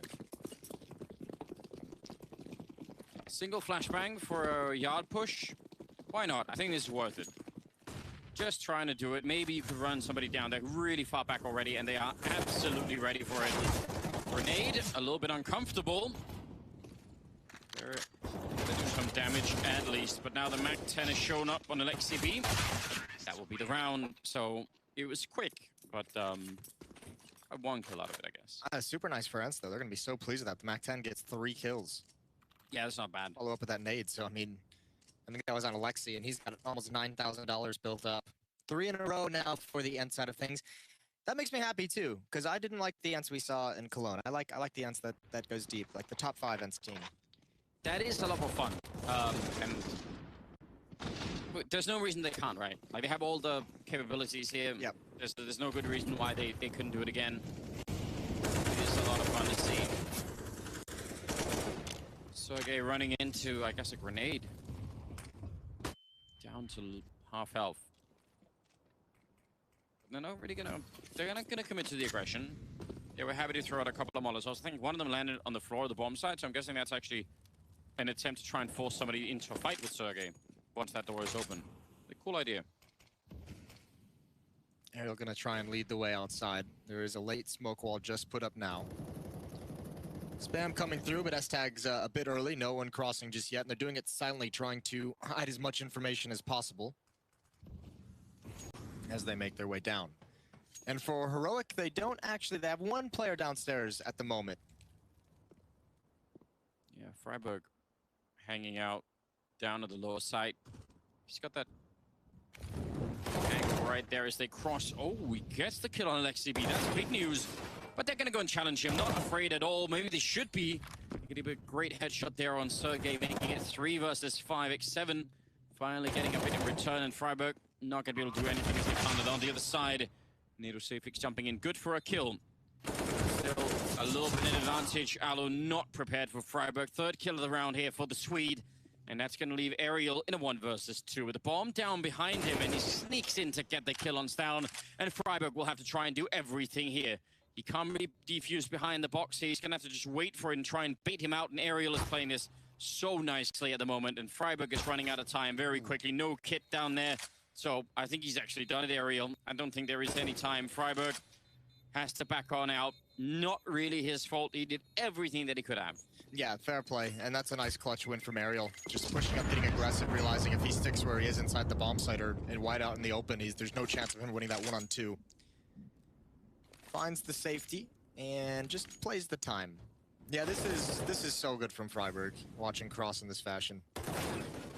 You almost feel bad after the kind of an effort. It's like, I do kind of want him to win the round. Yeah, I mean, if he had had any kind of utility, right? If he had had a smoke or a diffuse or something, then that would have really made things different, but...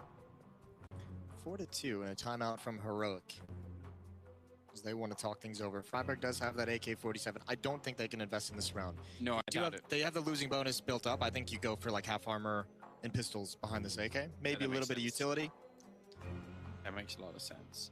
You speaking of strange 90s movies, you ever seen that movie called Drop Zone with Wesley Snipes? Yeah. I have like a thing for Wesley Snipes movies. I don't know why. Well, I mean, it helps that he was in Blade. Blade did make him. Yeah, that was extra cool. Yeah, like there's no doubt. First 2 Blade movies are really something. He was into vampires before they were cool. Yeah. Like, although they never actually really became that cool, did they? It didn't become no. You want to know the best vampire movie ever? Abraham Lincoln Vampire Hunter. I have not seen it. It's so good. Well, I say that in very loose terms. Alexi B is going to almost get in that engagement with Freiburg. He knows he's nearby. He's looking for him. And yeah, Freiburg tries to get creative. They get absolutely shut down in this round, don't they? Yeah, that one hurts. And Alexi's going to find the last. Abraham Lincoln Vampire Hunter is like a good movie in the same way like the original Judge Dredd was. Okay. Listen, we have to admit, on a certain level, the charm of the original Judge Dredd is that it is not that good of a movie. I know what you mean. But there is like a category for that, isn't there? Yeah. It's like this movie is not good, but there is something very fun about watching it. That's Abraham Lincoln Vampire Hunter. There was okay, for next time out, I have a vampire story. We'll save it for now. Right, I love vampire stories. Don't want to derail the whole thing. It is round number 8 now, and we have a quick explosion of the door, just blindly shooting through. Not impossible, you can catch someone there, so I don't really mind the effort at all for X7, and now they're going to be smoking it off, in fact, and just going for it. Oh, this is so quick. The pace change here for Ensign, it might just catch Heroic off guard. Stown going to be going down. Beautiful grenade from Freiburg, it just fades away. No welcome there for Nado Safix, and that actually is going to be very hard to retake this now, and they don't have the money to try. That was the thing. I think the pace change hurt, especially because Ents makes this call perfectly for the economy. I don't think there was nearly as much utility to stop a fast-paced upper hit as Heroic would have liked. Aztec going to get an exit kill. And actually everyone from Heroic kind of lined up to save their weapons and maybe find some Ents players as they try and get away from the bomb site, the blast explosion. That's 6, though. 6 for Ents already. Got to be feeling very comfortable with their T side. Yeah, I mean, and just looking at the win percentages as we were talking about on the first map, it did kind of look like that maybe Ents were going to have a huge upper hand in playing this map. Heroic, not with the best win rate so far on new. Oh, they line up. Oh, no! Jesus. I mean, they lose around anyway, but that's some great revenge. You even got to like just laugh it off. Like, all right, fair play. Oh, that is so funny. Look at this, like, last possible second. Oh, my God. He just turns the corner. Good job. Yeah, well, I mean, that actually can have decent results. It's still early enough in the half that economy is in play, and Ents was starting to build up a lot of money. Like, obviously, losing those 3 weapons isn't, like, the end of the world for them, but at least forcing them to reinvest money into these rounds. Yeah, that's like what, like, I don't know, 12,000 or something collectively. They have to, maybe a little bit more that they have to put into it. That's pretty good. That's pretty good that you can force them to do that. Alu with the AWP on this T side. Potential to go head to head with S-Tac down in ramp room. Actually, pretty much all quiet from both sides. Ariel's outside, but he's not committed. He's not aggressive. I don't know what Ents wants to do here. Alu is not going to be the most effective entry fragger. Looks like for now he just wants to hold and see if anyone's going to peek for information. But Freiburg on top of Hut and Stavin, I believe, in the Raptors are Stown, excuse me. This is going to be hard positions to flush out. I really feel like they're just taking the first, 30 seconds of this round saying, you know what, we're just going to see if they allow us to do something. Maybe somebody pushed ramp, maybe somebody's in Hut. And now they haven't found anyone. So, still 40 seconds left. Still got a bunch of grenades. And they just faked the outer smoke wall. And they've done that a couple of times, and they've walked behind it to hide the information. So now they're trying to play off that. And you do have NATO Sapphics downstairs. You have Playmef in connector as well, so you have them at least respecting the outer play, and S-Tag's got to be very cautious. This is going to be an attack towards him, and he missed that first shot, and he's not going to get away. He takes the longest possible route, and again ends that explosion. And even the Molotov in front of the vent prevents the rotation, and now there's only 12 seconds left on the clock. Yeah, they need to get down here and put the bomb plant down. They should be able to, no problem. There's so many of them here, but they can't really get detoured too much, and Freiburg picking up 2 huge kills. Going to be a bit of a return there. The bomb with 3 seconds left is going to be going down, and now a 2-1-3 for the afterplan. X7 has a Molotov, and there are no smokes left. This could get very interesting. If he could just put it down there towards the door, he's going to pick up the first one. He thinks about it, but he's going to choose the gun instead, and now turning around. X7 getting another kill and shutting it all down. The triple at the end. Down falls, and wow, even a little bit of, a little bit of spice towards the end. You love to see it. A little bit of BM. That's so good from X7. I don't know if he actually was planning on throwing the Molotov and maybe just switched too fast, but either way, this is a beautiful sequence. Krieg doing wonders for him. I think he absolutely decided. I think he wanted to. You think he actually made the conscious? Yeah, it looked to me like that was a sort of like, you know what? Not worth it. That is so well done. Well, remember, I mean, at the major, he was kind of like the revelation for Ents, right? Like how clutch he was in situations. True. And again, like in a post plan, you have the bomb down, you're in a 2-on-3. That is another chance or another evidence of X7 rising to the occasion. Some good kills early on. Finally, Heroic give themselves an advantage, a 5-on-3 in this round. Now down to a 4-on-3. And but you certainly want them to capitalize. Partially due to the smoke being blocked outside from a Molotov on the CT side, so that smoke wall wasn't up, and the first player around the corner just did not realize before it was too late, so... Actually, Heroic choosing to have no one defending the A-bomb site. Playmef has just come back in right now, but Sergey has just been on the threshold of that hut this whole time, and now he's cleared out the bomb site. And it's not easy to hold on to this. There's so many different choke points he's got to be mindful of, and there's the op from above. So Sergey has control of the site, but he's got to run outside to get the bomb, and everyone is going to have eyes on that.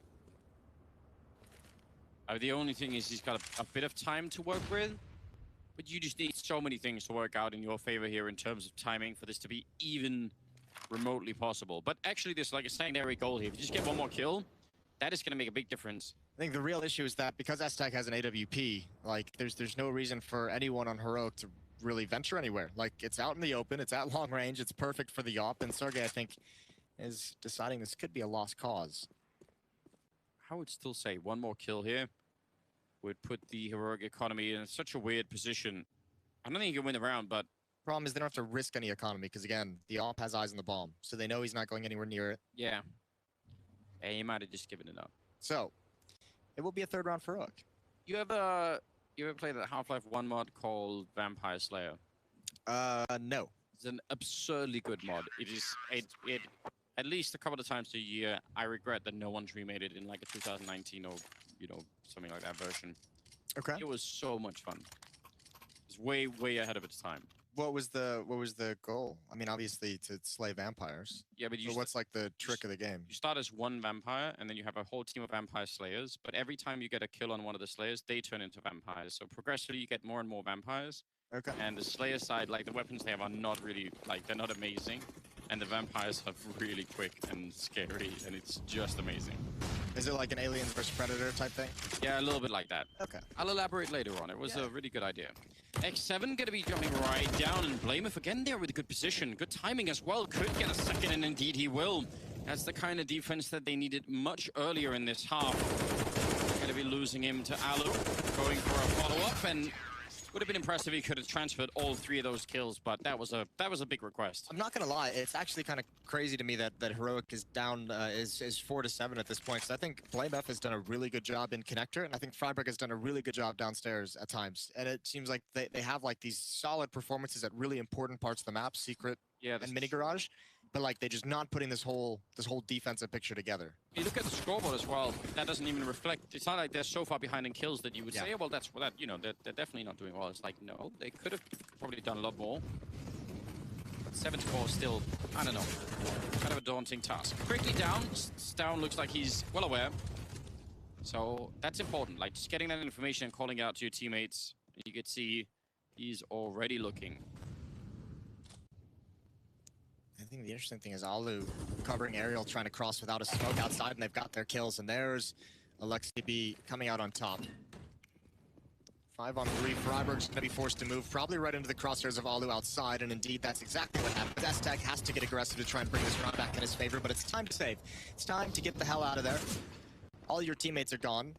There might be no saving this. Yeah, there might be no escape. Alu's already got this angle as well, and it's an easy frag for him. Great job from Alu. 2 kills outside, both on players just trying to rotate to try and shore up the defense. That's a bit rough, really, isn't it?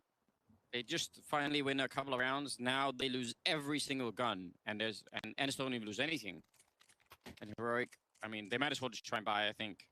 That's part of the issue of that big of a run. You can see that's 7 rounds in a row. So much money built up for Ents. Like, they've never had any pressure in terms of their money. So Heroic just hasn't been able to limit the growth of the Ents economy. And now they get to play with the powerful weapons all the time. Good flashbang, though. Oh, that's beautiful. 1 flashbang, won $200, all that economy, all the strong weapons. And $200 flashbang has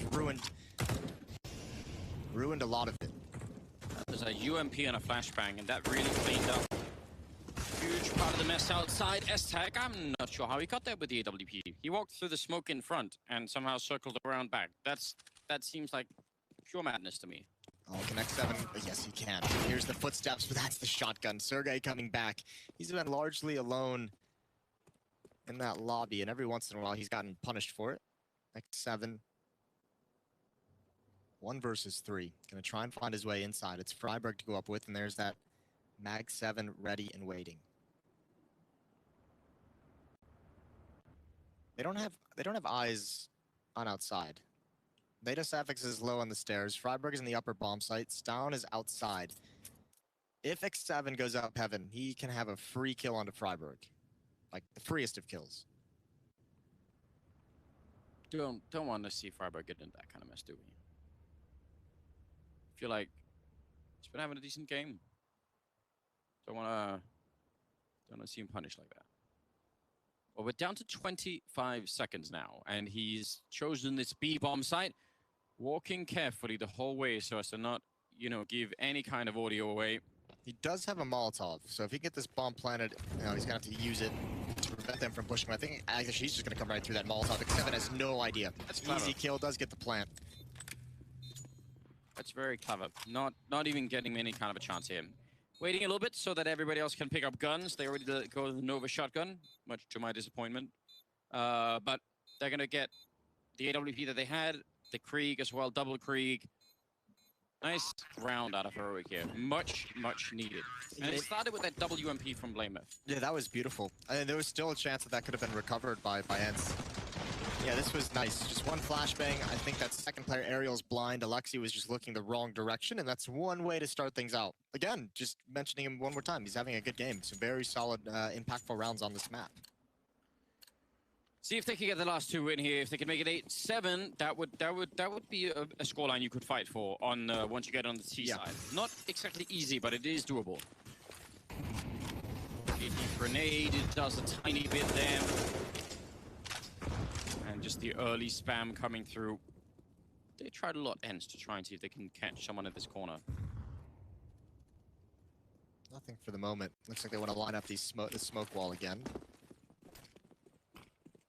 This time they want to utilize it. Molotov out towards the stairs. That nade is a thing of beauty. Well over 100 damage on that.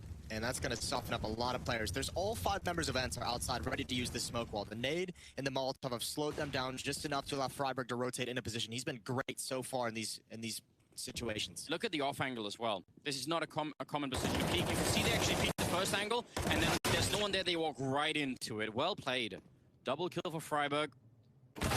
That's a peek and a half from Ariel, though. That's really good. That's the kind of peek that just pisses you off. Well, the nice thing is they got contact so much earlier. They actually know everything about where ENCE is.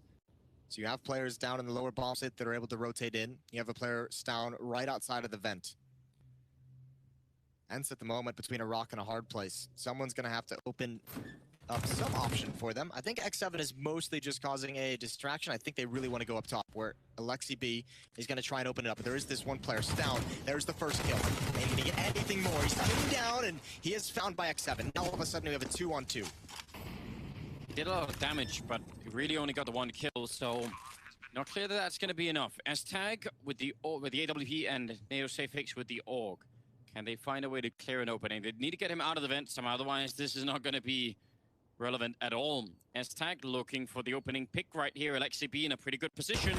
He's going to get the kill as well. Looked like he had the chance, but now NeoSafeX is really in a lot of trouble. Trying to see if he can get out the vent. He's going to be getting the first part done. X7 in the corner, and that's going to be a good kill. Can he get the next one? He catches him perfectly, and then runs onto the side. He does have the defuse kit, and that will be just in time for the defuse. Oh, what a huge clutch. Alexi's got to feel awful. He just couldn't get into a new position quick enough. That's so tough to make that call, and unfortunately, turns out to be a phenomenal 1 versus 2 to keep Heroic in this game, because that might have been ENCE just like being able to just keep them at bay just a little bit longer. Yeah, and if Alexi B gets into the hut there, then it's over. Yeah, he can just play for time almost forever at that point. So 8-6, still a very strong buy coming out for the ENCE side of things. They had so much money. Double op setup as well for Heroic. But again, might be a bit faster paced. Alexi is already turning the corner outside. It's Blame F over the smoke. I don't think he spotted that. He did look for it. They've had to deal with Blame F out here a couple of times, so I can't really blame them for being paranoid about what might be happening. Smoke is about to fade in a couple of seconds, and he's going to try and go on top of the container, and Alu was there watching for it. Otherwise, that could have actually been quite a powerful play, but now they've lost him here in round number 15. Alu can just be patient. His teammates have already crossed. He doesn't need to do anything. He can try and find a timing for a mini garage. Problem is these players in secret. There's an op on the way forward, there's an op on the way back. Nicely done. Close range. Looked like he could have made it back around the corner, but Freiburg going to be able to try and cover the same position. Look at this timing. He should have got that kill. Sergey will be the revenger, but that probably should have been an instant opening there. Freiburg to go down, and now it's Estag with the AWP. Does make it out, gets caught in the middle of that jump. And that'll be 9-6 in favor of ENCE here at the end of the first half. We'll see how it goes in the second half. That's going to be coming up right after the break. Stay tuned.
They can try, but can do it like Vinny. Yeah, no permission.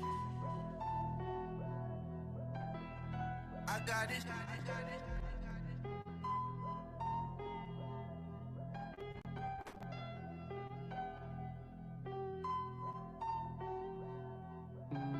Look into your eyes, I see the colors of your soul, and I recognize every single line, every single roadblock.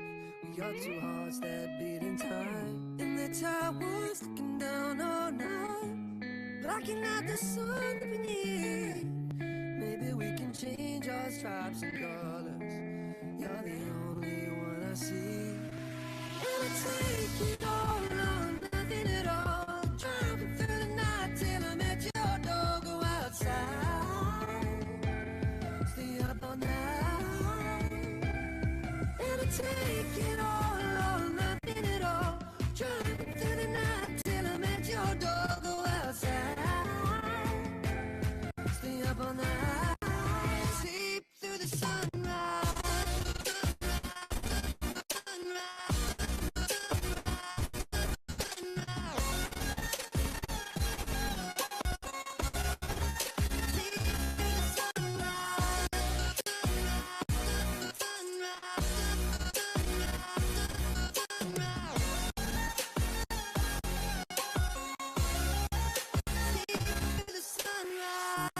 Look into my past and I count the numbers of a dream that I left behind. I don't even care now that I've discovered a new kind of peace of mind. Up above us, looking down on us, there's an angel I know. We don't need to worry or discuss much. It's time for me to let go.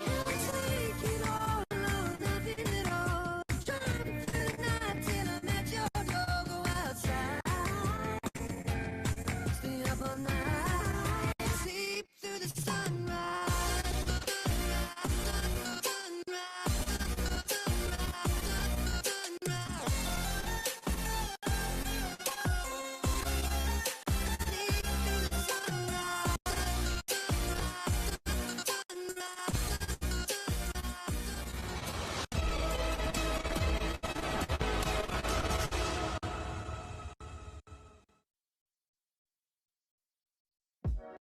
Go back, ladies and gentlemen. 9-6 in the favor of ends here on their map. Pick on Nuke. It's the best of three, but it's the second map right now. And it is looking terrific for the Finnish side. Heroic got 6 rounds on the CT side. And, I don't know, they had some good, as you said, good positions. Freiburg doing well down in the tunnels on the B-bomb side, and also Blamelif out there in the yard, but it wasn't enough. They needed more somehow. Yeah, well, I mean, they just let the money get up too quick that Ents never really had to worry. They still had the whole playbook open for that entire first half. Ooh, Freiburg is brought down to 4 HP very early, and he had that P250. He's going to want to pass that off to somebody with armor. There we go. Don't lose it. He doesn't have utility, though, and Alu's just going to get really aggressive. Oh, they spotted him out just at the perfect moment. He could have done so much damage in that position. Still a lot of presence outside, though. 2 players here, Alu and Ariel. A P250 will have a chance at going to work. Although an awkward clearing of his close corner. Yeah, he didn't even really know where he'd been shot from, but now I think he's got a good idea. And they're going to start to make their way out into the yard. Trying to think of where the final game plan is. Blamelif goes down. That means Freiburg with 4 HP is still on the board. An easy kill if he runs into any engagement. Ariel not able to land the headshot, but confident in the USP to take him. And there's a huge gap in that smoke. Alu just gives up the angle. Oh, this could be so deadly. A chance, and he's got one more. Nicely done from Ariel. He keeps the pressure mounted outside. Waiting for the smoke to clear. His native Safix on the other side, but this is all kind of a little bit disjointed now for Heroic. I'm not sure where they go from this position. I don't know what their plan was initially as well. They only had one smoke, so the cross was going to be difficult. I guess they wanted the P250 to cover him. Regardless, this seems to be a losing battle where they're just losing too many players before actually attacking a bomb site. Oh, Alex-B waiting here. That's so tricky with the CC coming out. They have got a bunch of great kills. Native Safix actually doing a fantastic job in the round. A triple kill for him towards the end, but Alu will still close it out. So Look at the kill consistency there on the end side. Like, yeah, they're all so close, aren't they? Yeah. They've played a very good game. This was so well done from Ariel, and he never gave up these fights. He was so comfortable in all of these engagements. Never felt under too much pressure, never felt like he was in too much danger. Second round coming in, and we're going to have an investment from Heroic. There is one Krieg dropped over to Blamaf. Scout on S-Tag and Deagles on the 3 players around it. NATO Sapphics with those kills and the pistol able to drop the Krieg, but not afford any armor. So shout out to the team player. You love to have those people, don't you? 17th round. If Ents get, you know, the first 3 here, then I think from Heroic's point of view, that's going to be so hard to recover. I'm not sure if they are good enough on Nuke to be able to really do that. I mean, in some sense, I actually think Nuke CT side is just much harder if you're not a good Nuke team.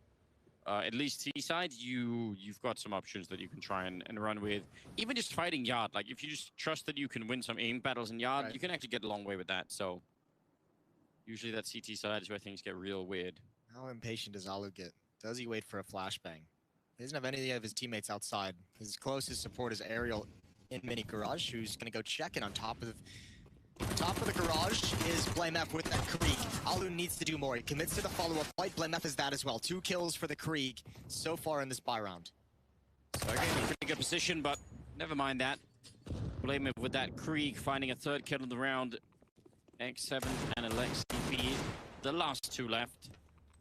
That happened so fast. I don't know what the... Nice shot from X7. He can actually still do this. 2 on 3.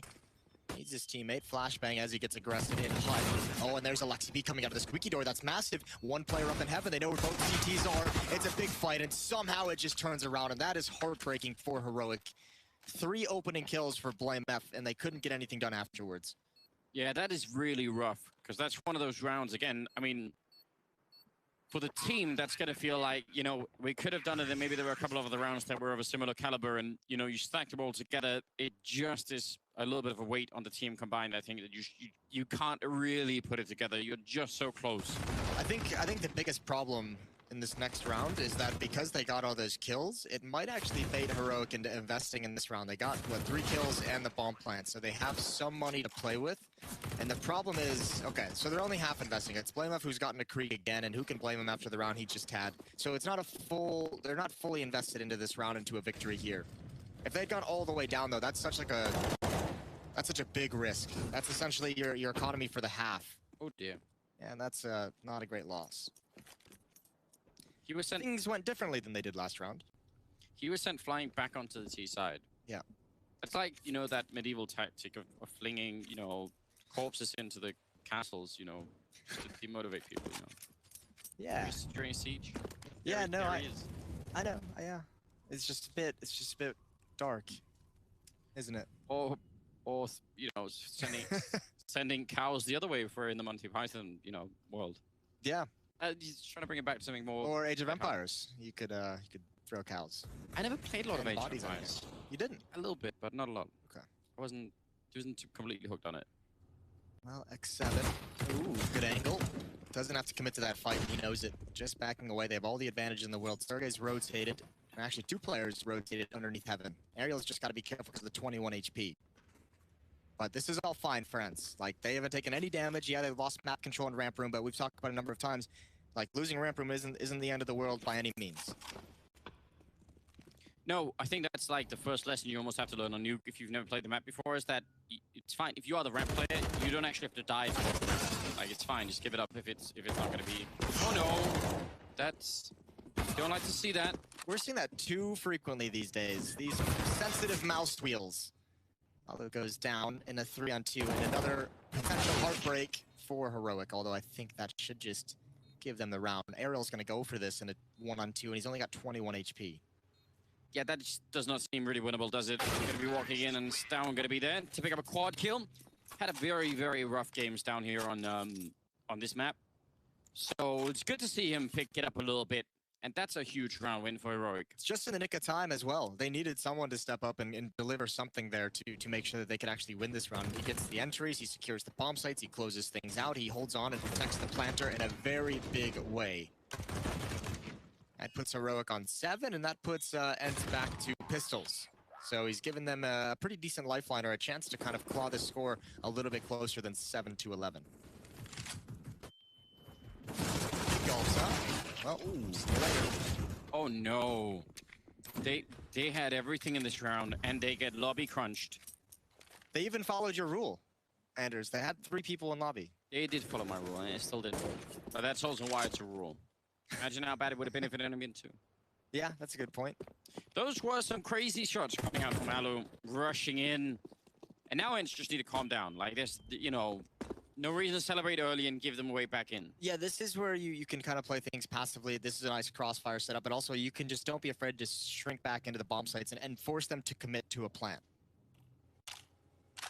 You can hear the reloads. They know exactly where Freiburg is. Lexi going to take contact and Aerial to peek up as soon as the first shot is fired. And Blame, he's even spotted one of the flanks. So if you're Blame F and you're Freiburg, you're just like, oh, we can't actually go anywhere. There's the peek from Aerial on contact, and the bomb is on the ground, and this is an unfortunate turn of events for Heroic. And you could even tell Freiburg, he wasn't sure if the other side of this crossfire was going to be from the vents or from the stairs. He guessed vents, and it was stairs. So they're going to be losing the round, and without anybody from Ents going down, that will be 12-7 now, a 5-round lead for the Finnish side, and that is, I don't know, that's just all around bad news, isn't it? No, there's nothing good about that. I mean, this is crazy too. Alu comes in, distraction from X7, but after that, it's all him. This 5-7 just going to work. He's had a good series. He had a good overpass as well, and here on Nuke, he's 16-13, tied for the lead for his team. Yeah, great great timing in Chicago for Alu. Such a I don't know, such an experienced player by now. Huge resource in the Finnish scene, obviously. Aerial will go down. Freiburg with a strong opening, and Alu going to get dropped as well from that MAC-10. They've got the bomb site. They've got it all lined up for a victory here in round number 20. And that grenade... Oh my lord. That's pretty good. Just went from 113 with like 1 round of utility. X7. Guess interested in seeing what he can make happen. I think that next Molotov, and he's just like, I'm out as well. I want nothing to do with it, so they're going to shrink back to CT spawn, save the weapons. So getting a bit of a back and forth now from Heroic, so with some fight left in him.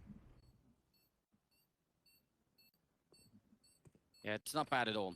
Big opening, just again, when you get that clearing on Mini, and you can just focus all of your firepower up here at the rafters and up in heaven, it is so much easier on the T side if you could accomplish that part. So, good job, well done.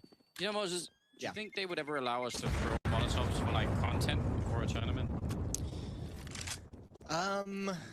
I mean, I go to some factory, like abandoned, I don't know, like some warehouse or something.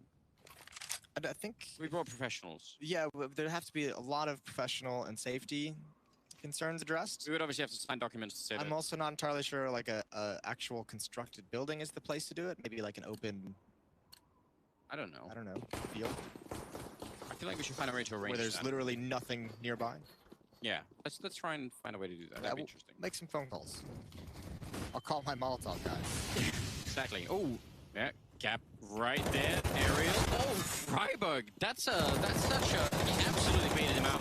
How's he winning both of these fights? How does he come on top of both of those, just jumping with MAC-10 and smoke in his face? Still recoverable for Ents. Lexi B behind this smoke. They're gonna wait for it to clear. All 5 players have come down secret though. And this last time this happened, remember, they got boxed in.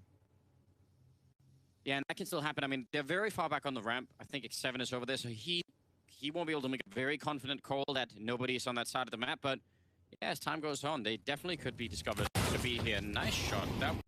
He walked out. That was so casual. That's like the timing on the peak when Alexi's brain is telling him that he's going to need to move back away from the fire. So it's just like a little bit frozen and indecision. I think he's also just frozen by the fact that it was so slow.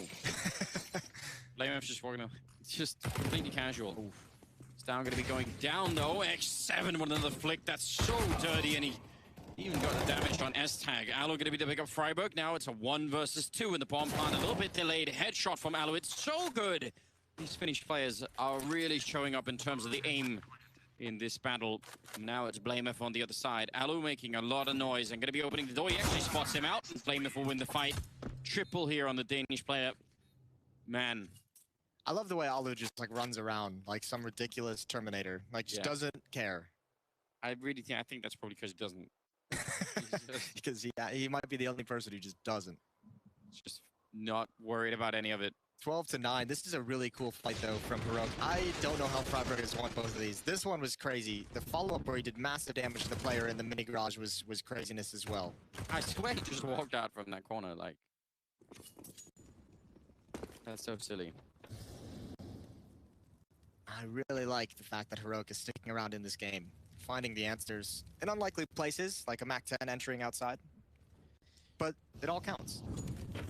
It does all count, and it would be quite the opposite if they could take this map. That would really give us something to work with. If they do that, then we will end up on Dust 2, which is, again, I mean, in terms of how much aim we've been seeing, how much raw aim we've been witnessing already, that could be interesting. Well, and it would be a cool map too, just because Ensign's Dust 2 is such like an interesting concept. Because remember at the major when they're making their run in the group stage, they're actually getting like pretty beat up on that map. Yeah. And they kept saying in interviews, we're much better on Dust 2 than these losses show. Like, I don't know why our Dust 2 isn't performing well, but we feel way more confident on it. And then it like delivered once or twice, but it still to me feels like an interesting little question mark. I'm always just keeping my eye on Ensign's Dust 2.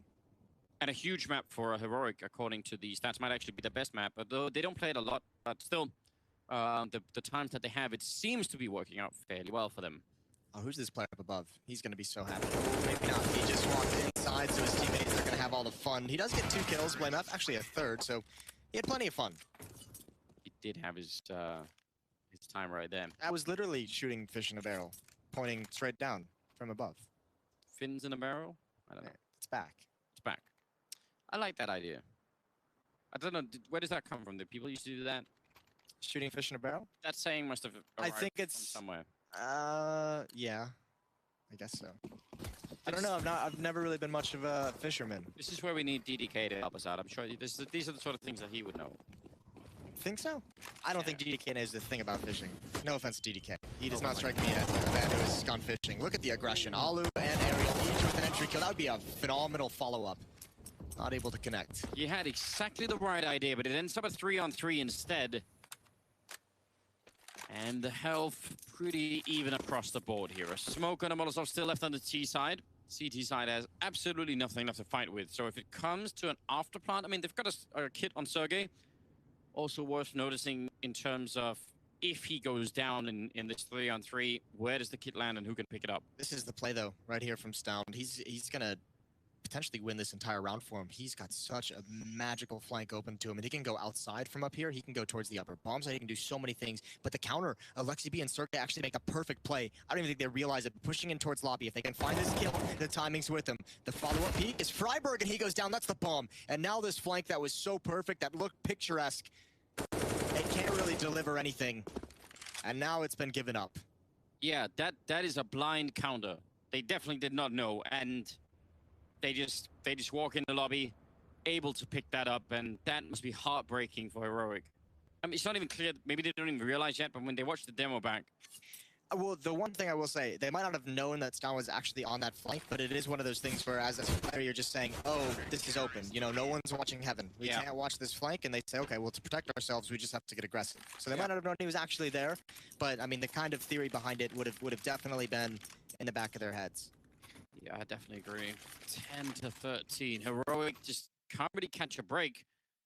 Unlike earlier, though, at least they have the money to still buy, and that does make a difference, but that's Ends surviving at 3 rifles there and getting the round and taking a pretty big step closer to actually winning. And if they lose this round, Heroic, they will be out of money, and then Ends will almost be at series point. Oh, that's a shot right through. You would have thought the AWP would win that fight, but instead S-Tag goes down. Ariel able to pick it up. It's down, hoping that Molotov would force someone into the open. It doesn't occur. Alu, he wants this peek, and BlameF wants him to take it. Oh, what a find. What a timing on that. BlameF's going to be so mad. Yeah, the logical thing to do at that point is to fall back if you're opening on that ramp. But it's Alu. Yeah, oh, he's going for more, isn't he? That is so greedy. Now they're going to be mad. Now they're really going to be angry. I like everything about it. Fair play to Alu. What a champ. Yeah, no, it is amazing. What a badass. Sound is going to try and get another flank on it, and again, it might be the only thing that can open this up. If he can find a way to get up towards heaven.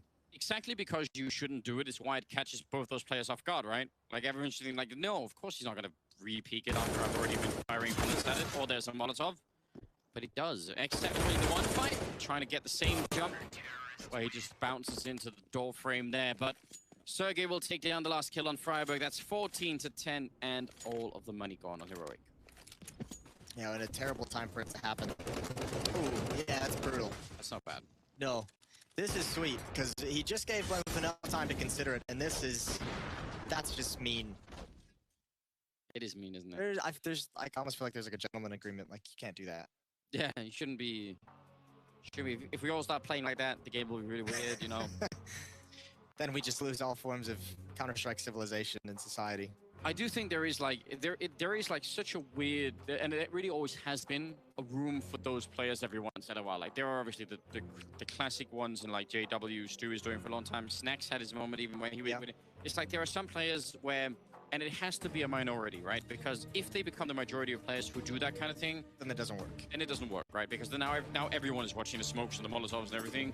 So if you want to be that kind of person, then you almost have to hope that there aren't that many in the overall population. Most people's brain doesn't like list those as like immediate options, right? Because they're just like, in theory, this play shouldn't actually work. It is madness. It is craziness. Yeah. So your brain doesn't automatically go there. But then again, like you said, you have the Snackses, you have the Stewies, and you have the JWs whose brain just defies all defined rules.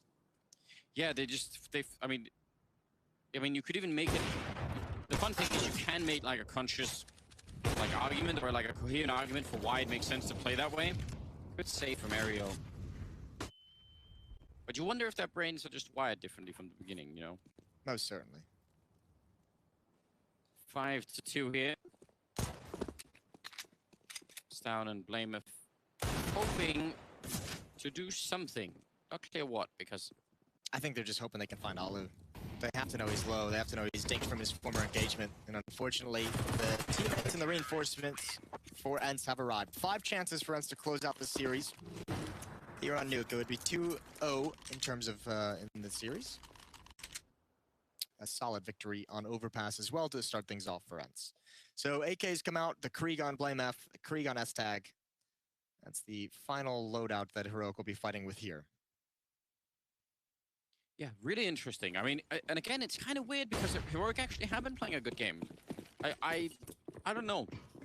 But ENCE seem to be back to a much higher level as well. Maybe that's what Heroic are running into, just the fact that we are seeing the better version of ENCE. Yeah, I think that's part of it. Obviously, Alu having a phenomenal series is going to help out. Oh, he takes a powerful dink and can't transfer down quick enough. A risky position that doesn't pan out. It obviously spotted him sometime earlier. And again, it's down, just getting these really, really sneaky positions. We've seen a couple flanks from him just like barely miss out on like winning a round for Heroic. This is a solid position to be in. Boost up here with the MP9. That can be very powerful, and it allows Sergey to maybe go somewhere else to find out what's happening. Doesn't have to stay in ramp if he doesn't want to. Down at lower there could be a bit of a fight as well. Alexei B, he's dead. Oh yeah, that's the gun barrel. Definitely dead. Hearing that one tap is just like the eternal outplay. It really is. Like, I'm so dead he can take his time and line this up. Sergey gonna try and do something, and why not get aggressive? You have to do something creative, something magical to keep your team in this round. Off angle up on the Raptors. He's got the first kill. Of good trade from Steln, though. And X7 and Ariel, they're in no position to try and hold on to this bomb site. And S-Tag actually knew that. Like, he was actually pre-aiming that position, so heads up play for him. He wasn't able to get. I think that's where the railing can like catch some of the bullets in a strange way. It's down with the 3rd kill of the round, and Ariel just gonna try and save the AWP. Which is good news. They should definitely do that. Yeah, they still have plenty of money, but you don't want to be go reinvesting in the op so frequently. So Alu's going to be pleased with this one. 15-11. 4 more chances for ENCE. I don't think we'll see Alu pushing Hut. No, once was enough. Once was enough. NATO would love to hunt this gun down. And he is going to take that peek, but an easy shot for Ariel. There are so many fun things on that I still feel like have gone. Give me your best one. I mean, let's pick one that people will have seen before, but still isn't really brought out so much anymore. That triple boost on the T roof to look into heaven. You love triple fun. boosts. You're a huge fan of the triple boost. Yeah, keep everyone entertained. I feel like if you were the in-game leader of a team, all you do is spend your whole time running around the map doing like 3 different triple boosts in each round. Just seeing if you can get 1 kill from each one. That is not unlikely. That would happen. I don't know. I think that's pretty cool. I mean, there's still lots of wall bangs that can happen on this map. Okay. Like to an extreme degree. Yeah. Obviously, the whole, I mean, maybe not the whole meta, but like the first 20 seconds of any round in 1.6 on Nuke would have involved shooting through walls to different areas, just, trying to do that. I'm not saying we have to go back to that, but... No, we shouldn't go back to that. That was actually, even as a longtime Counter-Strike fan, I hated watching new games. I think that part was actually... It was a bit much. It was ridiculous. Yeah, but that was the server. Thanks, Rush, for helping us out. Is it Rush? I'm assuming. It is Rush. Ariel, going to be taking down Freiburg, who was quick to try and get down there. It's great if you can get down there really quickly, but he got absolutely stopped. And that's a problem because they are about to lose the series. Yes, that makes it a problem. Well, the tough part too is 2 players named for bomb site. This is going to be an attack, and actually Sergey needs to put that smoke down immediately. That's going to make things tough on the entry. They try and make this happen, but Playmat flanking in. That's a late entrance in the mini, and now they can get just because of his success. They can get outdoor. Good shot from Alu, even though he's getting peppered. Sergey still alive, still holding up the trigger. HP is so low on both sides, and X7 being a little bit bold in heaven. I was going to say, walking out with the AWP like that could have ended badly. There is a Molotov on Aerial. There's about 50 seconds left here. And they're calling a bit of a pause, just trying to figure out if they could find out where the last Finnish players are, really. I think that's what they want at this point in time. Now sneaking back onto the bomb side. What a tough round for Aerial to be involved in. 16 HP in a 2-on-2, and your teammate has an AWP in heaven. I don't know how he's going to be able to find out any play where he'll have a chance of success, where he'll have an advantage in a fight. Well, S-Tag is down here, covering that position very nicely. X7, a little bit of noise being made in mini, maybe to allow him to try and see something. Oh, actually, NATO safe fix, but caught in the middle of that jump. And for Aerial, that means there's almost no way in here. That's a pretty good flashbang being thrown between the silos. And now time is simply running out. Aerial gonna try and back on out to save what he can. That M4, again, they have... Actually, no, they don't have that much money. So, saving the rifle could make a bit of a difference. That's 12 on the board now for Heroic. And S-Tag with the triple. What a gritty win for Heroic. 3 in a row now to force OT. And that's the big question, is what does ENCE decide to do with this money? They have a decent amount. Right on the edge, they can't really get that really strong buy. But with that AK-47, I think it's just going to be the Deagles to surround the rifle. They're going to play the money game. They still have 3 to play with, so this is a pretty smart, conservative call with the economy. Just playing it safe. No big risks. Over to ramp room we go. Oh, this could be a disaster. X7 going to be up top with the CZ. Yep, and let's see how far in they get before they actually check it. Sometimes people do run into the bomb. Oh, here it is. X7 going to pick up the 1. Could have nearly been the double. But they will clear it all out. Even the Deagle that was in there, not going to be good to use this time. Sergey, who snuck in behind. Oh, if he was ready for it. If he'd gotten that, a 1-on-2 for Aerial would have been everything. Now a 1-on-3, and he's got to come up ramp room. Are they keeping their eyes on it is the question.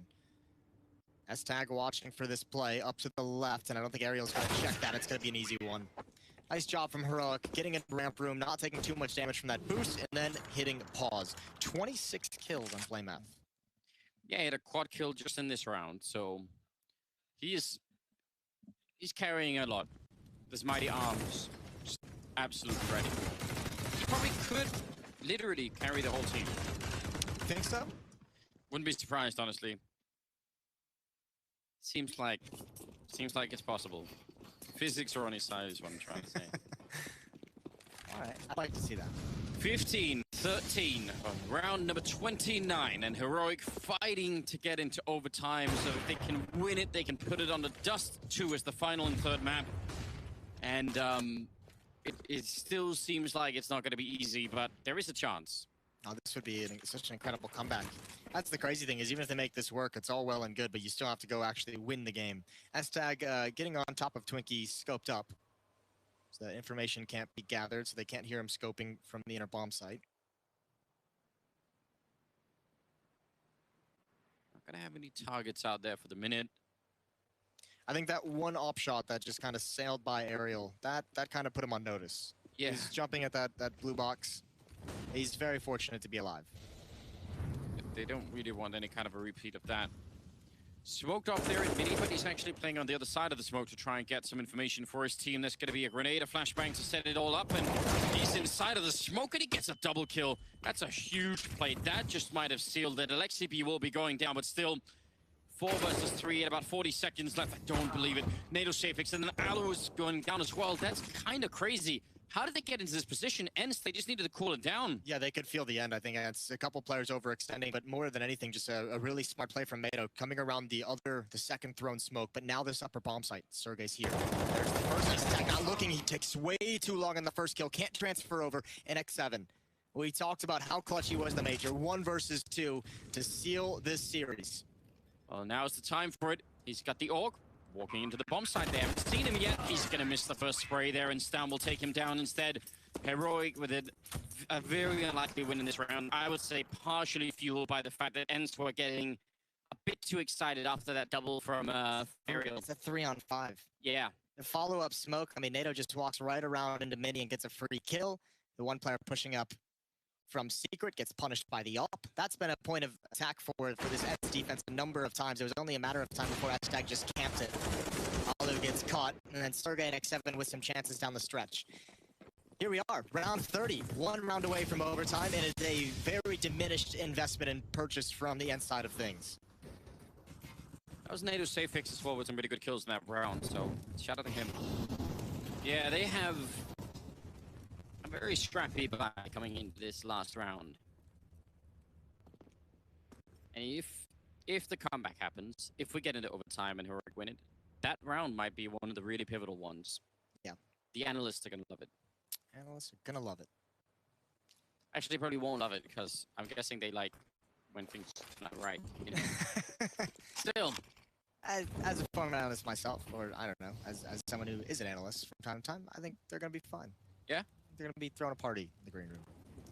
I look forward to it. Alu is just hiding behind blue bin. He can gather some information. Here's utility being spent. Alexi is going to be neutralized. Molotov forces Alu away. And they've taken control of the warehouse. This should be an easy kill. Oh, it's not connecting. He's going to be so mad. So mad. I don't know how those shots missed. I'm with Alu on this one, but fair play. Yeah, they really disappeared, didn't they? Very awkward for Stan. And the door is going to be able, but he does go down. So still a 4-on-4 here. Weapon advantage for Heroic Freiburg all the way outside and sneaking up under the ball. NATO Safix jumping right down into the 5-7.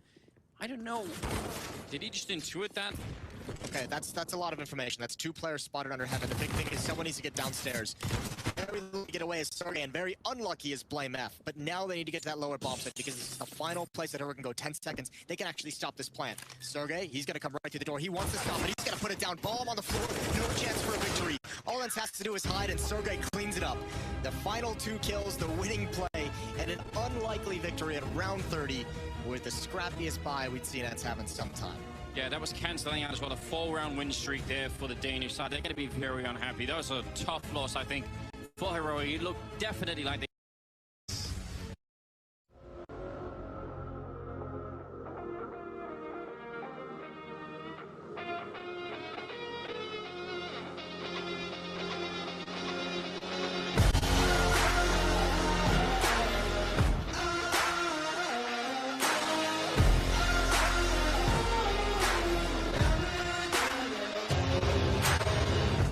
Walk through fire, try to keep your eyes closed.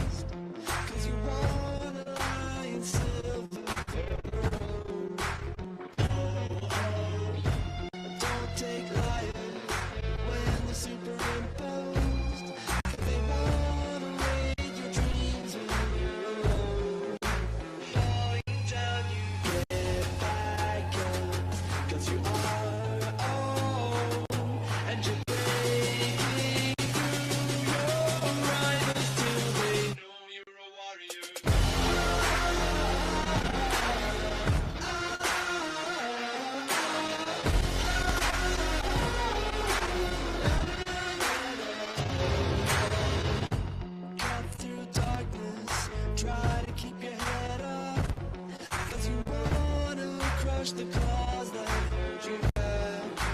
Falling down, you get back up. 'Cause you are old, and you're breaking through your rivals till they know you're a warrior.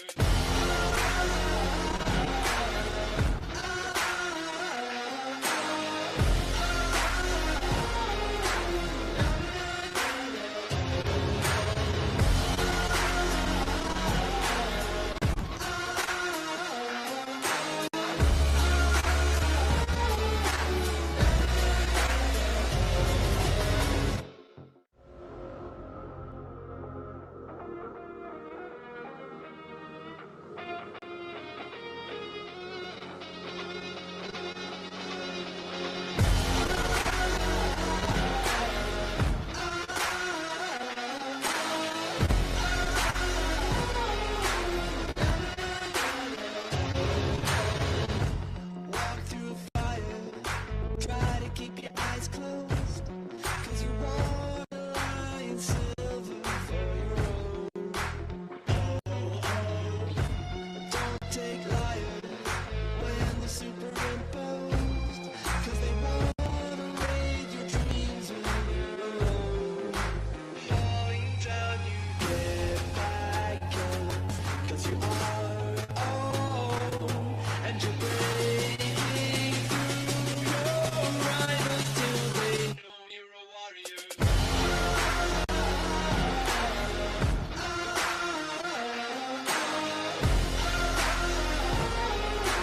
Thank you, Trace. For the first time ever, we are casting outside live downtown in Chicago. It's hot out here. It is super hot out here, but we're trying new things. Bit of an audience. You over there, Blondie. Hi, how you doing? It's going to be a good time. G2 versus MIBR. Zeus is standing in, however. Oh, yes, indeed. And he'll have to be electrifying today for MIBR to even stand a chance, I would say. I agree with the boys, G2.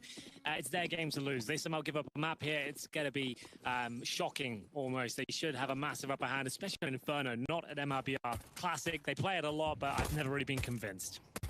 Well, we'll find out if there is a compelling argument or not. I have heard the atmosphere inside of the team. Zeus! Okay, buddy. How you doing? I have heard the atmosphere inside of the team is actually quite good in MIBR right now. Everyone seems settled and on the same page again, so perhaps it was best for both parties to separate ways.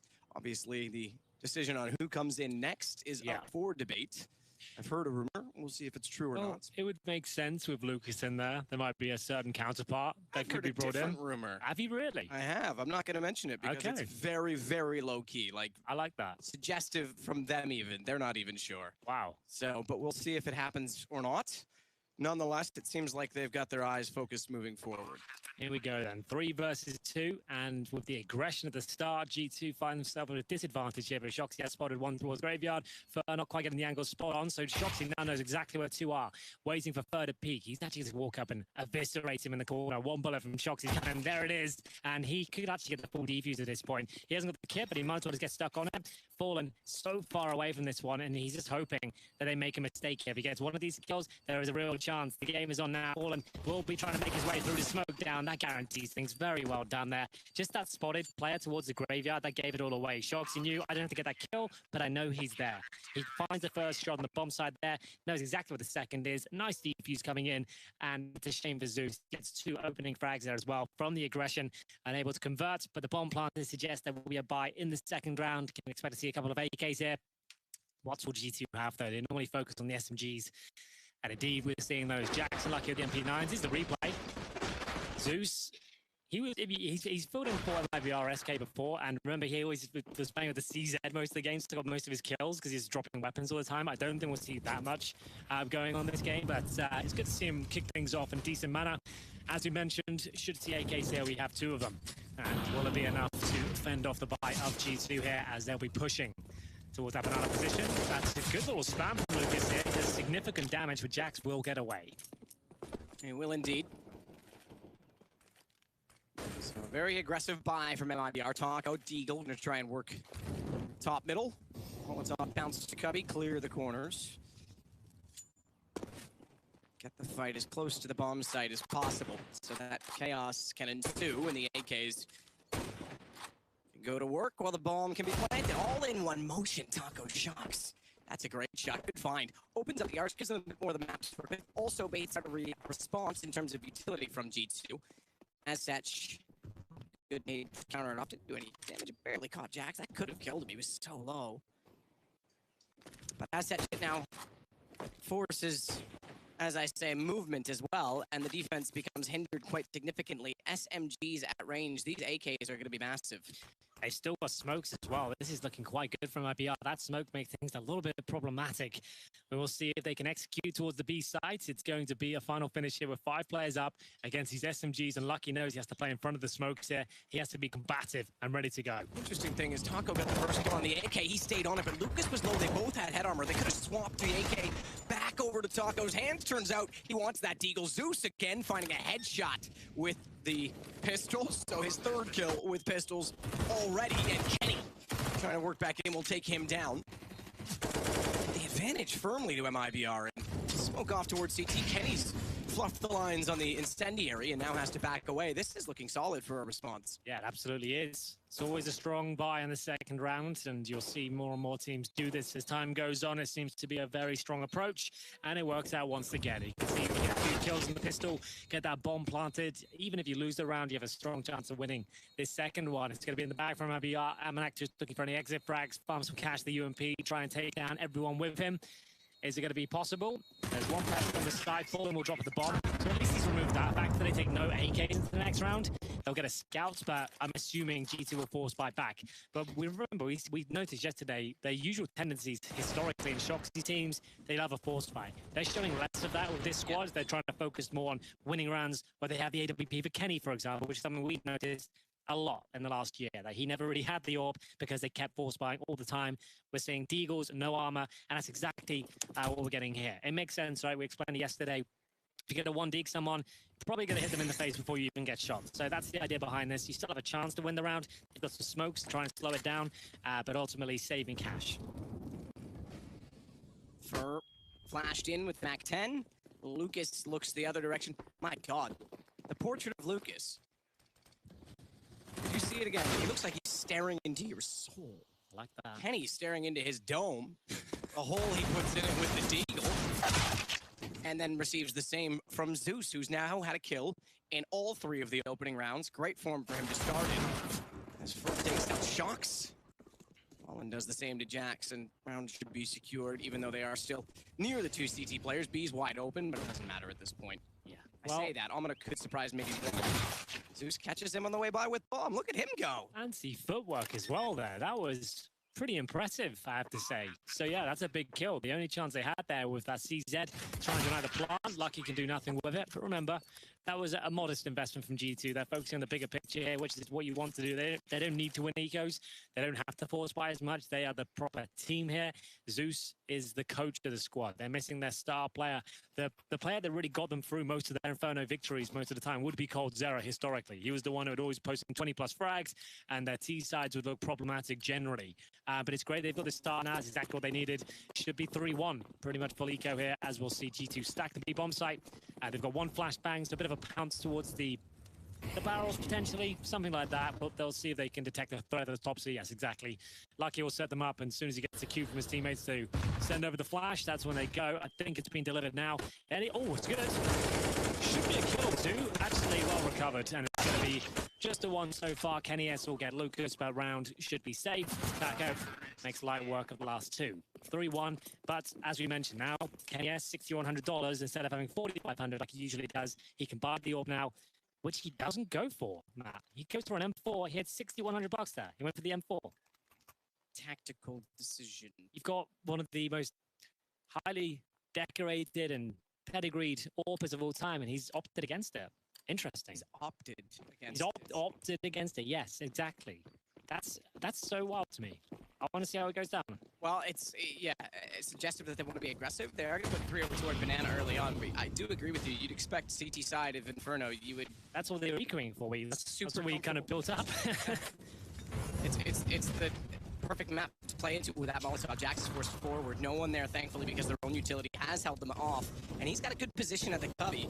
Needs to make sure he has support from the top side of Banana. That's Lucky. Both of those 2 combined don't have a lot of HP to work with. So, they'll have Have to be careful. Look at Luca. It just looks like he's like staring into you with some sort of mild surprise. he's judging you right now. Look at him. Yeah, it looks like he's seen some things. Yeah.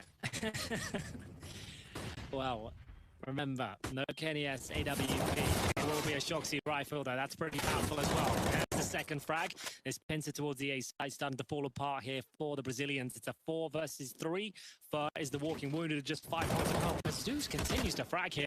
It doesn't look like it'll be enough this round. Fur waiting towards the underpass. Unfortunately for him, he does have a chance to win this one with the bomb down. Anything in his general direction is going to get him. He's making a lot of noise, and Jax should make light work of it. And there we have it. It's the first gun round for G2. A couple of frags there coming in for Jax at the end, and Kenny found a shot with the M4. So fair play.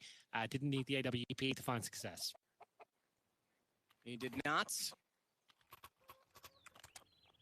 He was just Maltesing us by not using the op. That's a good one. Yeah. Anyone doesn't know? He's your neighbor, right? He is. Kenny lives in Malta, so do I. And yeah, I want to. Chad. So does Chad. So does Machine now. Yeah, everyone's kind of getting over there. Coming over soon, guys. Yeah. Don't forget. I'm gonna swim there. I went on a boat trip with Kenny a couple of weeks ago. Yeah, we're having a lovely time. Very romantic. It was. It was beautiful, I have to say. Bring the French wines. He brought the champagne.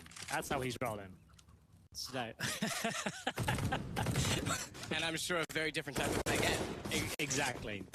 We'll get into the next round as we get a shot. That's ridiculous. Jax with the AK-47 spamming speculative shots towards that area through the smoke, gets a clean headshot. Those are the worst ones to receive, and in response, MIBR will just fully commit towards A, try and catch them out, but it's Amanek with a lovely little gap there. Continues to find the advantage and does damage towards Taka. Oh, I was going to say that gap is going to be so immense because not only did he find a kill from it, they put all their attention toward him. There was 2 in the pit. Surprisingly, the second player pit was Kenny. He went down. Amanek still gets away with 3 kills, so very good work from him to dance around the smokes. Bit off, I have to say, and the execution from MIBR to try and cover those positions because they were hoping to get by it, get to the site, get the bomb down before they had to deal with that position, but just didn't line it up right. Yeah, it was more on necessity at that point. They were getting ready for the execution. They lost a quick kill at the very start. They might as well use that information as 2 still at the B area, push down deep. But Amanek, really nice play here. Solid hold, really strong stuff. Nothing really to report in this round, I'm afraid. MIBR just Eagles. No armor, apart from Fur and Fallen, and some Kevlar, no grenades. It would take something like that to win this round. Okay, Fallen just jumping up the logs, finding a 1D. That wasn't in the script. That wasn't supposed to happen. G2 now on the back foot. Back foot indeed.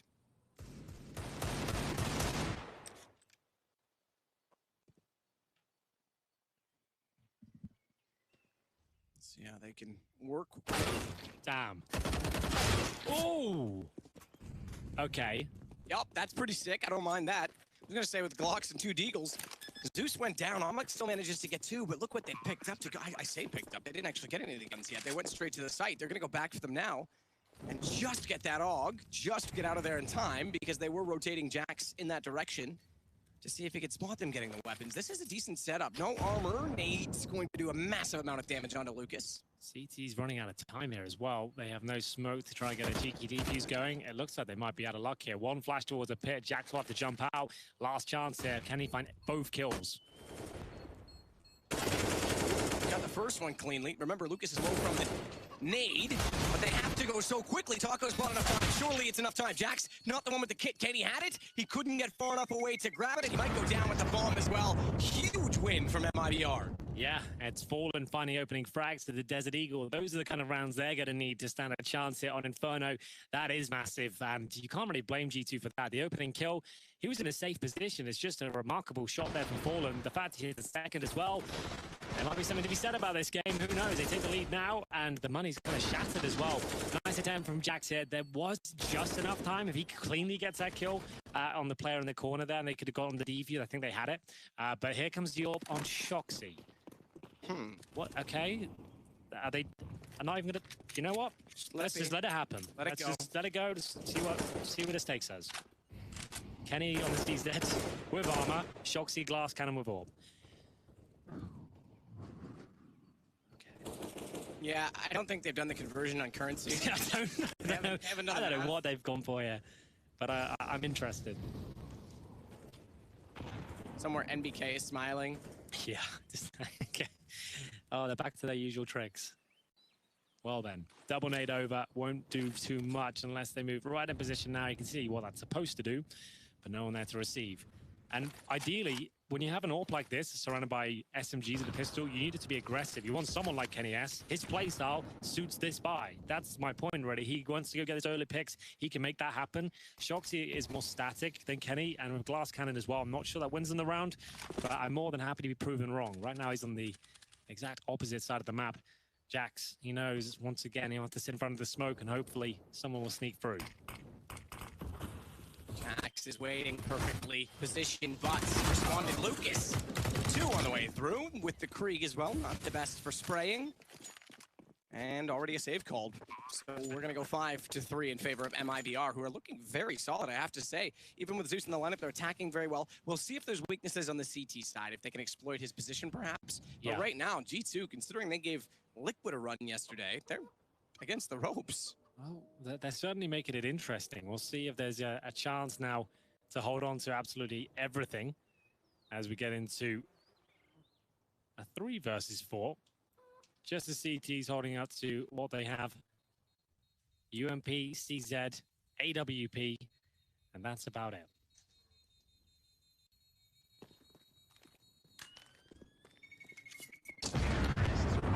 So 6. Now for MIBR, 5, excuse me. I dislike that it changes when it gets you sometimes. sometimes.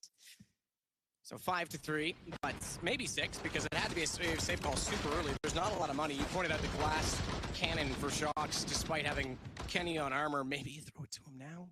Maybe you let him be a little more aggressive. Apparently not. Shox is holding it. I don't get this. So let's break it down. First gun round, 6K, he bought an M4.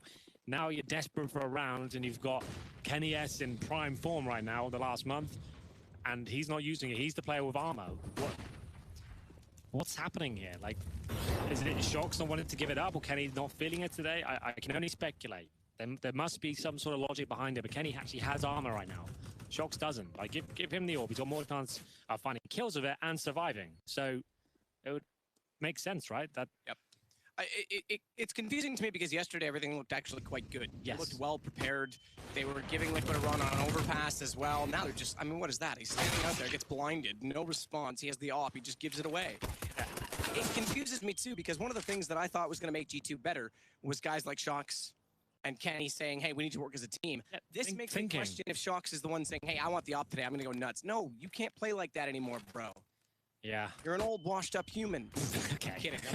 Listen, he's younger than I am. Yeah. He's, but the point is, there's so much young talent. We touched on that. You can't necessarily just style on people, so to speak, like that. You've got to be smart about these decisions. Just stick to the game plan. You're against MIBR with a coach, right? Like, nothing flashy has to happen. Nothing weird has to go down. Just play your usual game, and they haven't done that once yet. Kenny S has not had an AWP, and we're getting to round 10 on the CT side of Inferno. It doesn't make any sense. But either way, obviously, we're... Reigns the admin?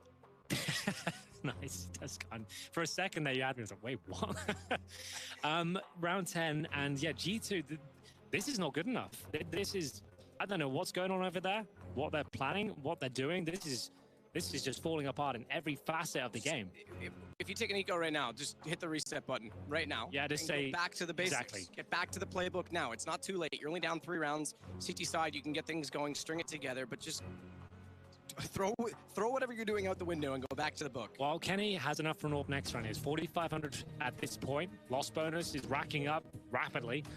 So surely we see the AWP in his hands. If we don't, something's really gone wrong today for G2. I can't really explain it so far, but let's see if they can bounce back. Fair enough, MIBR, they can only play what's put against them, and they're delivering. I'm not mistaken, Lucky had 2 kills in the first half on this map yesterday. He's 008 right now. He is. It's a new agent.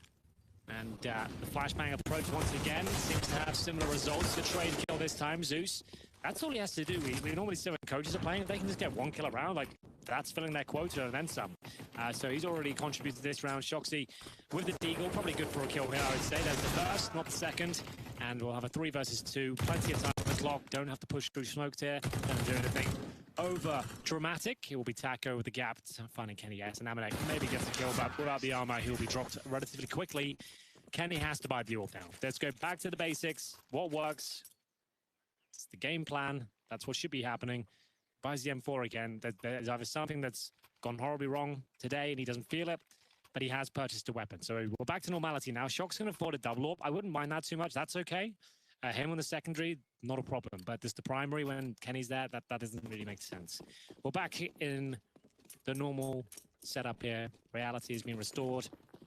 And for a three-man push towards B. Amanek with the incendiary to lock them in towards Banana. Flashbang going up high. And they will be challenging for control once again. Jax, incendiary, doesn't detect threats. It's quite a passive hold from MIVR. They've got a huge lead. They've got lots of money building up at this point. And they don't need this fight. They're on the T side, and Fallen is very capable rifler himself. He's seen it. And they've got mid-control. This would be an A pounce. They're just sticking together as a wolf pack and just trying to trade out kills, which is fine, considering the circumstances. It's the right mentality. It is all a simple game, get things done. And again, stick to the plan. It's what G2 wasn't doing. And I only mention it and only harp on it because it was working so well yesterday, so why change it? If it wasn't working, I could see need to change things up. But Shock's on a rifle. Look at what he can do already. Couldn't quite locate Lucas on the edge of the smoke, who suddenly turns around to find Jax, and Lucky takes both down. 9 HP, has the bomb. He can bail. He's over to B. He's on for the ace as well.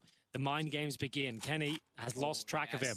With a minute on the clock, you might as well do that. Suggest you go in one place, but I don't know that I like this rotation particularly, though. I guess if at this point, he has no information as to where Kenny is. HP's not a factor. He knows he's up against the AWP. It looks like Kenny hasn't been given the intel that he's low HP, unless he's running around with the pistol right now, which he is, to be fair. So he must know he's been dinked. So at least he has that working in his favor. One shot from the USP will be enough anywhere on the body. And he's in the wrong side of the map. And he's just trying to stay in a transitional position. You can see like he's in library. If he comes A, ready to go. But he has gone B, and he has no kit, no grenades. And Lucas can legit go anywhere at this point. And yeah, he has to find the rifle. It's actually looking very good for the ace here for Lucas. Another round, they're going to steal away. It's a common pre-fire position. I like it. It should work out for him, but there is a chance Kenny swings around and pre-fires this with the USP or the AK. We'll see. He's so low on HP. Yeah, like Kenny is aware that like, if he checks up high, he's got it. He does, just barely, but look how low he went. Yeah. He's lucky he was low HP. He had 9, and Kenny ends on 6, coming down from 100. Lucas misses the ace in the round by that margin. And G2 get a much-needed 4th round. Yeah, I think you could have played with him a bit more on the bomb. Like, he put himself in a position you just hope he didn't check. But like I said, that's quite a common one in that sort of scenario. I'd like to have hit and ducked and weave a bit more, but it was a very, very good effort. It wasn't the ace. And will be Kenny coming out on top. Here's Lucas. Great display here. The fact he comes back and gets the 3rd kill in this sequence, like behind him towards quad. The next one after this is nuts. See you lucky. But didn't equate to a round victory. Still, money extreme. Shox has got USP only. Does he think he's up against an eco right now? He's got $2,800 and he's got a USP. What is going on, Matt? He has $2,800 right now and he's got a USP. He's left the gun in spawn. Please say left it in spawn.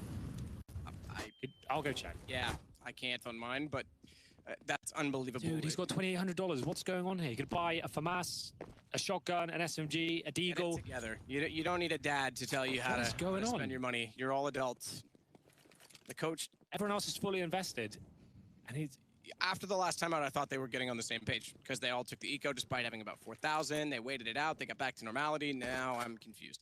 Okay, well. They've won 4 rounds in a row. Like, the only thing I can think of, he's saying, oh, they're definitely going this route. I'll use USP. I'll get the AWP out again. No. Which is also why. I assume this is a mistake. That's what I'm going to put this one down to. I mean, you could be onto something if they win this round. Okay, then they get the op drop shocks. Kenny but just get a P250. Yeah, I agree. A USP doesn't cut it. A P250 would be fine. I wouldn't be too mad at that. I could see some logic behind it, but USP, like, he's not really going to do anything this round. Either way, it's towards me we go. Lucky can't find the first, doesn't bode well, but that FAMAS, that's what they needed. It's going to give them a slight advantage here, but remember, Shock's pretty much useless in the round. He'll be assisting with the boost. Jax is actually going to do a great job here with the FAMAS. He's managed to get himself a massive amount of kills on for the ace, but he does go down. And it looks like they managed to negate this round after whatever that was. Couldn't tell you. Jumping through on that AK one at a time. Yeah, I don't know what that was either. They get 2 AKs for it. Shox is 6,100. He's already bought the op. Now, please give the op to Kenny and take the AK. Take a timeout. Let's just... He has. Okay, so Kenny's going to take the op. He goes on to an AK. This is better. They got away with one. They also got away with the fact that 0, 2, and 11. Lucky went down for free again in the B site. That's a problem. Jax, what a round, though. That's stepping up if you needed it. Last bullet with the FAMAS get a headshot as well to deny the FAMAS seems better lately. It does. I think it's underrated. A lot of pros shy away from it. It's actually pretty nothing's legit. changed. It's just suddenly making an appearance. It's legit. I guess people have gotten so far from the SMGs during our AUG meta time that they want to stay on rifles, and that's why we're seeing it a bit more. But Lucky with 2, finally on the board. He burns alive, but it was worth the price to pay as they sit in a 3-on-3. And Fur on 46 has bomb, has to back away. He'll hold top of Banana. His other 2 teammates will check the rest of the map out because there's still a minute and 23 to work with. Dominic wants back out. Wrong time to try and pull the knife and run. Shox wants the same. Very wide. He's got to commit to this angle. Gets the first, but not the second bomb recovered, and AWP's got to be open at this point. So in they go, and it's Kenny on rotation with an AWP. He'll come through Banana. That gives him a chance perhaps to catch one off very quickly. Might even want to switch if he can get the first shot to one of those AKs that's still sitting there. But it is Kenny, and it is an op, so maybe he'll just go straight in with it. And here we begin. He knows it's behind the fountain. It knows where Lucas was. It's a perfect flick on to him, and he's already read based on sound that, Zeus is over toward New. He clears out Oranges too. That gives him a chance to continue to focus on New Box, but it means that he can stay behind it. He's trying to bait him out with shots. Zeus in a clutch, and fully flashed. That's well played from Kenny. Yeah, it took a lot there, but he gets it done. And Zeus, after receiving a couple of shots in his direction, did manage to stay alive for longer than I expected, but Kenny S comes out on top. It's a nice, clean finish there for Kenny. As to go 7-6 here, it might be, this is their pick. Remember, Inferno, we move on to Dust next, which is wide open, really, considering the playstyle from RBR. It will suit them to a T. If they can manage to win Inferno, there's a chance they 2-0 this, but Kenny S looking sharp here, nice flashbang. Zeus gets hit twice, I think, by that point, and he was done for. Lovely shot to close things out. And we are back on track for the French. 3 and 4s on UMP as Kenny S now will be positioned towards Art. This is more like it.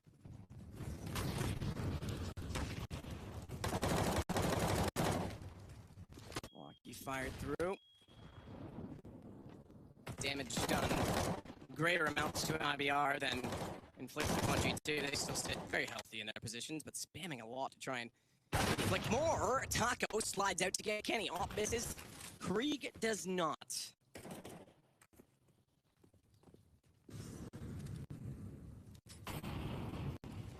Fallen. Making sure he's ready if anyone wants to take back map control. That's exactly what Lucky and Jax are doing. The young duo, the new duo, Lucky. He's going to get another kill, so he continues forward. Dominic peeks out and gets information, but Jax is now the one behind him. Lucky fell to Fallen, but doubling up on the bomb down. This is a round stolen back by aggression that was much needed. My goodness, Taco. What? It's just Shox. They know where he is. He's just revealed his position. Get that bomb and bail. They know that he's gonna, that's smart. I was gonna say, they know he's gonna be able to peek that. So rather than run back, I thought maybe they'd try and hold the position, but instead they forced him through Boiler. Furs heard this. He's got a smoke to sit in. Shox is in front of him. He just has to walk out at the right time. And they absolutely IQ'd on Shox. Yeah, that's really nice from RBR. This is just a great display of individual skill. Like we said, a very simple game plan. We don't see anything too flash in terms of fakes or set pieces. Just going around as a 5-man unit, nailing shots. Like, remember, these are still world-class players in RBR. They have a coach playing who's doing everything he has to. He's got 7 frags. That's higher than Lucky, who's on 3 and 13, for example. So he's doing what he has to at this point. You can see an eco coming in, or actually a force buy, I should say, from G2 here, as it is the final round. Shotguns are out, CZs, MP9s. Will it be enough? I'm not sure it will be. As the spam comes through, it's Kenny S in the apartments, down to 43, Molotov. Oh, it's all starting to fall apart here. So much damage being inflicted. They're going to be dropped here, surely. There it is. 4 players remain from RBR. Lots of time. They know it's a compromised situation for G2. And they're only going to have 6 rounds on their CT side here. But we have seen a lot of T-side victories this tournament. We have to say that. And I agree with you. Like, this might look very good from RBR, but their CT side is going to be not as polished. It's going to be difficult against G2 with their executions and more synergy and theory work behind them. So great start, but still G2 with a fighting chance here. Yeah, fighting chance, but MIBR, I'm very impressed considering what we saw from them yesterday. Yep. To turn this around like this, Jax will get Taco, but for what cause? Upgrades onto the Krieg. He's got a smoke lineup to get himself out from the apartments, but Fallen is right in front with the AWP, realizes he can't hold it now, and switches over to the Deagle, sees him walking through 9-6. MIBR looking motivated. They look happy. They look great. MIBR have turned up the play today, and some question marks about the setup of G2 here. Can they pull it together and bring things back in the second half? Aber was noch unglaublicher ist,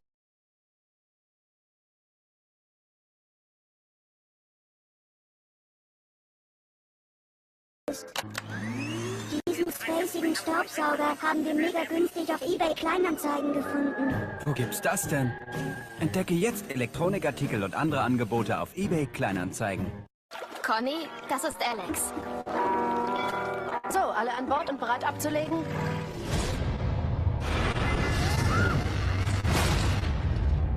Was in Gottes Namen ist das?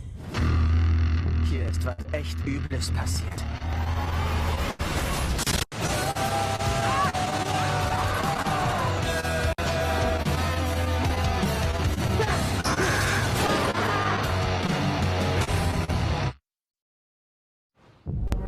Wir verkünden den Beginn der diesjährigen Purge. Sämtliche Verbrechen einschließlich Mord sind erlaubt. Gott schütze Amerika.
9-6, MIBR took the T side. They now switch over to the defense and see if they can close out map number 1 against G2. This is a very important game. Ah, the chicken. That's what saved them yesterday. Yes, it is. You're absolutely right. I forgot about the chicken factor here. It was a massive, influential. And it was also the CT side where they only got 3 rounds. Yes. So, hey, hang on. There might be something to this. I still feel like Did anyone check the chicken's config?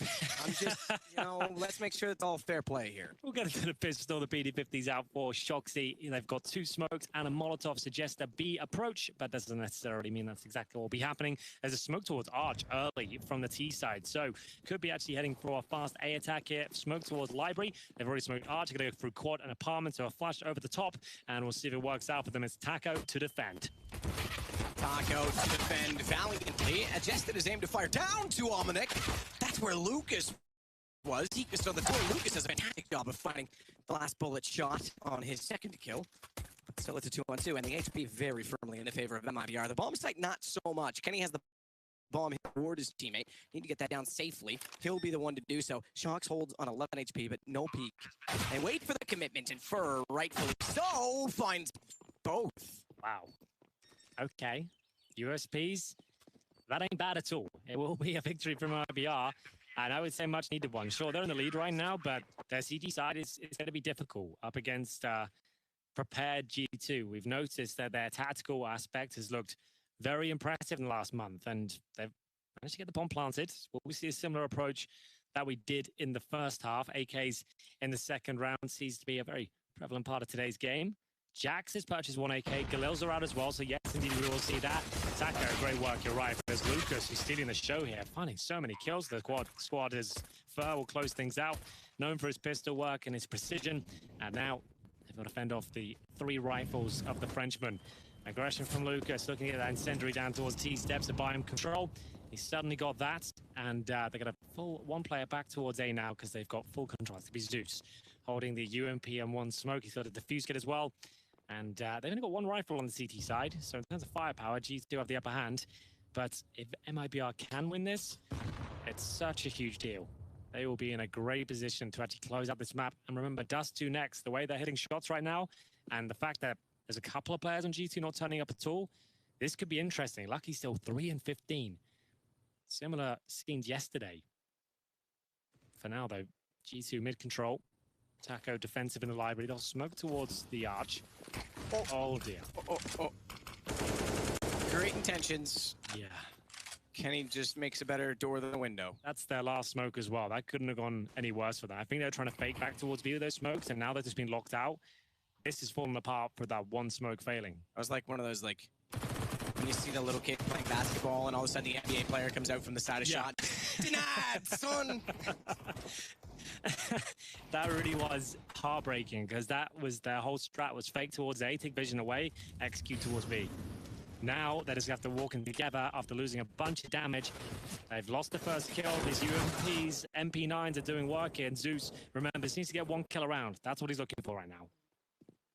Zeus is holding very patiently. Lucas will get the shot unlucky instead. They still haven't detected he's here, and therefore he's going to line up a clean one. And Taco and Fur come around the corner, so bomb planted for G2. That'll give them a little bit more money, but round converted by MIBR. First conversion in this game because they won the first pistol but didn't follow it up. And now they have 2 more AKs to add to their arsenal. They have Galil brought into the mix. It's looking very good, and G2 are the plan. They could force again, but I wouldn't recommend it. You can take a partial buy with this sort of setup. $3,000 per player, MIBR in the driving seat, and then some. Shoxy will buy Deagle armor. That's about it. That's as much as they can really afford to spend in this round with no grenades. Looking for the success we had from the Brazilians in the first half. Fallen managed to get a couple of 1 digs to win them around like this. G2, they might need that sort of luck at this point. First kill for Burm, known for his aggression. Displaying that here, and nails the first kill. Flashbang thrown by Lucas to set him up. Nice alley-oop play. 1.5 kills found, Lucky down to 26. Lucas back around.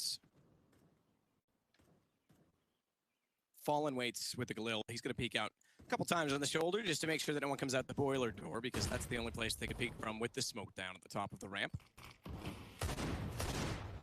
Mid. Meanwhile, speaking of smokes, we'll spray into one over toward Banana.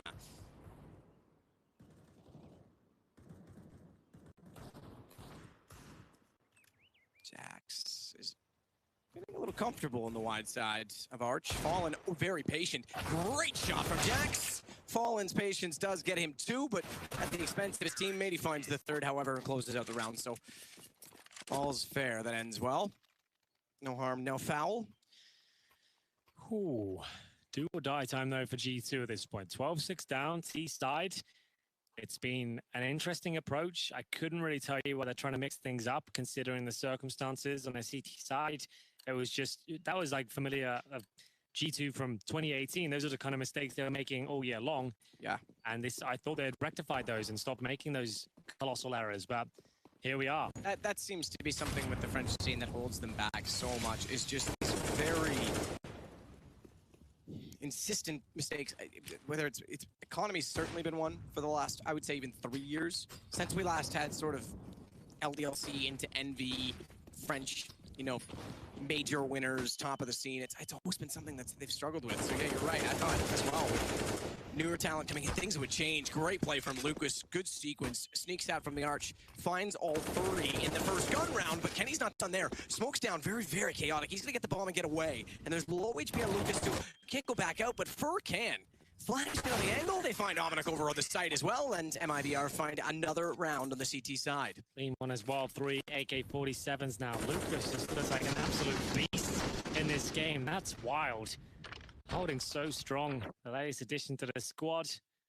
Showing us what he's capable of there. It's going to be $4,000 across the board pretty much for G2 here. Kenny with 5,000. He could afford, as you mentioned, a glass cannon AWP. That would be it. It's not that serviceable on the T side of Inferno. Get armor and the grenades, sure, there's a way to make it work, but you're so vulnerable on a map like Inferno with the grenade aspect of the game. Glass cannon, it's really difficult to actually find those entry kills because it's great at the start of the round. It drops off in the mid stages. Post plant is where it really comes to light again. You might not even get the post plant if you don't have armor.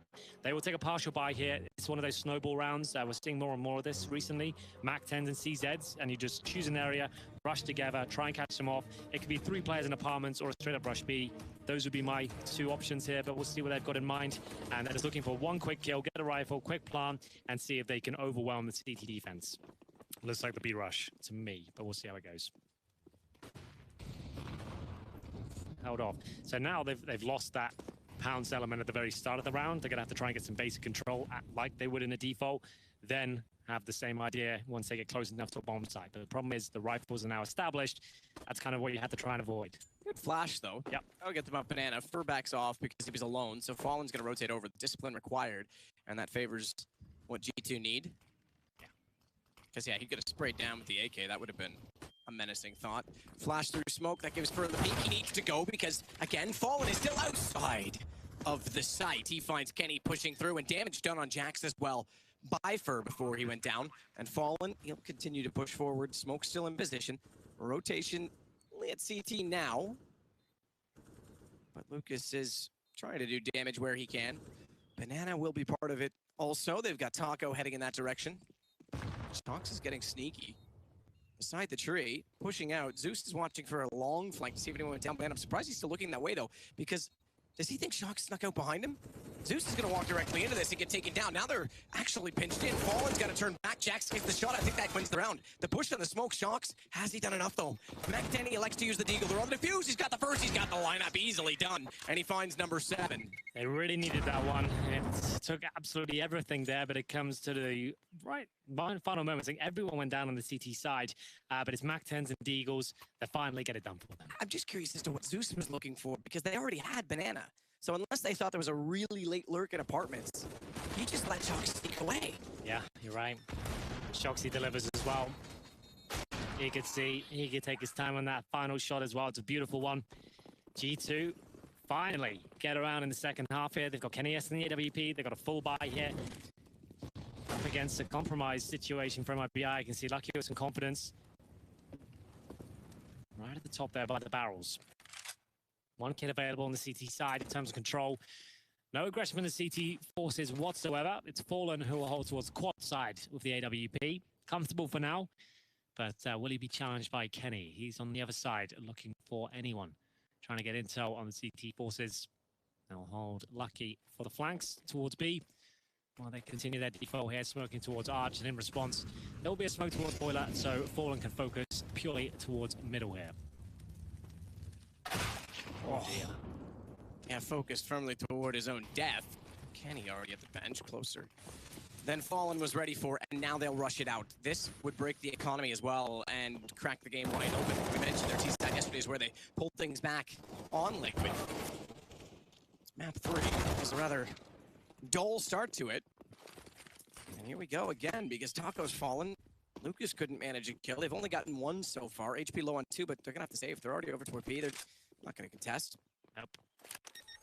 The money not in a spot to do so. They can save the M4 and the MP9. A chance to score some damage in the next round. Should be the eco, though. They've got a nice buffer here. It's a big round for GT to pick up. Comfortable one as well. 4 players surviving, including the AWP of Kenny, which did find that lovely shot towards Fallen at the top of middle. That's a battle we want to see continue here as GT are standing on their feet now. As we said, if they can get established on their T side, I still have them winning this game, just because they should just be able to stifle their opponents and run away with it. Shock should be checking this corner, no problem, I would imagine. Doesn't matter, though. Zeus is actually delivering today. He's in double digits. Gets an AK for his troubles. Another $600 as well in the bag, as you can see on the right-hand side of your screen. So that's not bad at all. But actually, he won't use that weapon next round, I would imagine. He does have armor, but I would say he would still rather give it to one of his big performers instead of himself, regardless. But maybe not. We'll see. Could give it to Lucas, who's been lighting it up today. That could be a great idea, but looks like he's holding on to it. Oh, he's there he is. Nice. Gives it to Lucas, exactly that. Gives him the rifle, and he gives it back. So Zeus offered up the AK. Lucas is like, you know what? I'm going to use the M4 instead. You keep that. You worked hard for it. So we'll see whether it has dramatic impact here as MIBR do take the force buy after saving 2 rifles. If they win this round, oh, they're in such a great spot. Jumping Taco in toward the logs. MP9. Meanwhile, the attack is on the other side of the map. It's not really a side, but it's in the middle. It's a very different map. Yeah. Inferno is a great layout, much like Overpass. It's different from tradition. Yeah, it's got its own unique play style and kind of different variables of the grenade aspect. The banana control is such a great talking point. Like each map has its own identity. Like Dust 2 has the double doors. Inferno has the utility battle. It's a great map. One of my favorites cast.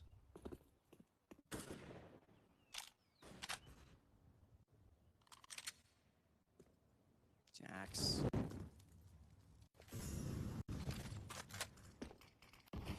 Smokes off in the corner for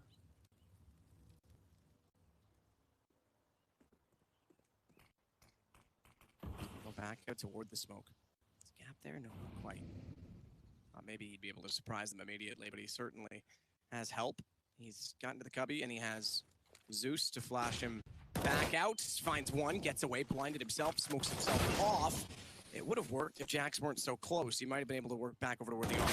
Jax is running and gunning, and Lucas couldn't hit the shot fast enough. Struggling as well as Zeus to hit the one out of apartments, and they've taken the site. Fallen!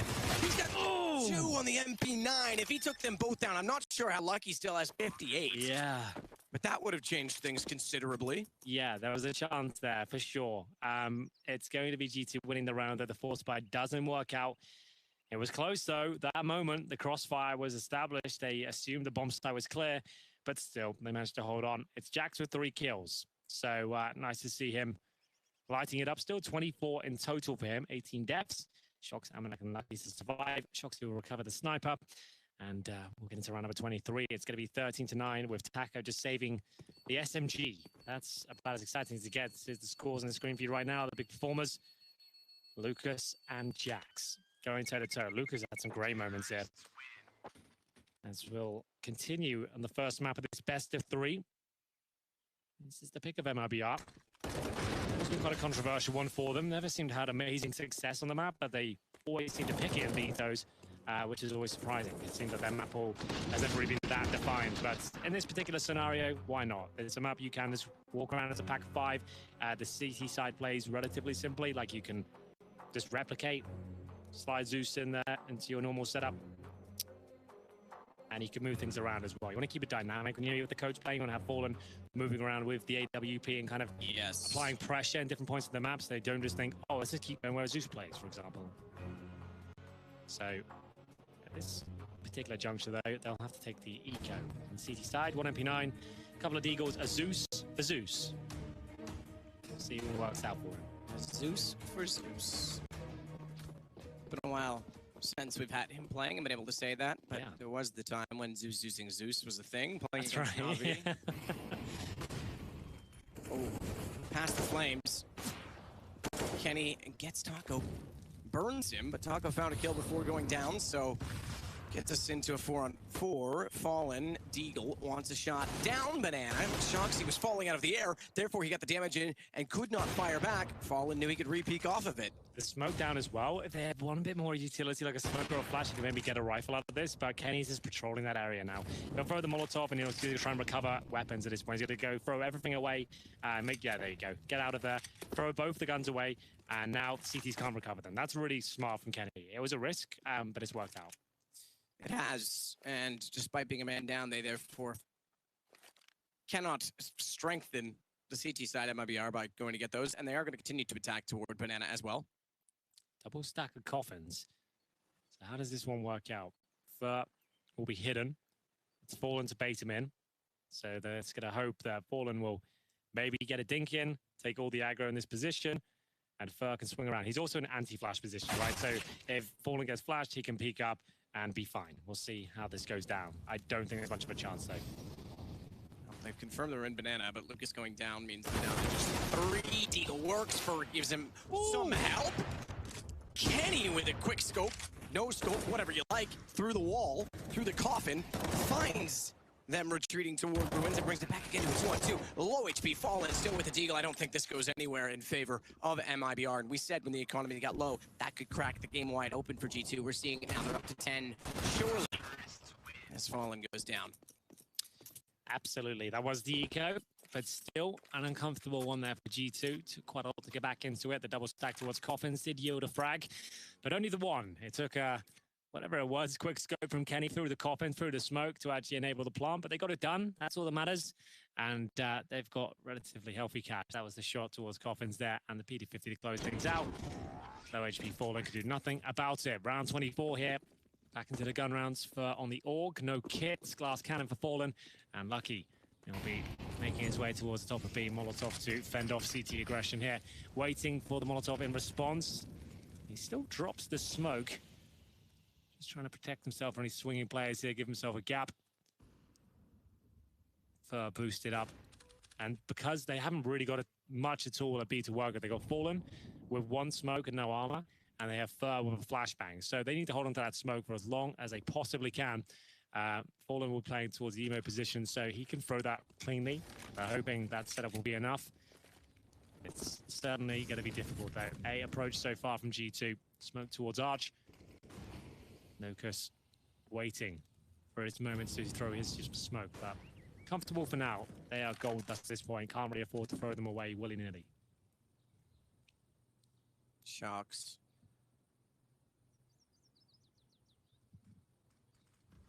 Boosted and waiting, but no one peeking against him. We'll back off.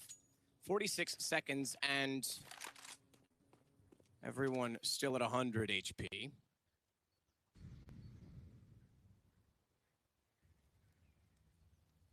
$10,000 HP, Henry. That's what you need. Actually, it is. I might be able to get some kills and actually win some rounds if I had 10,000 HP. Fallen removes all of Lucky's in one shot with the op, excuse me. Fallen on the other side of the map, though, has to let his teammates go to work on A. They've lost Zeus with Taco, only good for 1 as they got inside of the pit behind him. Lucas at range, low HP. Kenny's got bomb, but Amok 18. He denies it. To hold him, and thankfully does, because you're right, the time was so low. Now they get a 2-on-2, and Kenny is ready to fight. They've given themselves a chance. He goes back down toward the quad, and I think he surprises Fur here. I don't think Fur is ready for this at all. No. And he knows exactly where Fallen's coming from as well, and he shall be found. Oh, that's great work from Kenny. This is why we want to see him in the AWP. This is why we were begging for it in the first half. Hopefully now you can see why, as he is an absolute god when he gets in the zone. He always knows where he has to be, what to do to win the rounds, and that was just a beautiful display there. Nothing too spectacular, I suppose, in terms of the shots hit, but just great positioning, very calm, and denied everything. See Lucas showing some frustration there. As we get into round 25, now Rico from MIBR, that big lead they built up, as we said on the CT side, that's what we thought they would falter. It's difficult to hold off a very well-drilled team. G2 have their problems on the CT side, but they're getting back on their feet now as the grenades will be delivered towards the top of B. Sends the CTs back. They do not have control of Banana whatsoever. Molotov towards the sandbags. Flushing these positions out. They'll know the money's low. That's why they're operating in a looser manner, just trying to find opening frags. Sound cue there from Shox after taking a tick of damage from the Molotov, but is only fur towards B. So he's trying to show as much aggression as he can to say, you don't want to come here, boys. So much going on, but unfortunately it's just him. But he probably hits the shot, and indeed he does. It Shox to go down, and that might be enough to dissuade them now. That smoke down, knowing fur's hitting shots like that, they might go back towards A. Also, rifle available as well. Got it. Fur takes a shot, but he still has an AK-47 now. Second kill, Lucas. Great job so far. What a game he's having, 23. Nade. He's had a solid game. Can't take that away from the man. Started slow, by the way, Lucas. Yep. He was very slow in the first few rounds to get on the board. What an instrumental round this is with Fur on the AK and still a chance to try and shut them down. Missed Molotov. Oh dear. Fur can stay where he is. Fallen will take the aggro first. Goes in, flash timing, perfect. Fallen and Fur each with the kill. Fallen goes down, but it's a 3-on-1. Ominic falls to the AK as well. Brilliantly done, and now 2 to go for MIBR. Back with a bit of momentum. So general rule of thumb, if you can die in a round like that and your teammates can't recover the AK and the CTs can, you've operated in the incorrect manner. Those sort of rounds, if you're committing, you have to make sure the teammates are there. That went horribly wrong. Fair play, Taco. Sorry, it was Fur who hit one amazing shot from CT spawn. He always does. But G2 now really going to be tested. They have got cash available to them, but MIBR with the coach playing currently sit 14-11. In their favor on the CT side of Inferno, considered to be a CT biased map. And the tactical timeout is going to have to be something quite phenomenal here from G2. They have not looked their best today. This is probably the worst map I've seen them play in a couple of months in terms of the team's synergy and the decisions they're making. Maybe this kind of pressure on themselves, knowing that they have to win this one. Like it should be like, quote unquote, the easy one, considering they're playing against the coach. No, absolutely. Could be in their head. I'm not sure. I mean, they had a horrible start before they went back to the book and actually did things right. Considering the purchasing lack of op and then an op on Shox when Kenny had money and etc. Yeah, indeed. Well, they do have enough for a buy here, but Mac 10 I should say for Amanek. Severe lack of utility. A execution of sorts. Just going to try and send the players out of the apartment, seeing see the flashbang being lined up by Shoxy here. He'll send out his Mac 10. Oh, not before. They take about 100 damage in the grenade, though. So this Mac 10 is going to struggle to have any sort of impact. Taco gets back in the air. Lucas gets an angle to take down the ball. Bomb in the apartments. Nowhere to go, but back up to get it. And Kenny's trying to do that while still fighting forward. That's an impossible task. He goes down, and MIBR have map point for the first of this best of 3. We still have another one. Best of 3 that is coming up a little bit later today as well. This one, just to note, goes to Dust 2 next, and then Train, if needed. And that's what worries me, because Dust 2, right? The play style MIBR have right now, with the shots they're hitting, and the fact that G2 have one player that's not even on the server right now, like, Dust 2, that's the loosest map we have in CSGO. Like, that was a risk to bring that one out. It's a very good map for G2. I'll give them that, but in this scenario, I'd try and make it as tactical as possible against a compromised MIBR. Either way, could be the final round here. CZ's, a Mac 10, a Deagle. It really isn't looking good. You have to consider as well, G2 nearly beat Liquid yesterday. Yeah. And MIBR had to rely on forcing overtime in map 3 against Envy to stay alive. Sure. I would have looked at this and thought, open shut case G2 walk, but this is not the way it's going. MIBR are fighting valiantly back into this tournament, not just in this series at all. It's a bigger picture than that, really. as Lucas catches out Kenny, heading toward the arch. Jax does get through, but Lucas steps out to find Amanek as well. The beginning of the end. It's Jax and Shocks, only with pistols. 5 players still up. On the MIBR side, that nearly changes. Bomb down by itself. So that's it. Nothing Jax can do with this position. I'm afraid it's going to be 16-11. G2 have given up Inferno. It's not like it's a bogey map for them that they play this. They're confident on it. Just some really weird decision-making in the first half. I think they're rattled, maybe inside their own heads here. Going to take some time after this map. They need to win Dust 2. They can't crash out the tournament like this. It's going to be Zeus to close things out. MIBR convincing, as they will be winning 16-11 there. Their T side was wonderful. I didn't think their CT side would be that effective, but Lucas has been lighting it up. 26 kills with him, Burr with 25, Fallen with 22, Taco with 20.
Thank you, Trace.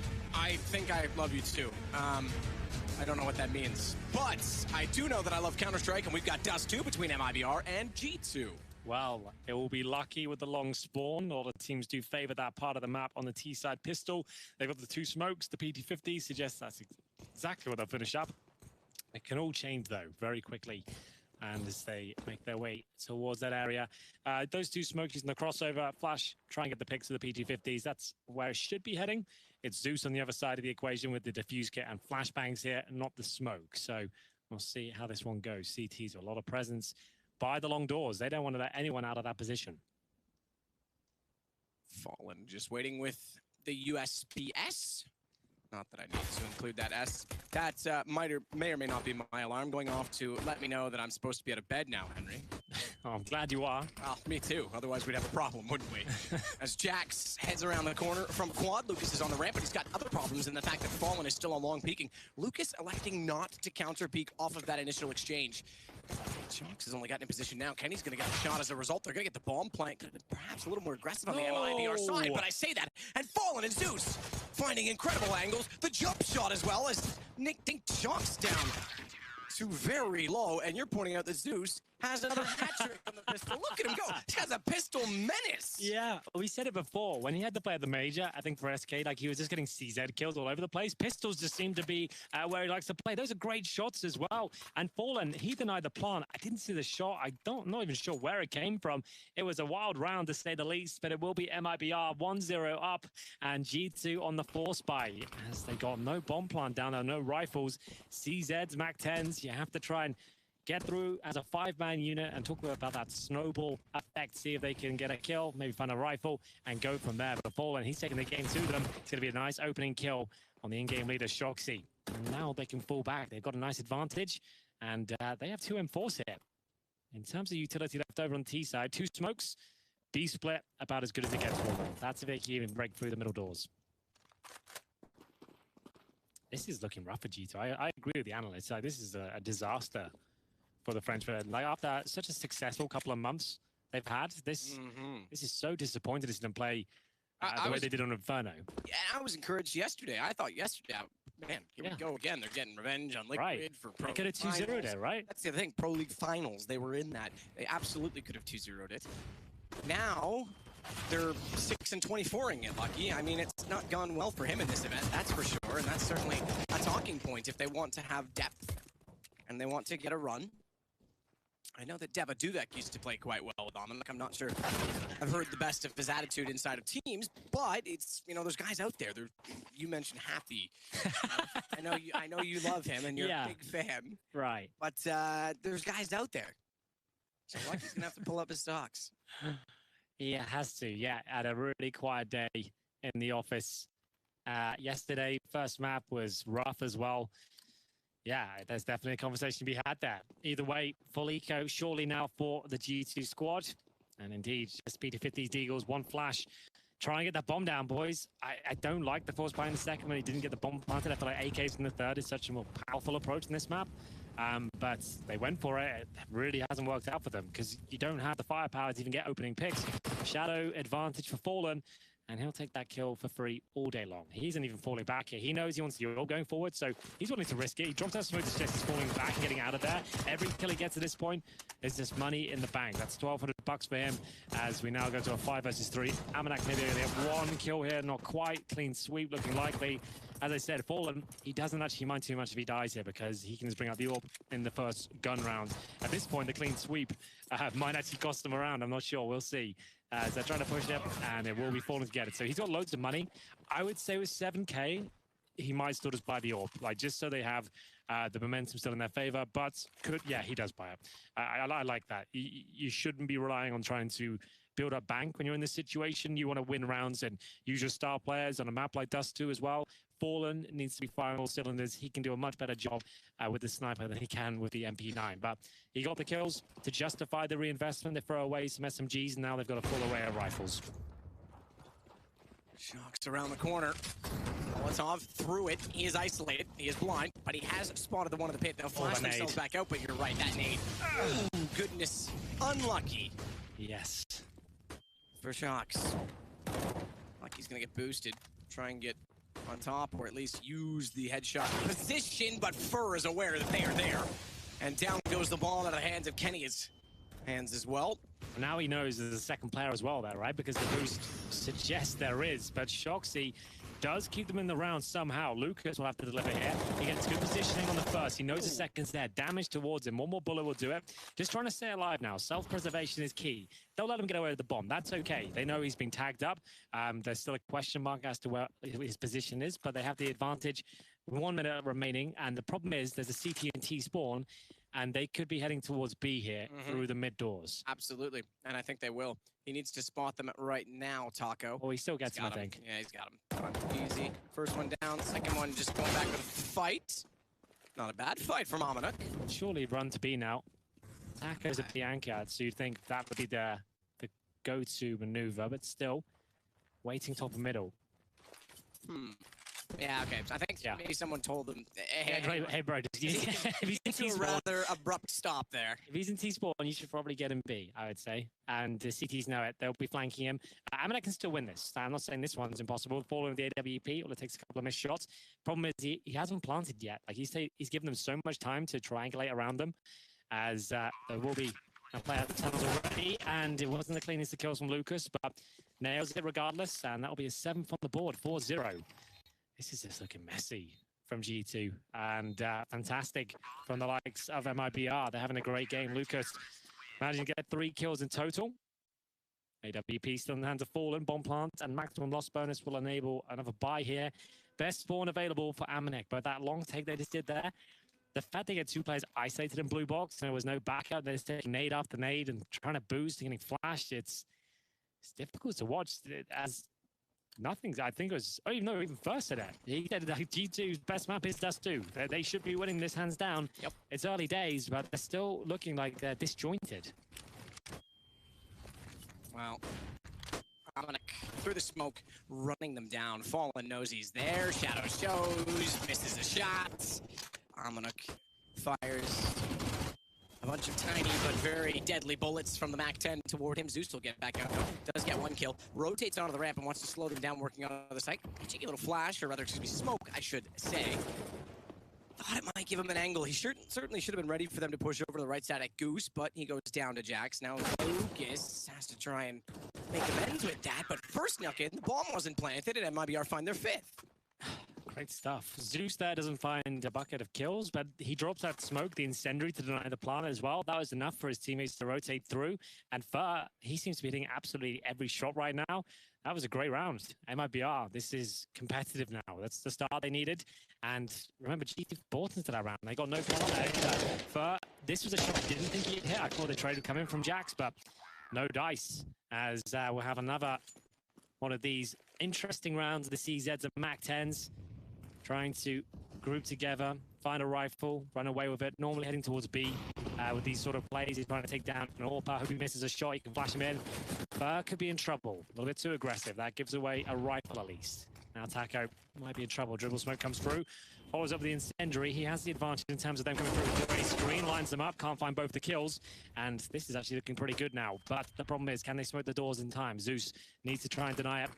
Can't do much about it. The spam will come through. Doesn't find the bullet. That will take down Kenny S.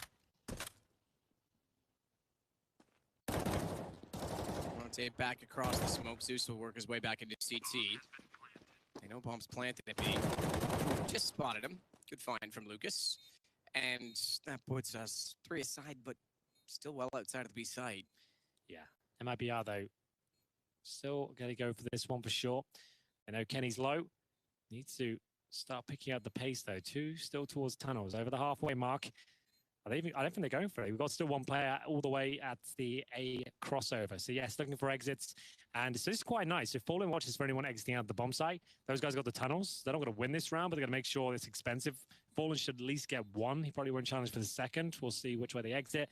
And Zeus actually is dropped in the tunnels there. So they lose 1 because of the blast. So I guess he did damage to find that kill. So that's something. It keeps G2 relatively modest, but it's their first round on the board.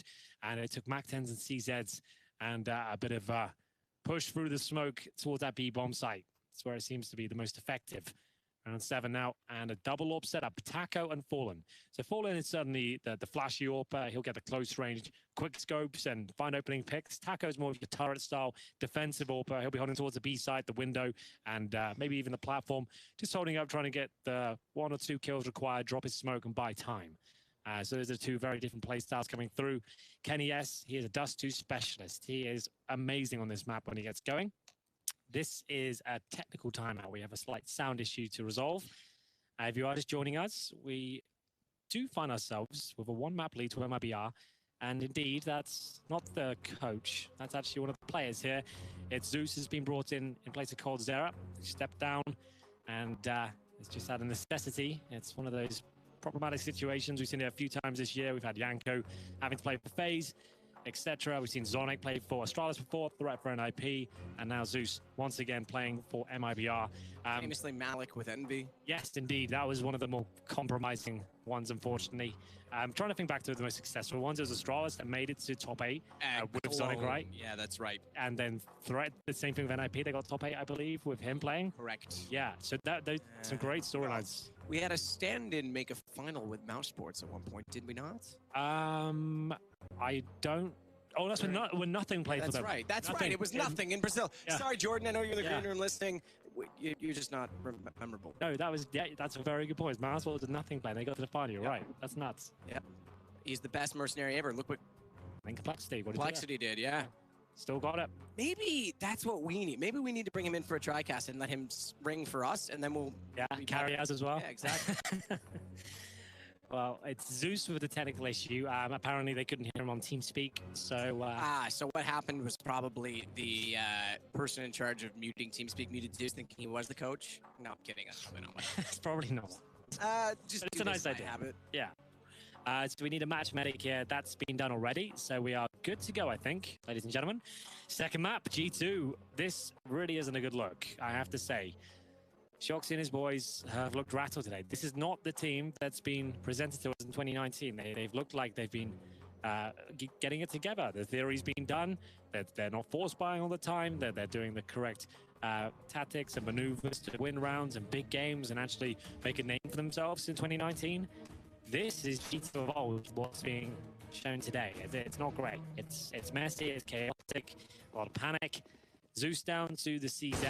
Could have actually been dropped an M4, but remember, Zeus apparently is the pistol master. He's probably fine at that. He's like, Lucas, you keep your body strong, bro. I'll use this, and I'll probably just get one kill with it because that's what he does with pistols. Yep, he seems to be very proficient in the pistol rounds when things are a little bit sloppy for others. Shots aggressive through the door. They put a Molotov on the other side of it.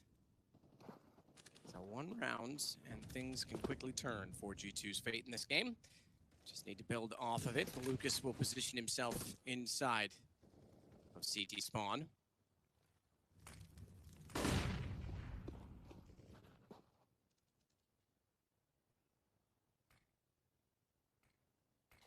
Smoked across further. Molotov behind it, countered. 7 seconds of the 15 gone to that alone, and likely G2 will not be able to utilize it at all. Well, they have the short control. It will be an A split to finish. Zeus. Remember, CZ, that's why his position is so close. That's such a filthy position as well. That's worth a kill. Gets a rifle from it and somehow gets a second, I'll be impressed. The pop flash from Kenny will be coming in soon. That shouldn't affect Zeus by the looks of things. That is designed to take down Orpa at the corner indeed. So Zeus is fine with this flash. He'll take it. First kill. Can he get a second? Not quite, but that's more than enough. He gets significant damage towards Jax and keeps it at an equal kill, you know? He didn't have a rifle there. Yeah, you mentioned it. Pistols. That's where he seems to be fine. Just needs to single tap the rifles as if they're a pistol. Yeah. Imagine that. No smoke as of yet. 1 thrown. I didn't see a second. That means there should be a gap. There certainly was. First found Jax on the cross. Massive gap. Bombs down. 8 seconds. This round is over. Did they get there in time? No. Nope. Done. Oh, no, wait. Did. Holy moly. He did that almost still in the air. That's impressive. I thought we were done, moving on, and getting ready for a 6th MIBR round on the board. That is incredibly precise movement by Shox. Yeah. He couldn't make a single mistake there. He's going to get his kill as well. There it is. He might have won the round single-handedly. I needed that one. Amanak with a nice flank here. Good finish. That was messy. The fact the bomb was down at the ramp with, what, 6 o'clock, he somehow gets it down with the last few milliseconds there. It wasn't pretty, but they get it done, and MIBR are broken financially. They needed that win, and they get it. It's the in-game leader Shoxy that will be providing most of the performance there, and he goes for a Mac 10 this round, reading the money well. He's going to have just... Oh, Lucas will invest a bit more. Remember, he had extra money because Zeus had the pistol that round. He goes to Deagle, diffuse kit, smoke, just in case they get a little bit lucky here with a stack, potentially. They'll have a chance to defuse if it comes right down to the wire. Boost towards long. G2 shouldn't have too much of a problem here as they get some decent real estate on the map. Shoxy by the mid doors, waiting for any flashes over towards long. Jax, we boosted up, he drops down. 3 players on the A side for MIBR. They have 2 flashbangs, 1 smoke. Lucas, I assume, will be trying to go for some sort of ninja defuse, I suppose, with that setup. If you can get the smoke on top of the bomb, go for a quick defuse and all the chaos that could be ensuing, that's maybe an objective of his with that kit. Shot back in from Lucky. Does... Did he just smoke himself on the side? Just gets ready to defuse or something like that? They kind of skittered away with that early shot, but Lucas does stay on top of the platform. They know he's there now. That's the problem. Perhaps he was expecting Molotov sooner, and he wants to stay on the box. He still can swing, but Lucky's got the angle. Looking better so far on Dust 2 is Lucky. And Taco is the only one remaining. So it's going to be 3 straight rounds for G2. As we said, as soon as the economy falls, 1 round on, and it can turn quite quickly for the French. You heard them say it for in the interview as well. This is their best map, so we expect something from them, surely. Yeah, well, this is more like it. Getting some rounds on the board. You do seem the majority of rounds picked up on the T side, though, so they need a lot more where that came from. Luckily for them, MIBR will be without the sniper, which is sometimes a necessity on a map like Dust 2. Suggests we might see something a little bit different here. Lucas, he has the AWP, not Fallen. And he's heading in the same position here, so we'll see what they've got at their sleeve. It's Fallen to get towards the pit, and Lucas holding car. Will they swap over indeed? I think that was just by spawns. They had that set up at the start. Fallen knows they are on the back foot this round. That's why he's trying to find a pick towards long. He might even challenge a car. Very passive hold from G2. B split looking likely, though. 2 in the tunnels, 2 towards mid doors, and Shoxy watching for flanks towards the long area. Fur and Taco to defend B. We've still got a smoke. 2 of those on that side of the map. First is deployed. Just trying to whittle that time down and apply pressure. Bring into the smoke, Taco. No one on the other side of it. Haven't seen a lot of action at the B site. The first round for G2. And that was all. Taco. He stares into the tunnel.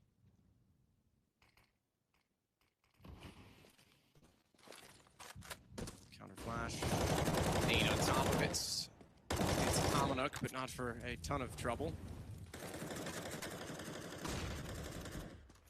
Amanuk went through, as did Devaduvek, the Misfits lineup that Twist was once a part of, with Sean Ayers at the helm.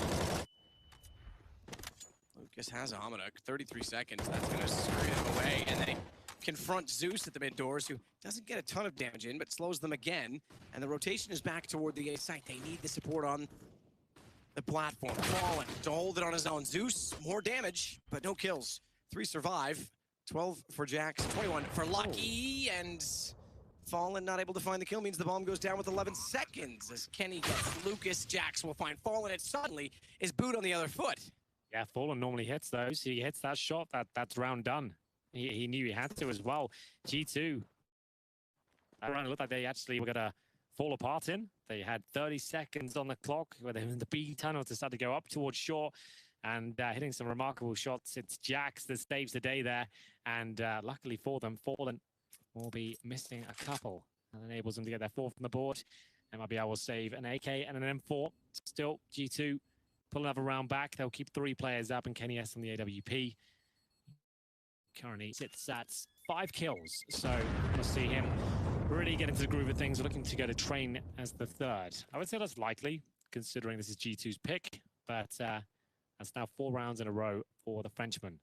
Still, not convincing rounds. It's taking absolutely everything to get them back into it. This shot we didn't catch, but it was a beautiful one from Kenny there. And Jax, these are the shots to save the day. Round 10, no force buy.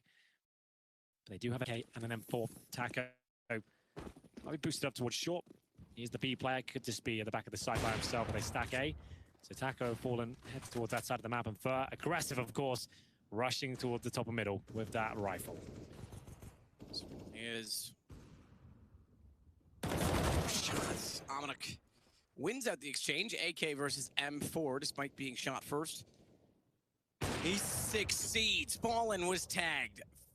Kenny was so fast on the flick, but through the door, 28. Tie game is inevitable. Taco's going to try and do what he can with his AK and get some map control. Zeus, sacrificial. Ooh, he's going to get buy shocks, you know. But the problem with that is that Taco's not going to know, and the AK gets the kill. Shocks down. I'm impressed that that went that direction because I thought certainly it would be unsuspecting. Wow, good flash from Taco as well. That's actually pushed him right back towards T-spawn. He had to make something happen there. They lost the first kill in the form of Fur. He gets it, but now they know where the second rifle is, and they're going back towards A, and there's no rifles there. G2 should be able to close one out, no problem. They're being dynamic and thinking about their decisions, and Jack should be able to find Zeus. No problem, but the pistol master delivers once again. That's what I was going to say, is that he was watching the gun that went down to the tunnels as well. So everything looked fine from Jack's position, but Zeus is getting all of his kills on pistols. They've double smoked the same area. Yeah, they've messed this up. Second time. Fur capitalized on this last time on the cross. It was actually the round that Shox got the last second plant. Because bomb went down and cross 2 to the kill. Inside smoke. Now it's a 2-on-2. Bomb to be planted again. A little more time on the clock. This time, Lucas with the deagle. Taco still on rotation with the AK. Damage done. Taco's going to go aggressive toward long. He's making noise. But he knows there's a weak player on the ramp and he wants to capitalize. Dominic was ready for it. Another victory for G2, but they're still making mistakes there. I know it seems like a small factor, but that double smoke and crossover, that should be quite a clean call. Like, this is your best map. Like, it shouldn't be that difficult to say who's smoking what. Double smoke in the same area, crossover, and left that massive gap. If one of the rifles was there, that could have fallen apart. This was a great play from Taco. Amanek, though, really holding his own on the bomb site. It's taking individual heroics right now as G2 fend off the ensuing MIBR players all around them. Double up set up, Taco and Fallen once again. 5-5. Second map. MIBR looking to 2-0 this if possible. Take a timeout. Discuss the options. It will be dead behind the boys now. That used to be the case for many years. Now he's back on the headsets. Moved more into a more managerial position these days, but definitely one of the team, one of the boys. We'll be hyping them up, helping them out. As we enter round number 11. Do we see any boosts from the orbs on the CT side? Anything different, or just the usual setup, I would say? It'll be more of the latter, considering their general positioning here. Too long to fend off. Push. Bomb top of middle on the back of Kenny as Jax tries to bait out some utility towards B. He's throwing a couple of flashes. He wants to try and get their smoke out early. Fast play towards middle doors though. That's worked out nicely. Zeus dropped 5 and 4. It's going to be Shox to follow up, catching out Lucas. Inside of the smoke, they just want to push through, and not the right decision. I know they're trying to get back up. Do it at the B tunnels instead with the smoke down, but it's a little too late, or is it fallen? This thing, I don't think so. Not when lightning strikes and you're blind. Well, that should be it. It's G2 finding that opening kill. I like the fast play towards middle. You know their setup's not going to be ideal. They're not going to have everything covered, and fast plays together with a couple of nice smokes down. That's pretty much what I take. G2, I feel like they overthought this game going into it. I feel like they're the ones that apply too much pressure to themselves. But right now, this is looking much better. They've got, what, 6 rounds in a row. They were 5-0 down. So this is more like it. Train looking ever more likely as each round. The money's time to rack up now. Taco will save the orb. Jax on the hunt, though. He can justify that. They've got enough resources with Aminex 14k. But probably goes down. Here's the swim. They spend some timing. Which is good, though. That's really nice play. Good stuff. We'll pick up the frag. Basically, Taco, considering how strong that flash was. And he's going for a bit more here. He doesn't necessarily need this kill. He wants to survive. Taco gets enough, but it doesn't wound G2 too much as they've got plenty of... It doesn't matter. They've got 16,000 actually on Amanek after that victory. You get $3,500 per player for winning the round. Courtesy of the bomb. Fast play towards middle court. Amanek. This was where Portal went down. The flashbang went through and managed to get the kill. Full by though, once again, MIBR haven't posted around a while. Jax jumps back away.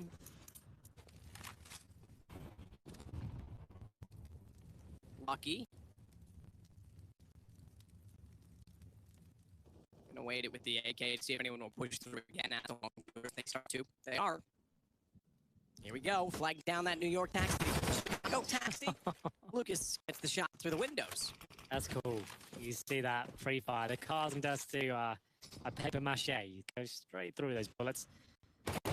Kill up. It's nice work. This is looking much more promising, but still 3 players up. There's no point in saving there. So much cash. Double up still on the T side. We saw this yesterday from them.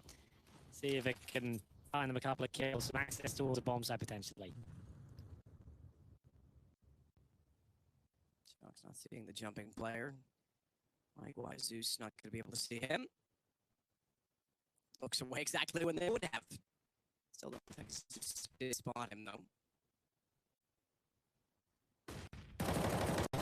Good find, good flash. Maybe he did see him on that last jump when Shock's moved the scope. Yeah, the fancy call for that flash suggests he might as well barrel something, win for it. Really nice fight, calling for the flashbang, knowing that the up's there. Really solid stuff there. Zeus gets the second of the round as well. Impressed. Bravo. What he's doing. Best part about Zeus standing in for the major, by the way, is that there is a player break. He's got this event, so he can look at it, review demos, have something on paper that he can construct and build upon, and he's got 3 weeks to do that. He's got to grind. He's got to do like 12 hours a day deathmatch. Absolutely, and I know that part of the player break is that to go on vacation, these guys will certainly be back in Brazil for most of it, and so they should be, but if they want to make the most of it, they have the time to do it. It's not like there's no practice time available. 3 orbs, by the way. Zeus is like, you know what? Those look pretty fun. Can I go? I'm pretty good at that as well, it seems. Wow. He nails it. The flash from Taco again as well. He just hit an absolutely wild shot.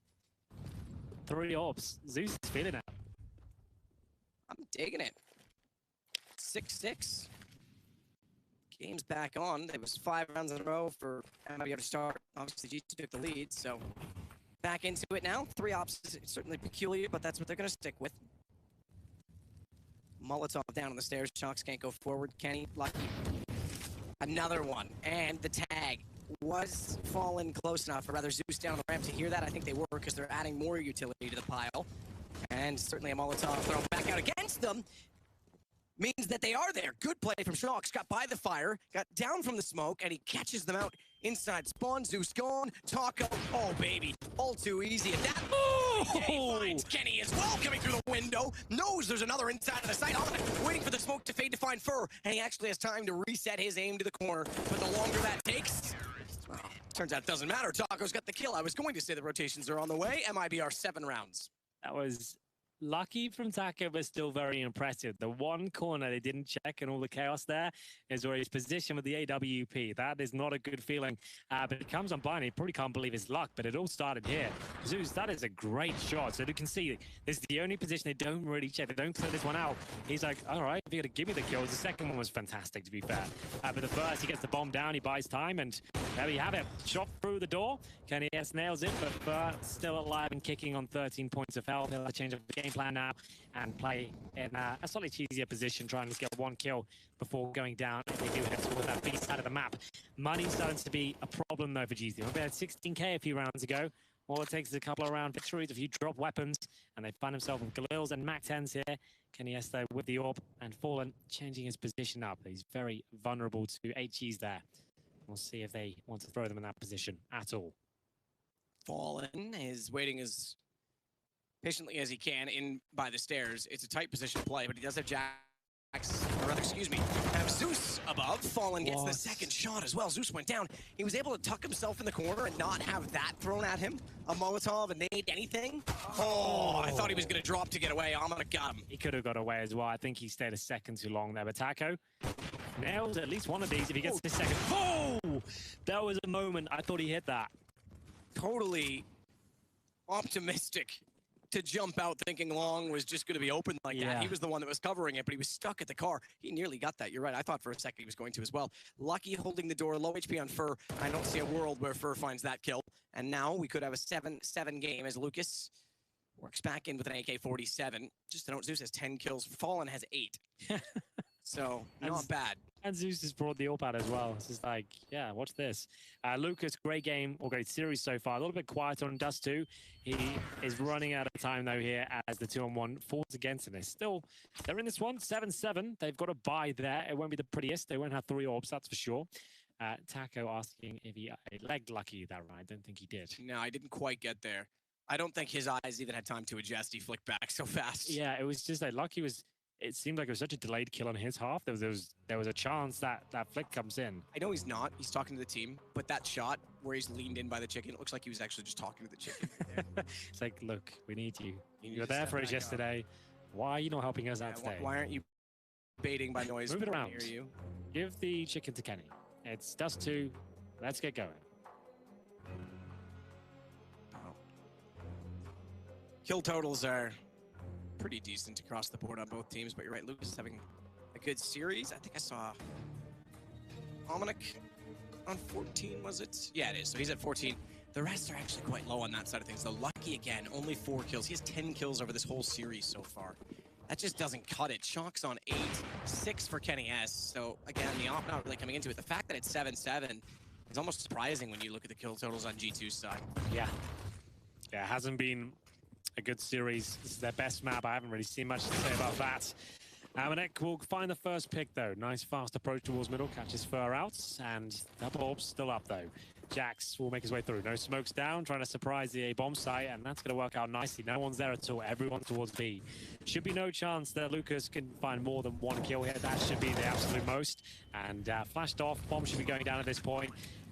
I don't see a world where MIBR win this, but I'm so happy to be proven wrong. If they can pull this one off, I'll be very impressed. Impressed that Lucas got away with that. I thought they were going to just double peek him over the wall. Unfortunately, just having the Molotov and locking him into CT, he couldn't bait his teammate in from Catwalk. Had he been able to do that, we might have at least 1 kill going the way of MIBR. Fallen has done exactly that. So too will Lucas. It's such a tough... Not bad. To give. Okay, nearly got a second, but the round was pretty much secured at that point. It's such a tough position to walk out of CT when you're locked in from all angles up above. We are locked into a dead heat. 8-7 G2 lead at halftime, but we'll be right back after.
strips and shines brightly in your eye.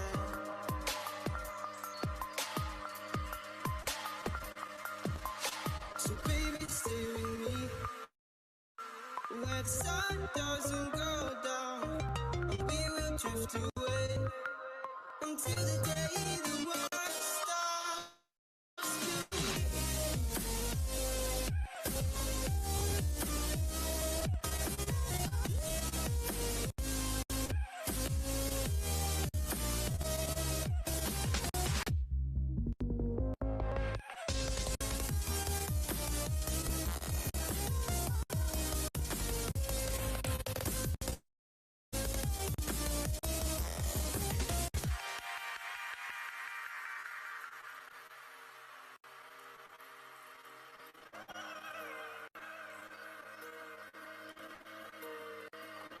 Oh, baby. Oh, oh, oh, oh.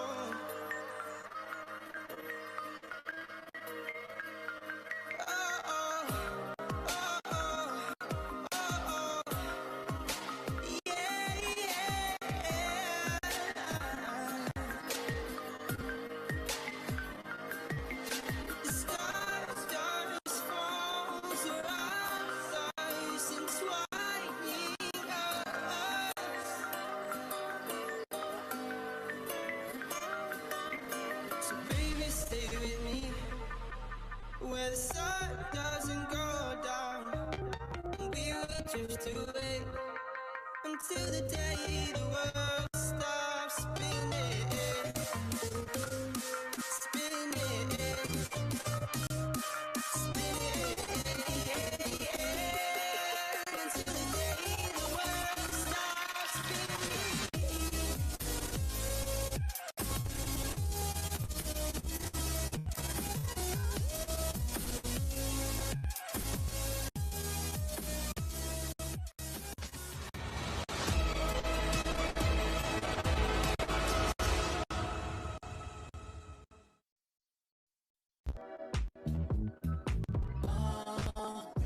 One round between them, one map already in favor of MIBR. G2 certainly the favorites coming in given the circumstances, but Zeus is solid on Dust 2, and you mentioned it. The playstyle that they had is suggestive that it could work for them. And now we go over to that T side where we can see that steamroll mentality work as a unit. And speaking of which, 5 players towards B. If this is a straight up rush, I respect it. Why not? Just get stuck in. I think they're going for it. It's going to be a head towards Shuxi corner of the box. He needs to find at least one here, and he will. He always seems to deliver with this USP. Can he find anything more? He is certainly under pressure here, but still alive and kicking. It's Amanek that's going to be taking a bullet to the face. I think I might be able to have this one. Amanek, one more shot. He's going down. He needs rotations from his teammates at this point. Smoke at the doors, but Jax. Oh no! He was in position, ready to line them all up, and he's denied everything. Is there a chance that bomb can be taken down here? It can be, but it won't be around victory for G2. I honestly thought coming through the window like that, just kill them if you force them to run. I know that sounds odd, your teammates in battle, but you might have been getting away with something a little bit fortunate just to pull them out. But